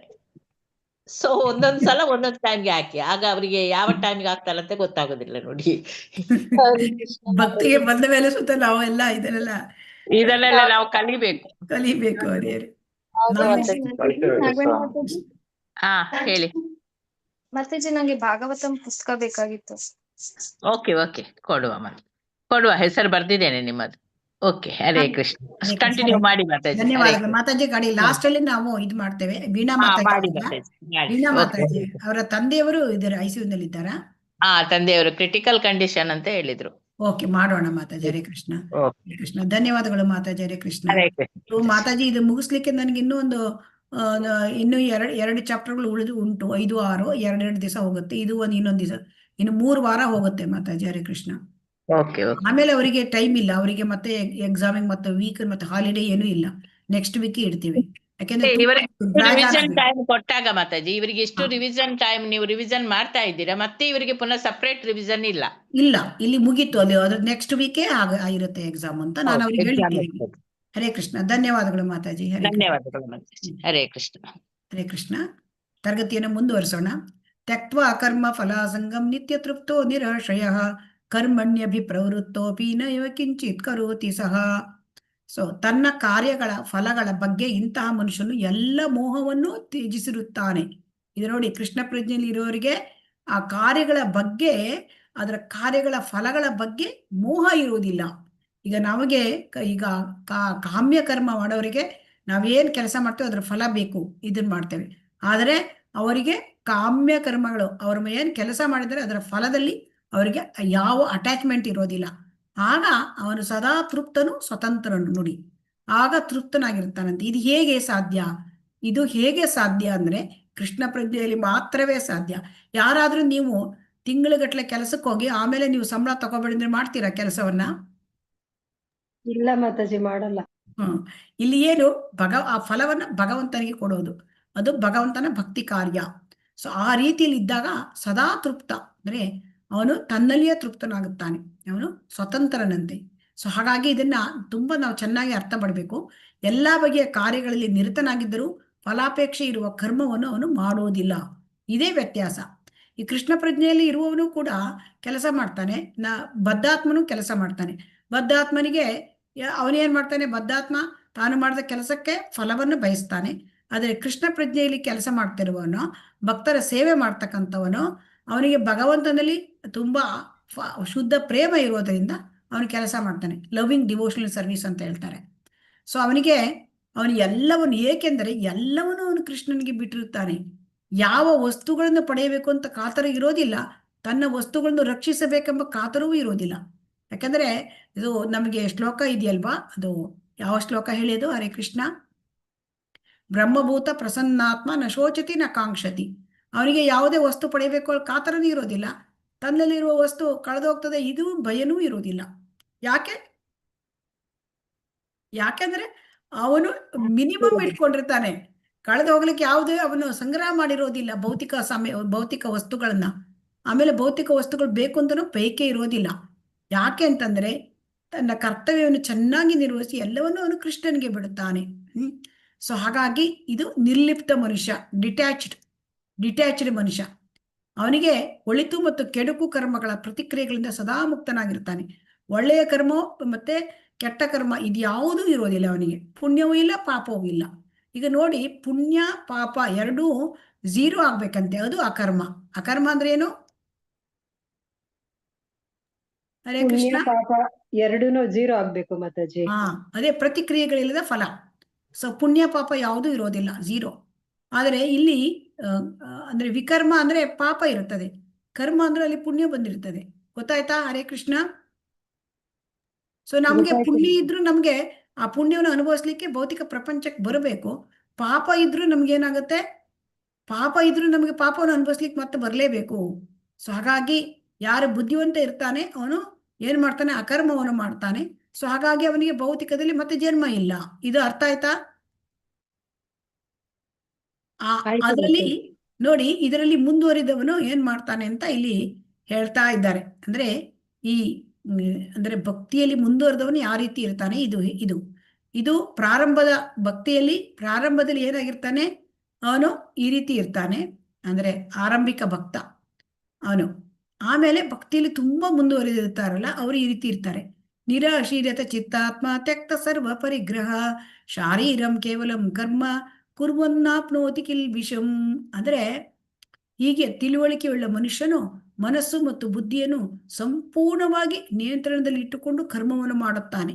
ತನಗೆ ಸೇರಿದ ಸ್ವತ್ತಿನ ವಿಷಯದಲ್ಲಿ ತಾನೇ ಒಡೆಯನೆಂಬ ಭಾವನವನ್ನು ಬಿಟ್ಟು ಬಿಡುತ್ತಾನೆ. ಅಂದರೆ ಇಲ್ಲಿ ಒಡೆತನದ ಭಾವನೆಯನ್ನು ಸಂಪೂರ್ಣವಾಗಿ ಬಿಡುತ್ತಾನೆ.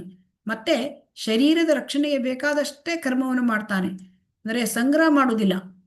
ಆಮೇಲೆ ಕೆಲಸ ಮಾಡುವವನ ಮೇಲೆ ಪಾಪಪೂರಿತ ಪ್ರತಿಕ್ರಿಯೆಗಳು ಯಾವುದೇ ಪರಿಣಾಮವನ್ನು ಮಾಡೋದಿಲ್ಲ. ಸೊ ಇವನ್ನ ಅಂದ್ರೆ ತುಂಬಾ ಮುಂದುವರೆದ ಕೃಷ್ಣ ಪ್ರಜ್ಞೆಯಲ್ಲಿ ಮುಂದುವರೆದ ಭಕ್ತರಿಗೆ ಹೆಂಗಿರುತ್ತೆ ಅಂತಾರೆ, ಅವರು ಎಷ್ಟು ಬೇಕೋ ತನ್ನ ದೇಹ ರಕ್ಷಣೆಗೆ ಅಷ್ಟೇ ಅವರು ಕರ್ಮವನ್ನು ಮಾಡ್ತಾರೆ. ಮತ್ತೆ ಒಡೆತನದ ಭಾವನೆ ಇಲ್ಲ, ಸಂಪೂರ್ಣವಾಗಿ ಬಿಡ್ತಾನೆ. ಇದು ತುಂಬಾ ಮುಖ್ಯವಾಗಿದೆ. ಈ ಪ್ಯಾರಾಗ್ರಾಫ್ ಇದೆಯಲ್ಲ, ಇದು ತುಂಬಾ ಮುಖ್ಯ ಇದೆ. ಯಾರಾದ್ರೂ ಓದಿ. ಈ ಭಾವಾರ್ಥ ತುಂಬಾ ಮುಖ್ಯವಾಗಿದೆ. ಹರೇ ಕೃಷ್ಣ. ಹರೇ ಕೃಷ್ಣ ಮಾತಾಜಿ. ಹರೇ ಕೃಷ್ಣ. ಕೃಷ್ಣ ಪ್ರಜ್ಞೆಯುಳ್ಳ ಮನುಷ್ಯನು ತನ್ನ ಕಾರ್ಯಗಳಿಂದ ಒಳ್ಳೆಯ ಅಥವಾ ಕೆಟ್ಟ ಪರಿಣಾಮಗಳನ್ನು ನಿರೀಕ್ಷಿಸುವುದಿಲ್ಲ. ಅವನ ಮನಸ್ಸು ಮತ್ತು ಬುದ್ಧಿ ಸಂಪೂರ್ಣವಾಗಿ ಹಿಡಿತದಲ್ಲಿರುತ್ತವೆ. ತಾನು ಪರಮ ಪ್ರಭುವಿನ ವಿಭಿನ್ನ ಅಂಶನಾದ್ದರಿಂದ ವಿಭಿನ್ನ ಅಂಶವಾಗಿ ತಾನು ವಹಿಸುವ ಪಾತ್ರ ತನ್ನ ಕಾರ್ಯವಲ್ಲ ಎಂದು ಅವನಿಗೆ ತಿಳಿದಿರುತ್ತದೆ. ಈ ಕಾರ್ಯವನ್ನು ಪರಮ ಪ್ರಭುವು ತನ್ನ ಮೂಲಕ ಮಾಡುತ್ತಾನೆ ಎಂದು ಅವನಿಗೆ ತಿಳಿದಿರುತ್ತದೆ. ಕೈಯು ಚಲಿಸಿದಾಗ ಅದು ತಾನಾಗಿಯೇ ಚಲಿಸುವುದಿಲ್ಲ, ಇಡೀ ದೇಹದ ಪ್ರಯತ್ನದಿಂದ ಚಲಿಸುತ್ತದೆ. ಕೃಷ್ಣ ಪ್ರಜ್ಞೆ ಇರುವ ಮನುಷ್ಯನು ಪರಮ ಪ್ರಭುವಿನ ಇಚ್ಛೆಯೊಡನೆ ಸಂಪೂರ್ಣವಾಗಿ ಹೊಂದಿಕೊಳ್ಳುತ್ತಾನೆ. ಯಾಕಂದರೆ ಸ್ವಂತ ಇಂದ್ರಿಯ ತೃಪ್ತಿಯ ಬಯಕೆ ಅವನಿಗಿಲ್ಲ. ಆತನು ಯಂತ್ರದ ಒಂದು ಭಾಗದಂತೆಯೇ ಚಲಿಸುತ್ತಾನೆ. ಯಂತ್ರದ ಭಾಗವು ಒಳ್ಳೆಯ ಸ್ಥಿತಿಯಲ್ಲಿರಲು ಎಣ್ಣೆ ಹಾಕುವುದು ಮತ್ತು ಸ್ವಚ್ಛಗೊಳಿಸುವುದು ಅಗತ್ಯ. ಹಾಗೆಯೇ ಕೃಷ್ಣ ಪ್ರಜ್ಞೆಯುಳ್ಳ ಮನುಷ್ಯನು ತನ್ನ ಕಾರ್ಯದ ಮೂಲ ಸುಸ್ಥಿತಿಯಲ್ಲಿ ಉಳಿಯುತ್ತಾನೆ. ಇದು ಭಗವಂತನ ಆಧ್ಯಾತ್ಮಿಕ ಪ್ರೇಮಪೂರ್ವಕ ಸೇವೆಯಲ್ಲಿ ಕೆಲಸ ಮಾಡುವುದಕ್ಕೆ ಆತನು ಯೋಗ್ಯ ಸ್ಥಿತಿಯಲ್ಲಿರುವುದಕ್ಕಾಗಿ ಮಾತ್ರ. ಆದುದರಿಂದ ಆತನ ಕೆಲಸಗಳಲ್ಲಿ ಪ್ರತಿಕ್ರಿಯೆಗಳು ಅವನನ್ನು ಬಾಧಿಸಲಾರವು. ಪ್ರಾಣಿಯಂತೆ ಆತನಿಗೆ ತನ್ನ ದೇಹದ ಮೇಲೆ ಸದಾ ಒಡೆಯತನವಿಲ್ಲ. ಕ್ರೂರಿಯಾದ ಯಜಮಾನನು ಕೆಲವು ಸಲ ತನ್ನ ವಶದಲ್ಲಿರುವ ಪ್ರಾಣಿಯನ್ನು ಕೊಂದೇ ಬಿಡುತ್ತಾನೆ. ಆದರೂ ಪ್ರಾಣಿಯು ಪ್ರತಿಭಟಿಸುವುದಿಲ್ಲ, ಅದಕ್ಕೆ ನಿಜವಾದ ಸ್ವಾತಂತ್ರ್ಯವೂ ಇಲ್ಲ. ಆತ್ಮ ಸಾಕ್ಷಾತ್ಕಾರದಲ್ಲಿ ಸಂಪೂರ್ಣವಾಗಿ ಮಗ್ನನಾಗಿರುವ ಕೃಷ್ಣ ಪ್ರಜ್ಞೆಯ ಮನಸ್ಸನ್ನು ಯಾವುದೇ ಐಹಿಕ ವಸ್ತುವಿನ ಮೇಲಿನ ಹುಸಿ ಒಡೆತನಕ್ಕೆ ಸಮಯವೇ ಇಲ್ಲ. ದೇಹವನ್ನು ಆತ್ಮವನ್ನು ರಕ್ಷಿಸಿಕೊಳ್ಳಲು ಅವನು ಹಣವನ್ನು ಅನ್ಯಾಯಕ್ಕಾಗಿ ಸಂಗ್ರಹಿಸಬೇಕಾಗಿಲ್ಲ. ಆದುದರಿಂದ ಆತನು ಇಂತಹ ಐಹಿಕ ಪಾಪಗಳ ಲೇಪವಿಲ್ಲ. ಅವನು ತನ್ನ ಕಾರ್ಯಗಳ ಎಲ್ಲ ಪ್ರತಿಕ್ರಿಯೆಗಳಿಂದ ಬಿಡುಗಡೆ ಹೊಂದುವನು. ಹರೇ ಕೃಷ್ಣ ಮಾತಾಜಿ, ಧನ್ಯವಾದಗಳು. ಹರೇ ಕೃಷ್ಣ. ಶ್ರೀಲ ಪ್ರಭುಪಾದ್ ಕಿ ಜೈ. ಸೊ ಇಲ್ಲಿ ಕೃಷ್ಣ ಪ್ರಜ್ಞೆಯಲ್ಲಿ ತುಂಬಾ ಮುಂದುವರೆದಿರ್ತಾರಲ್ಲ, ಅವನಿಗೆ ಏನಿರುತ್ತೆ, ಮನಸ್ಸು ಬುದ್ಧಿ ಅವನಿಗೆ ಕಂಟ್ರೋಲ್ ಅಲ್ಲಿ ಇರುತ್ತೆ. ಮತ್ತೆ ಅವನು ಭಗವಂತನ ಅಂಶ ತಾನು. ಸೊ ಹಾಗಾಗಿ ಅವನು ಅವನಿಗೆ ಯಾವುದು ಕಾರ್ಯ ತಂದೇನು ಭಗವಂತನ ಕೆಲಸ, ನಾನೇನ್ ಕೆಲಸ ಮಾಡ್ತಿದ್ದೀನಿ ನಾನು ಮಾಡ್ತೇನಿಲ್ಲ, ಭಗವಂತ ನನ್ನ ಮೂಲಕ ಮಾಡಿಸ್ತಾನೆ, ತನ್ನ ಮೂಲಕ ಮಾಡಿಸ್ತಾನೆ.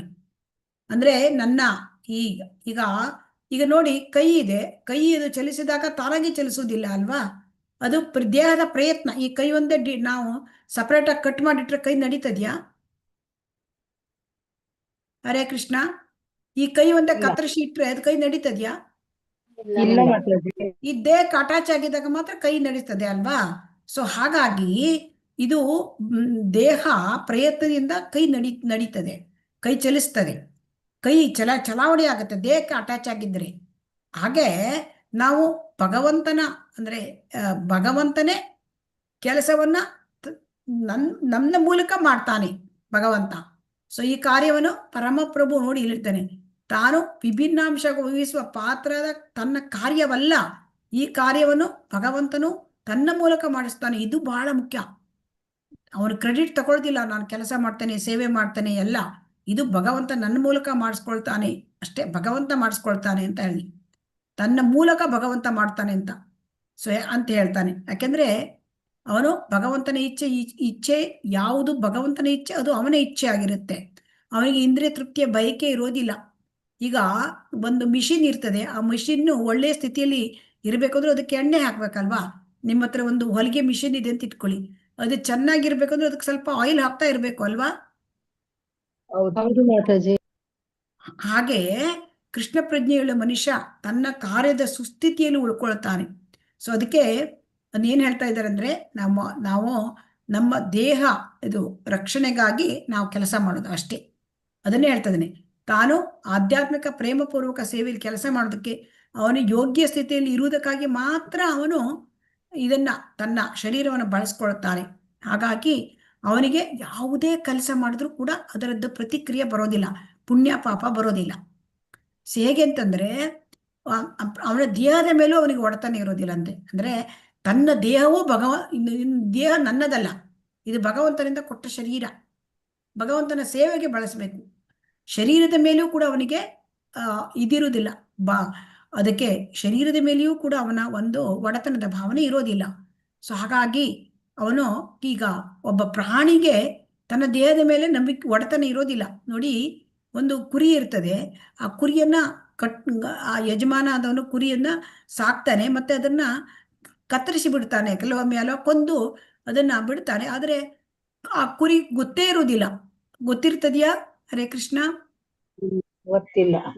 ಅದು ಪ್ರತಿಭಟಿಸೋದಿಲ್ಲ, ಯಾಕಂದ್ರೆ ಅದಕ್ಕೆ ಸರಿಯಾಗಿ ಹುಲ್ಲು ಹಾಕ್ತಾನೆ, ಅದೇನು ತಿನ್ನುವ ವಸ್ತು ಹಾಕ್ತಾನೆ, ಆದ್ರೆ ಅದನ್ನ ಮುಂದೆ ಸ್ವಲ್ಪ ಹೊತ್ತ ಮೇಲೆ ಅದನ್ನ ಕಡಿದು ಬಿಡ್ತಾನೆ. ಆ ಪ್ರಾಣಿ ಪ್ರತಿಭಟಿಸೋದಿಲ್ಲ, ಅದಕ್ಕೆ ಸ್ವತಂತ್ರ ಇರೋದಿಲ್ಲ. ಹಾಗೆ ಯಾರು ಆತ್ಮ ಸಾಕ್ಷಾತ್ಕಾರದಲ್ಲಿ ಸಂಪೂರ್ಣವಾಗಿ ಮಗ್ನನಾಗಿರುತ್ತಾನೆ, ಅವನಿಗೆ ಐಹಿಕ ವಸ್ತುವಿನ ಒಡೆತನಕ್ಕೆ ಸಮಯವೇ ಇರುವುದಿಲ್ಲಂತೆ. ಭೌತಿಕದ ವಿಷಯವನ್ನ ನಮ್ಗೆ ಅದು ಪಡ್ಕೋಬೇಕು, ಇದು ಪಡ್ಕೋಬೇಕು, ಅದಕ್ಕೆ ಸಮಯವೇ ಇಲ್ಲ. ದೇಹವನ್ನು ಆತ್ಮವನ್ನು ರಕ್ಷಿಸಿಕೊಳ್ಳಿಕ್ಕೆ ಅವನಿಗೆ ಹಣವನ್ನು ಅನ್ಯಾಯವಾಗಿ ಸಂಗ್ರಹಿಸಬೇಕಲ್ಲ. ಎಷ್ಟೋ ಜನ ಅನ್ಯಾಯವಾಗಿ ಹಣ ಸಂಪಾದನೆ ಮಾಡ್ತಾರೆ ಅಲ್ವಾ. ಆದರೆ ಯಾರು ಕೃಷ್ಣ ಪ್ರಜ್ಞೆಯಲ್ಲಿ ಮುಂದುವರೆದಿದ್ದಾರೆ, ಅವರು ಹಣವನ್ನು ಅನ್ಯಾಯವಾಗಿ ಸಂಪಾದನೆ ಮಾಡೋಕ್ಕೆ ಸಮಯವೂ ಇಲ್ಲ, ಅವರಿಗೆ ಒಡೆತನದ ಭಾವನೆಯೂ ಇಲ್ಲ. ಸೊ ಅವರು ಸಂಗ್ರಹಿಸಬೇಕಾಗಿಲ್ಲ ಹಣವನ್ನು ಅನ್ಯಾಯವಾಗಿ. ಆದುದರಿಂದ ಅವರಿಗೆ ಈ ಐಹಿಕದ ಪಾಪದ ಲೇಪ ಇರೋದಿಲ್ಲ. ಹಾಗಾಗಿ ಅವನು ಕಾಮ್ಯ ಕರ್ಮಗಳಿಂದ ತನ್ನ ಎಲ್ಲ ಕರ್ಮಗಳ ಪ್ರತಿಕ್ರಿಯೆಯಿಂದ ಅವನು ಬಿಡುಗಡೆ ಹೊಂದುತ್ತಾನೆ. ಇಲ್ಲಿ ಏನು ಕೊಟ್ಟಿದ್ದಾರೆ ಅಂದ್ರೆ, ಈ ಕೃಷ್ಣ ಪ್ರಜ್ಞೆಯಲ್ಲಿ ಮುಂದುವರಿದ ಭಕ್ತನಿಗೆ ಹೇಗೆ ಅಕರ್ಮದ ಪ್ರತಿಕ್ರಿಯೆಗಳು ಅಂಟೋದಿಲ್ಲ, ಹೇಗೆ ಅವನ ಕರ್ಮ ಅಕರ್ಮವಾಗತ್ತೆ, ಇದನ್ನ ತಿಳಿಸಿದ್ದಾರೆ. ಅಂದ್ರೆ ಅವನಿಗೆ ಇಂದ್ರ ತೃಪ್ತ ಬಯಕೆ ಇರೋದಿಲ್ಲ, ಅವನಿಗೆ ಒಡೆತನದ ಭಾವನೆ ಇಲ್ಲ, ಮತ್ತು ಅವನು ಭಗವಂತನ ಇಚ್ಛೆಯಂತೆ ಇಚ್ಛೆಯೇ ತನ್ನ ಇಚ್ಛೆ ಎಂದು ತಿಳ್ಕೊಂಡಿರ್ತಾನೆ. ಸೊ ಈ ಸ್ಥಿತಿಯಲ್ಲಿ ಅವನಿಗೆ ಏನಿರ್ತಾನೆ, ಅವನು ಮಾಡ್ತಕ್ಕಂಥ ಕೆಲಸ ಎಲ್ಲವೂ ಕೂಡ ಅಕರ್ಮವಾಗಿರುತ್ತದೆ. ಇದು ಅರ್ಥ ಆಯ್ತಾ? ಹರೇ ಕೃಷ್ಣ. ಅರ್ಥ ಆಯ್ತು ಆಯ್ತು ಮಾತಾಜಿ. ಮಾತಾಜಿ. ಈಗ ಇದು ನೋಡೋಣ. ಯದೃಚ್ಛಾಲಾಭ ಸಂತುಷ್ಟೋ ದ್ವಂದ್ವಾತೀತೋ ವಿಮತ್ಸರಃ ಸಮಃ ಸಿದ್ಧಾವಸಿದ್ಧೌ ಚ ಕೃತ್ವಾಪಿ ನ ನಿಬದ್ಧತೆ. ಅಂದ್ರೆ ಆ ಕೃಷ್ಣ ಪ್ರಜ್ಞೆಯಲ್ಲಿ ಮುಂದುವರ್ತಕ್ಕಂಥ ವ್ಯಕ್ತಿಯ ಲಕ್ಷಣ ಏನು ಅಂದ್ರೆ, ಅವನು ತಾನಾಗಿ ಬಂದಿದ್ರಲ್ಲಿ ತೃಪ್ತಿ, ಎಷ್ಟು ಇವತ್ತು ಸಿಕ್ತು ಅವನಿಗೆ ಒಂದು ಸಂಪಾದನೆ, ಅದರಲ್ಲಿ ಅವನು ತೃಪ್ತಿ ಹೊಂದುತ್ತಾನೆ. ಅವನಿಗೆ ಅಸೂಯೆ ಇರೋದಿಲ್ಲ. ಆಮೇಲೆ ಅವನು ಗೆಲುವು ಸೋಲು ಎರಡನ್ನೂ, ಕೆಲವೊಮ್ಮೆ ನಾವು ಗೆಲ್ತೇವೆ, ಕೆಲವೊಮ್ಮೆ ಸೋಲ್ತೇವೆ. ಆದರೆ ಗೆದ್ದಿದ್ರೆ ಉಬ್ಬುವುದಿಲ್ಲ, ಸೋತ್ರೆ ಅವನು ಕುಗ್ಗುವುದಿಲ್ಲ. ಆಮೇಲೆ ಅವನಿಗೆ ದ್ವಂದ್ವಾತೀತ ಅಂದ್ರೆ ಇಲ್ಲಿ ನೋಡಿ, ಐಕ ಜಗತ್ತು ದ್ವಂದ್ವ. ಇಲ್ಲಿ ದ್ವಂದ್ವ ಅಂದ್ರೆ ತುಂಬಾ ಶಾಖ, ತುಂಬಾ ತಂಪು, ಸುಖ ದುಃಖ, ಇವೆಲ್ಲ ದ್ವಂದ್ವ. ಈ ದ್ವಂದ್ವ ಇದೆಯಲ್ಲ, ಅದನ್ನು ಅವನು ಮೀರಿ ಇರ್ತಾನೆ. ಅವನಿಗೆ ಸುಖ ದುಃಖ ಎರಡೂ ಒಂದೇ ಆಗತ್ತೆ. ನಮಗ್ ಒಂದೇ ಆಗತ್ತಾ? ಹರೇ ಕೃಷ್ಣ. ಇಲ್ಲ.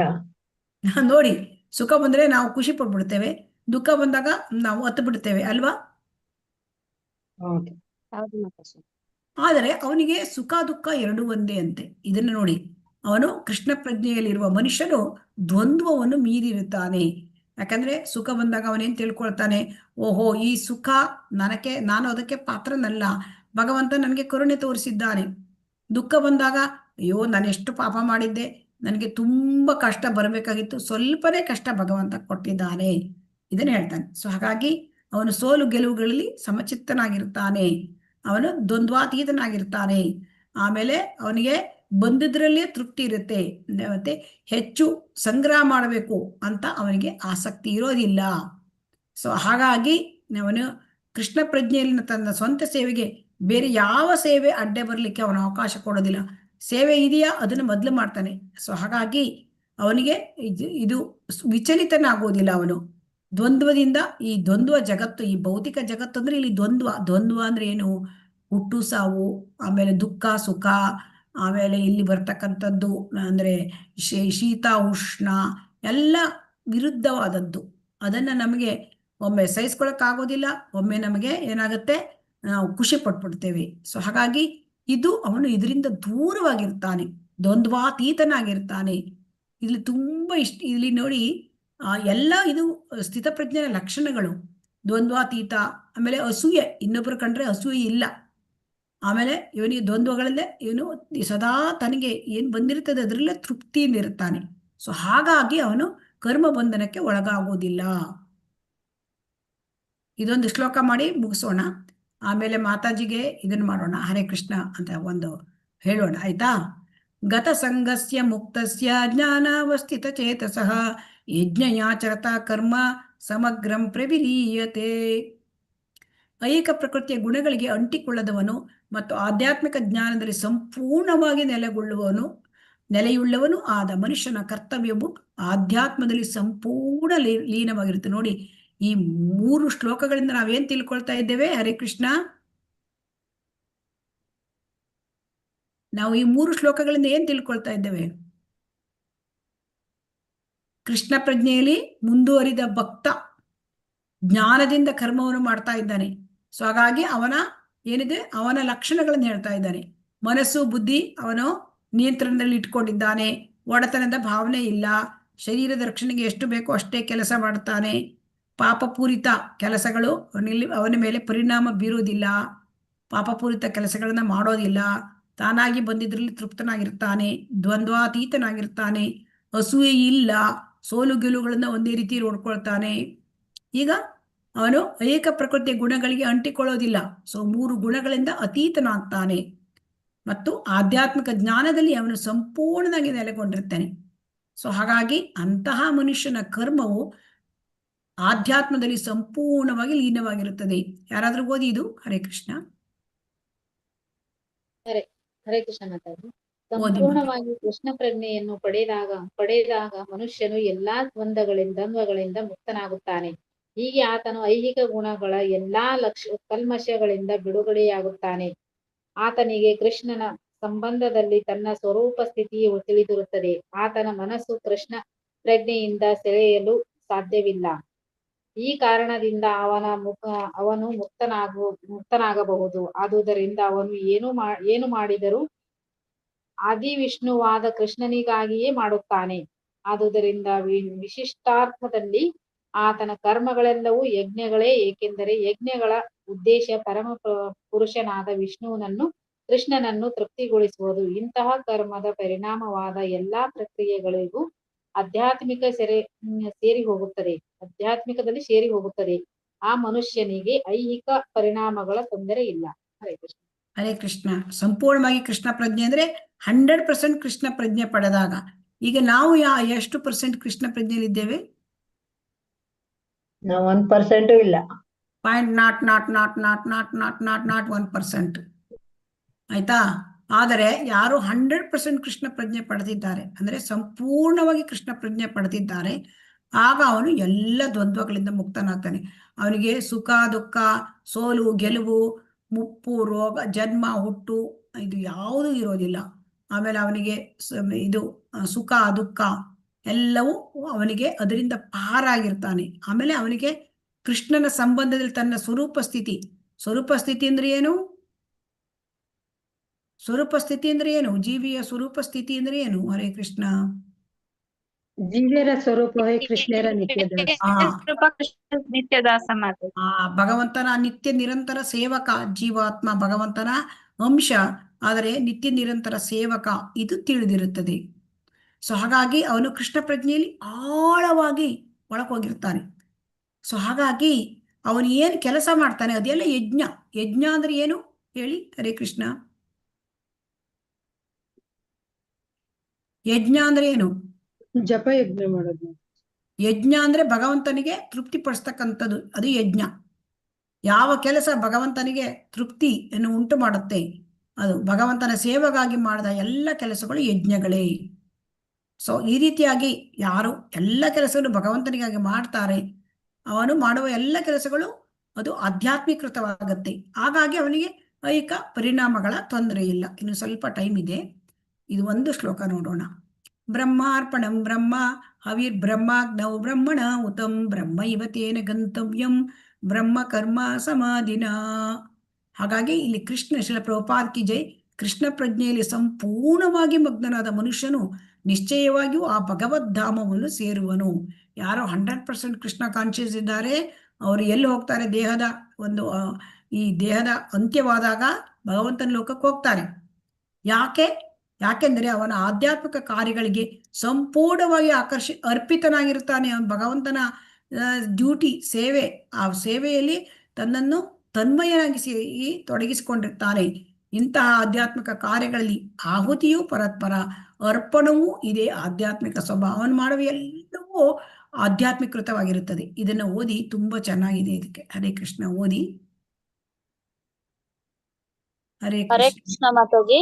ಭಾವಾರ್ಥ ಶ್ರೀಲ ಪ್ರಭುಪಾದರಿಗೆ ಜಯವಾಗಲಿ. ಕೃಷ್ಣ ಪ್ರಜ್ಞೆಯಿಂದ ಕೂಡಿದ ಕಾರ್ಯಚಟುವಟಿಕೆಗಳು ಮನುಷ್ಯನನ್ನು ಕಡೆಗೆ ಹೇಗೆ ಆಧ್ಯಾತ್ಮಿಕ ಗುರಿಗೆ ಕೊಂಡೊಯ್ಯಬಹುದು ಎನ್ನುವುದನ್ನು ಇಲ್ಲಿ ಬಣ್ಣಿಸಿದೆ. ಕೃಷ್ಣ ಪ್ರಜ್ಞೆಯಲ್ಲಿ ಹಲವಾರು ಚಟುವಟಿಕೆಗಳಿವೆ. ಅವೆಲ್ಲವನ್ನು ಮುಂದಿನ ಶ್ಲೋಕಗಳಲ್ಲಿ ವರ್ಣಿಸಿದೆ. ಇಲ್ಲಿ ಕೃಷ್ಣ ಪ್ರಜ್ಞೆಯ ತತ್ವವನ್ನು ಮಾತ್ರ ವರ್ಣಿಸಿದೆ. ಭೌತಿಕ ಕಲ್ಮಶದಲ್ಲಿ ಸಿಕ್ಕಿಕೊಂಡಿರುವ ಬದ್ಧಾತ್ಮನು ಖಂಡಿತವಾಗಿಯೂ ಭೌತಿಕ ವಾತಾವರಣದಲ್ಲಿ ಕರ್ಮ ಮಾಡುತ್ತಾನೆ. ಆದರೂ ಆತನು ಇಂತಹ ಆವರಣದಿಂದ ಹೊರಬರಬೇಕಾಗಿದೆ. ಭೌತಿಕ ಆವರಣದಿಂದ ಬದ್ಧಾತ್ಮನು ಹೊರಬರುವ ಪ್ರಕ್ರಿಯೆಯೇ ಕೃಷ್ಣ ಪ್ರಜ್ಞೆ. ಉದಾಹರಣೆಗೆ, ಹಾಲಿನ ಉತ್ಪನ್ನಗಳನ್ನು ಹೆಚ್ಚಾಗಿ ಸೇವಿಸಿ ಅಜೀರ್ಣದಿಂದ ನರಳುತ್ತಿರುವ ರೋಗಿಗೆ ಹಾಲಿನ ಮತ್ತೊಂದು ಉತ್ಪನ್ನವಾದ ಮೊಸರಿನಿಂದ ಗುಣವಾಗುತ್ತದೆ. ಇಲ್ಲಿ ಗೀತೆಯು ಹೇಳುವಂತೆ ಐಹಿಕದಲ್ಲೇ ಮೈಮರೆತ ಬದ್ಧಾತ್ಮಗೆ ಕೃಷ್ಣ ಪ್ರಜ್ಞೆಯಿಂದ ಗುಣವಾಗಬಹುದು. ಈ ಪ್ರಕ್ರಿಯೆಗೆ ಯಜ್ಞ ಎಂದು ಹೆಸರು. ಹೀಗೆಂದರೆ ವಿಷ್ಣು ಅಥವಾ ಕೃಷ್ಣನ ತೃಪ್ತಿಗಾಗಿಯೇ ಮಾಡುವ ಕಾರ್ಯಗಳು. ಐಹಿಕ ಜಗತ್ತಿನ ಚಟುವಟಿಕೆಗಳನ್ನು ಕೃಷ್ಣ ಪ್ರಜ್ಞೆಯಲ್ಲಿ ಅಥವಾ ವಿಷ್ಣುವಿಗಾಗಿ ಮಾತ್ರವೇ ಮಾಡಿದಷ್ಟು ಸಮಾಧಿ ಅಥವಾ ಸಂಪೂರ್ಣ ಲೀನತೆಯಿಂದಾಗಿ ವಾತಾವರಣವು ಆಧ್ಯಾತ್ಮಿಕವಾಗುತ್ತದೆ. ಬ್ರಹ್ಮ ಎನ್ನುವ ಪದಕ್ಕೆ ಆಧ್ಯಾತ್ಮಿಕ ಎಂದು ಅರ್ಥ. ಭಗವಂತನು ಆಧ್ಯಾತ್ಮಿಕನು. ಅವನ ಅಲೌಕಿಕ ಶರೀರದ ಕಿರಣಗಳನ್ನು ಬ್ರಹ್ಮಜ್ಯೋತಿ ಎಂದು ಕರೆಯುತ್ತಾರೆ. ಅಸ್ತಿತ್ವದಲ್ಲಿರುವುದೆಲ್ಲ ಬ್ರಹ್ಮಜ್ಯೋತಿಯಲ್ಲಿ ನೆಲೆಗೊಂಡಿದೆ. ಆದರೆ ಮಾಯೆ ಅಥವಾ ಇಂದ್ರಿಯ ತೃಪ್ತಿಯು ಆ ಜ್ಯೋತಿಯನ್ನು ಮುಸುಕಿದಾಗ ಅದಕ್ಕೆ ಐಹಿಕವೆಂದು ಹೆಸರು. ಕೃಷ್ಣ ಪ್ರಜ್ಞೆಯು ತಕ್ಷಣವೇ ಈ ಮುಸುಕನ್ನು ಕಿತ್ತು ಹಾಕಬಲ್ಲದು. ಹೀಗೆ ಕೃಷ್ಣ ಪ್ರಜ್ಞೆಗಾಗಿಯೇ ಅರ್ಪಿಸಿದ್ದು. ಈ ಅರ್ಪಣೆಯನ್ನು ಆಹುತಿಗಾಗಿ ಸ್ವೀಕರಿಸುವ ಪ್ರತಿನಿಧಿ, ಆಹುತಿಗೊಳ್ಳುವ ಪ್ರಕ್ರಿಯೆ, ಅರ್ಪಿಸುವವನು, ಅದರ ಫಲ ಎಲ್ಲ ಸೇರಿ ಬ್ರಹ್ಮನ್ ಅಥವಾ ಪರಮಸತ್ಯ ಎನ್ನಿಸುತ್ತದೆ. ಪರಮಸತ್ಯವನ್ನು ಮಾಯೆಯು ಮುಸುಕಿದಾಗ ಅದಕ್ಕೆ ಜಡವಸ್ತುವೆಂದು ಹೆಸರು. ಪರಮಸತ್ಯಕ್ಕಾಗಿ ಜೊತೆಗೂಡಿಸಿದ ಜಡವಸ್ತುವು ತನ್ನ ಆಧ್ಯಾತ್ಮಿಕ ಗುಣವನ್ನು ಮರಳಿ ಪಡೆಯುತ್ತದೆ. ಮಾಯಾ ಪ್ರಜ್ಞೆಯನ್ನು ಬ್ರಹ್ಮನ್ ಆಗಿ ಪರಿವರ್ತಿಸುವ ಪ್ರಕ್ರಿಯೆಯೇ ಕೃಷ್ಣ ಪ್ರಜ್ಞೆ. ಮನಸ್ಸು ಕೃಷ್ಣ ಪ್ರಜ್ಞೆಯಲ್ಲಿ ಸಂಪೂರ್ಣವಾಗಿ ತಲ್ಲೀನವಾದಾಗ ಅದು ಸಮಾಧಿಯಲ್ಲಿದೆ ಎನ್ನುತ್ತಾರೆ. ಇಂತಹ ದಿವ್ಯ ಪ್ರಜ್ಞೆಯಲ್ಲಿ ಮಾಡಿದ ಯಾವುದೇ ಕಾರ್ಯಕ್ಕೆ ಯಜ್ಞ ಎಂದು ಹೆಸರು. ಆಧ್ಯಾತ್ಮಿಕ ಪ್ರಜ್ಞೆಯ ಈ ಸ್ಥಿತಿಯಲ್ಲಿ ಅರ್ಪಿಸಿದವನು ಅರ್ಪಿಸಿದ್ದು ಆಹುತಿ ತೆಗೆದುಕೊಳ್ಳುವುದು ಕರ್ತೃ ಅಥವಾ ಯಜಮಾನ. ಯಜ್ಞದ ಪರಮ ಫಲ ಎಲ್ಲರೂ ಪರಬ್ರಹ್ಮನಲ್ಲಿ ಒಂದಾಗುತ್ತದೆ. ಇದು ಕೃಷ್ಣ ಪ್ರಜ್ಞೆಯ ರೀತಿ. ಧನ್ಯವಾದಗಳು ಮಾತಾಜಿ. ಇಲ್ಲ ಪ್ರಭುಪಾದ ಕಿ ಜೈ. ಇಲ್ಲಿ ಕೃಷ್ಣ ಪ್ರಜ್ಞೆಯ ಚಟುವಟಿಕೆಗಳು ಅಂತ ಅಂದ್ರೆ ಇಲ್ಲಿ ಎಲ್ಲವೂ ನಾವು ಭೌತಿಕದಲ್ಲಿ ಏನನ್ನ ಬಳಸ್ತೇವೆ ಅದನ್ನು ನಮಗಾಗಿ ನಮ್ಮ ಇಂದ್ರಿಯ ತೃಪ್ತಿಗೆ ಬಳಸ್ತೇವೆ. ಆದರೆ ಅದನ್ನು ನಾವು ಭಗವಂತನ ಸೇವೆಗೆ ಬಳಸಿದಾಗ ಎಲ್ಲವೂ ಆಧ್ಯಾತ್ಮಿಕೃತ ಆಗತ್ತೆ. ಈಗ ಒಂದು ಹೂವು ನೋಡಿ, ಅದನ್ನು ತೆಗೆದು ಭಗವಂತನಿಗೆ ಅರ್ಪಿಸಿದಾಗ ಅದು ಆಧ್ಯಾತ್ಮಿಕರಾಗತ್ತೆ. ಆಮೇಲೆ ನಾವೊಂದು ಭೋಗ ಆಹಾರವನ್ನ ತಯಾರಿಸಿದಾಗ ಅದನ್ನು ಭಗವಂತನಿಗೆ ಇಟ್ಟರೆ ಅದೇನಾಗತ್ತೆ, ಪ್ರಸಾದವಾಗಿ ಬರುತ್ತೆ. ಪ್ರಸಾದ ಅದು ಆಧ್ಯಾತ್ಮಿಕೃತ. ಇದು ಅರ್ಥ ಆಯ್ತಾ? ಹರೇ ಕೃಷ್ಣ. ಅರ್ಥ ಆಯ್ತು ಮಾತಾಜಿ. ಯಾವ ವಿಷಯ ಅದೇ ರೀತಿ ಎಲ್ಲವನ್ನು ಭಗವಂತನ ಸೇವೆಗೆ ಬಳಸಿದಾಗ ಈಗ ಅದು ಆಧ್ಯಾತ್ಮಿಕೃತಗೊಳಿಸುತ್ತೆ. ಸೊ ಹಾಗಾಗಿ ಇದನ್ನೇ ಹೇಳ್ತಾ ಇದ್ದಾರೆ. ಅಂದ್ರೆ ಈಗ ಭೌತಿಕ ಪ್ರಪಂಚದಲ್ಲಿ ತನ್ಮಯವಾಗಿರ್ತಾರೆ ಮನುಷ್ಯರು, ಬದ್ಧಾತ್ಮರು. ಆದರೆ ಅವರನ್ನ ಇಲ್ಲಿಂದ ಈ ಭೌತಿಕ ನಮ್ಮ ಈ ಅಟ್ಯಾಚ್ಮೆಂಟ್ ಇಂದ ಹೊರ ತರೋದು ಅದು ಕೃಷ್ಣ ಪ್ರಜ್ಞೆ ಅಂತ ಕರೀತಾರೆ. ಅದಕ್ಕೆ ಅಂದ್ರೆ ಕೃಷ್ಣ ಪ್ರಜ್ಞೆ ಅಂದ್ರೆ ನಾವು ಏನು ಕೆಲಸ ಮಾಡ್ತೇವೆ ಅದು ಭಗವಂತನ ತೃಪ್ತಿಗಾಗಿ. ಈಗ ನಾ ಏನು ಕೆಲಸ ಮಾಡಿದೆ ಅದು ಕೃಷ್ಣನಿಗೆ ತೃಪ್ತಿ ಆಗುತ್ತಾ, ಈ ವಿಚಾರ ನಾವು ಮಾಡ್ಬೇಕಂತೆ. ನಾವೊಂದು ಅಡಿಗೆ ಮಾಡಿದೆ, ಹೌದು ಭಗವಂತನಿಗೆ ಕೊಟ್ಟು ಅವನಿಗೆ ತೃಪ್ತಿ ಪಡಿಸ್ಬೇಕು. ತೃಪ್ತಿ ಆಯ್ತಾ, ಆದರೆ ನಾವು ತಿನ್ಲಿಕ್ಕೆ ಓಕೆ. ಹೀಗೆ ಪ್ರತಿಯೊಂದು ಕೆಲಸವೂ ಅಷ್ಟೇ, ನಾವು ಮಾಡಿದ ಭಗವಂತನ ತೃಪ್ತಿಗೆ. ಸೊ ಹಾಗಾಗಿ ವಿಷ್ಣುವಿಗಾಗೇ ಮಾಡಿದಷ್ಟು ಸಮಾಧಿ ಅಥವಾ ಸಂಪೂರ್ಣ ಲೀನತೆಯಿಂದಾಗಿ ವಾತಾವರಣ ಆಧ್ಯಾತ್ಮಿಕ ಆಗುತ್ತೆ. ಮನೆಯಲ್ಲಿ ನಾವು ಆಧ್ಯಾತ್ಮಿಕ ವಾತಾವರಣ ಇಡಬೇಕು. ಇದು ಅರ್ಥ ಆಯ್ತಾ? ಹರೇ ಕೃಷ್ಣ. ಹರೇ ಕೃಷ್ಣ. ಆಧ್ಯಾತ್ಮಿಕ ವಾತಾವರಣ ಇಡೋದು ಅಂತಂದ್ರೆ ನಾವೀಗೆಲ್ಲ ಮಾಡಿದ ಕೆಲಸ ಭಗವಂತನಿಗೆ ಸಂತೃಪ್ತಿ ಆಗೋ ಕೆಲಸ ಮಾಡಬೇಕು.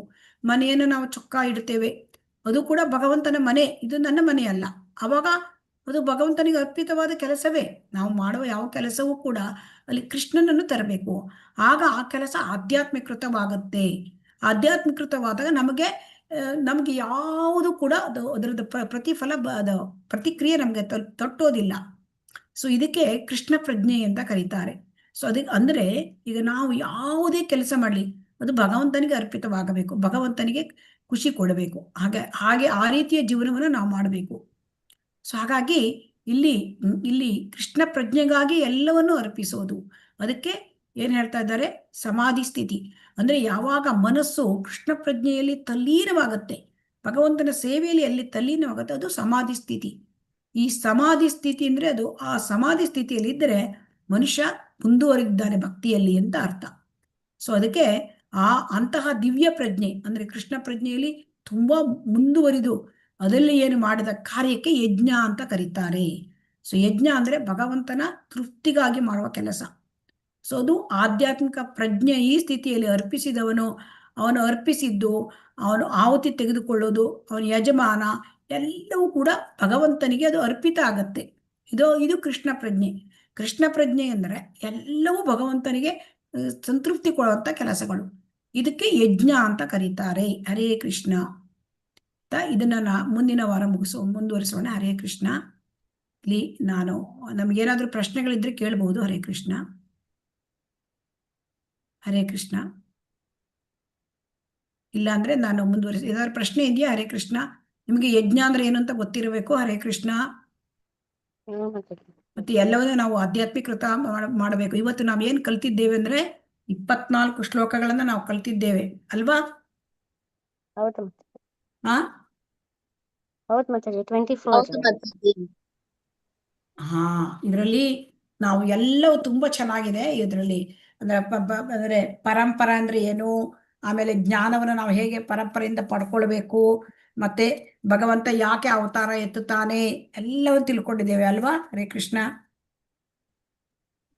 ಹೌದು ಮತ್ತೆ ಮಾತಾಜಿ. ನಾವು ನಾವು ಜನ್ಮ ಕರ್ಮಗಳನ್ನ ತಿಳ್ಕೊಂಡ್ರೆ ನಾವು ಈ ಭೌತಿಕ ಪ್ರಪಂಚದ ಪಾರಾಗಿ ಭಗವಂತನ ಲೋಕಕ್ಕೆ ಹೋಗ್ಬೋದು, ಎಲ್ಲ ತಿಳ್ಕೊಂಡಿದ್ದೇವೆ. ಹರೇ ಕೃಷ್ಣ. ವಾಂಚಾ ಕಲ್ಪತರುಭ್ಯಶ್ಚ ಕೃಪಾ ಸಿಂಧುಭ್ಯ ಏವ ಚ ಪತಿತಾನಾಂ ಪಾವನೇಭ್ಯೋ ವೈಷ್ಣವೇಭ್ಯೋ ನಮೋ ನಮಃ. ಹರೇ ಕೃಷ್ಣ ಕೃಷ್ಣ ಕೃಷ್ಣ ಹರೇ ಹರೇ, ಹರೇ ರಾಮ ರಾಮ ರಾಮ ಹರೇ ಹರೇ. ಶ್ರೀ ಶ್ರೀ ರಾಧಾ ಗೋವಿಂದ ಕಿ ಜೈ, ಶ್ರೀ ಶ್ರೀ ಗೌರನಿತಾಯ ಕಿ ಜೈ, ಶ್ರೀಲ ಪ್ರಭುಪಾದ ಕಿ ಜೈ, ಗ್ರಂಥರಾಜ ಶ್ರೀಮದ್ ಭಾಗವತಂ ಭಗವದ್ಗೀತಾ ಕಿ ಜೈ. ಹರೇ ಕೃಷ್ಣ. ಎಲ್ಲರಿಗೂ ಧನ್ಯವಾದಗಳು. ಹರೇ ಕೃಷ್ಣ. ಸ್ವಲ್ಪ ಇಲ್ಲಿ ಹರೇ ಕೃಷ್ಣ, ಯಾರು ಹೋಗ್ಬೇಡಿ. ಹರೇ ಕೃಷ್ಣ.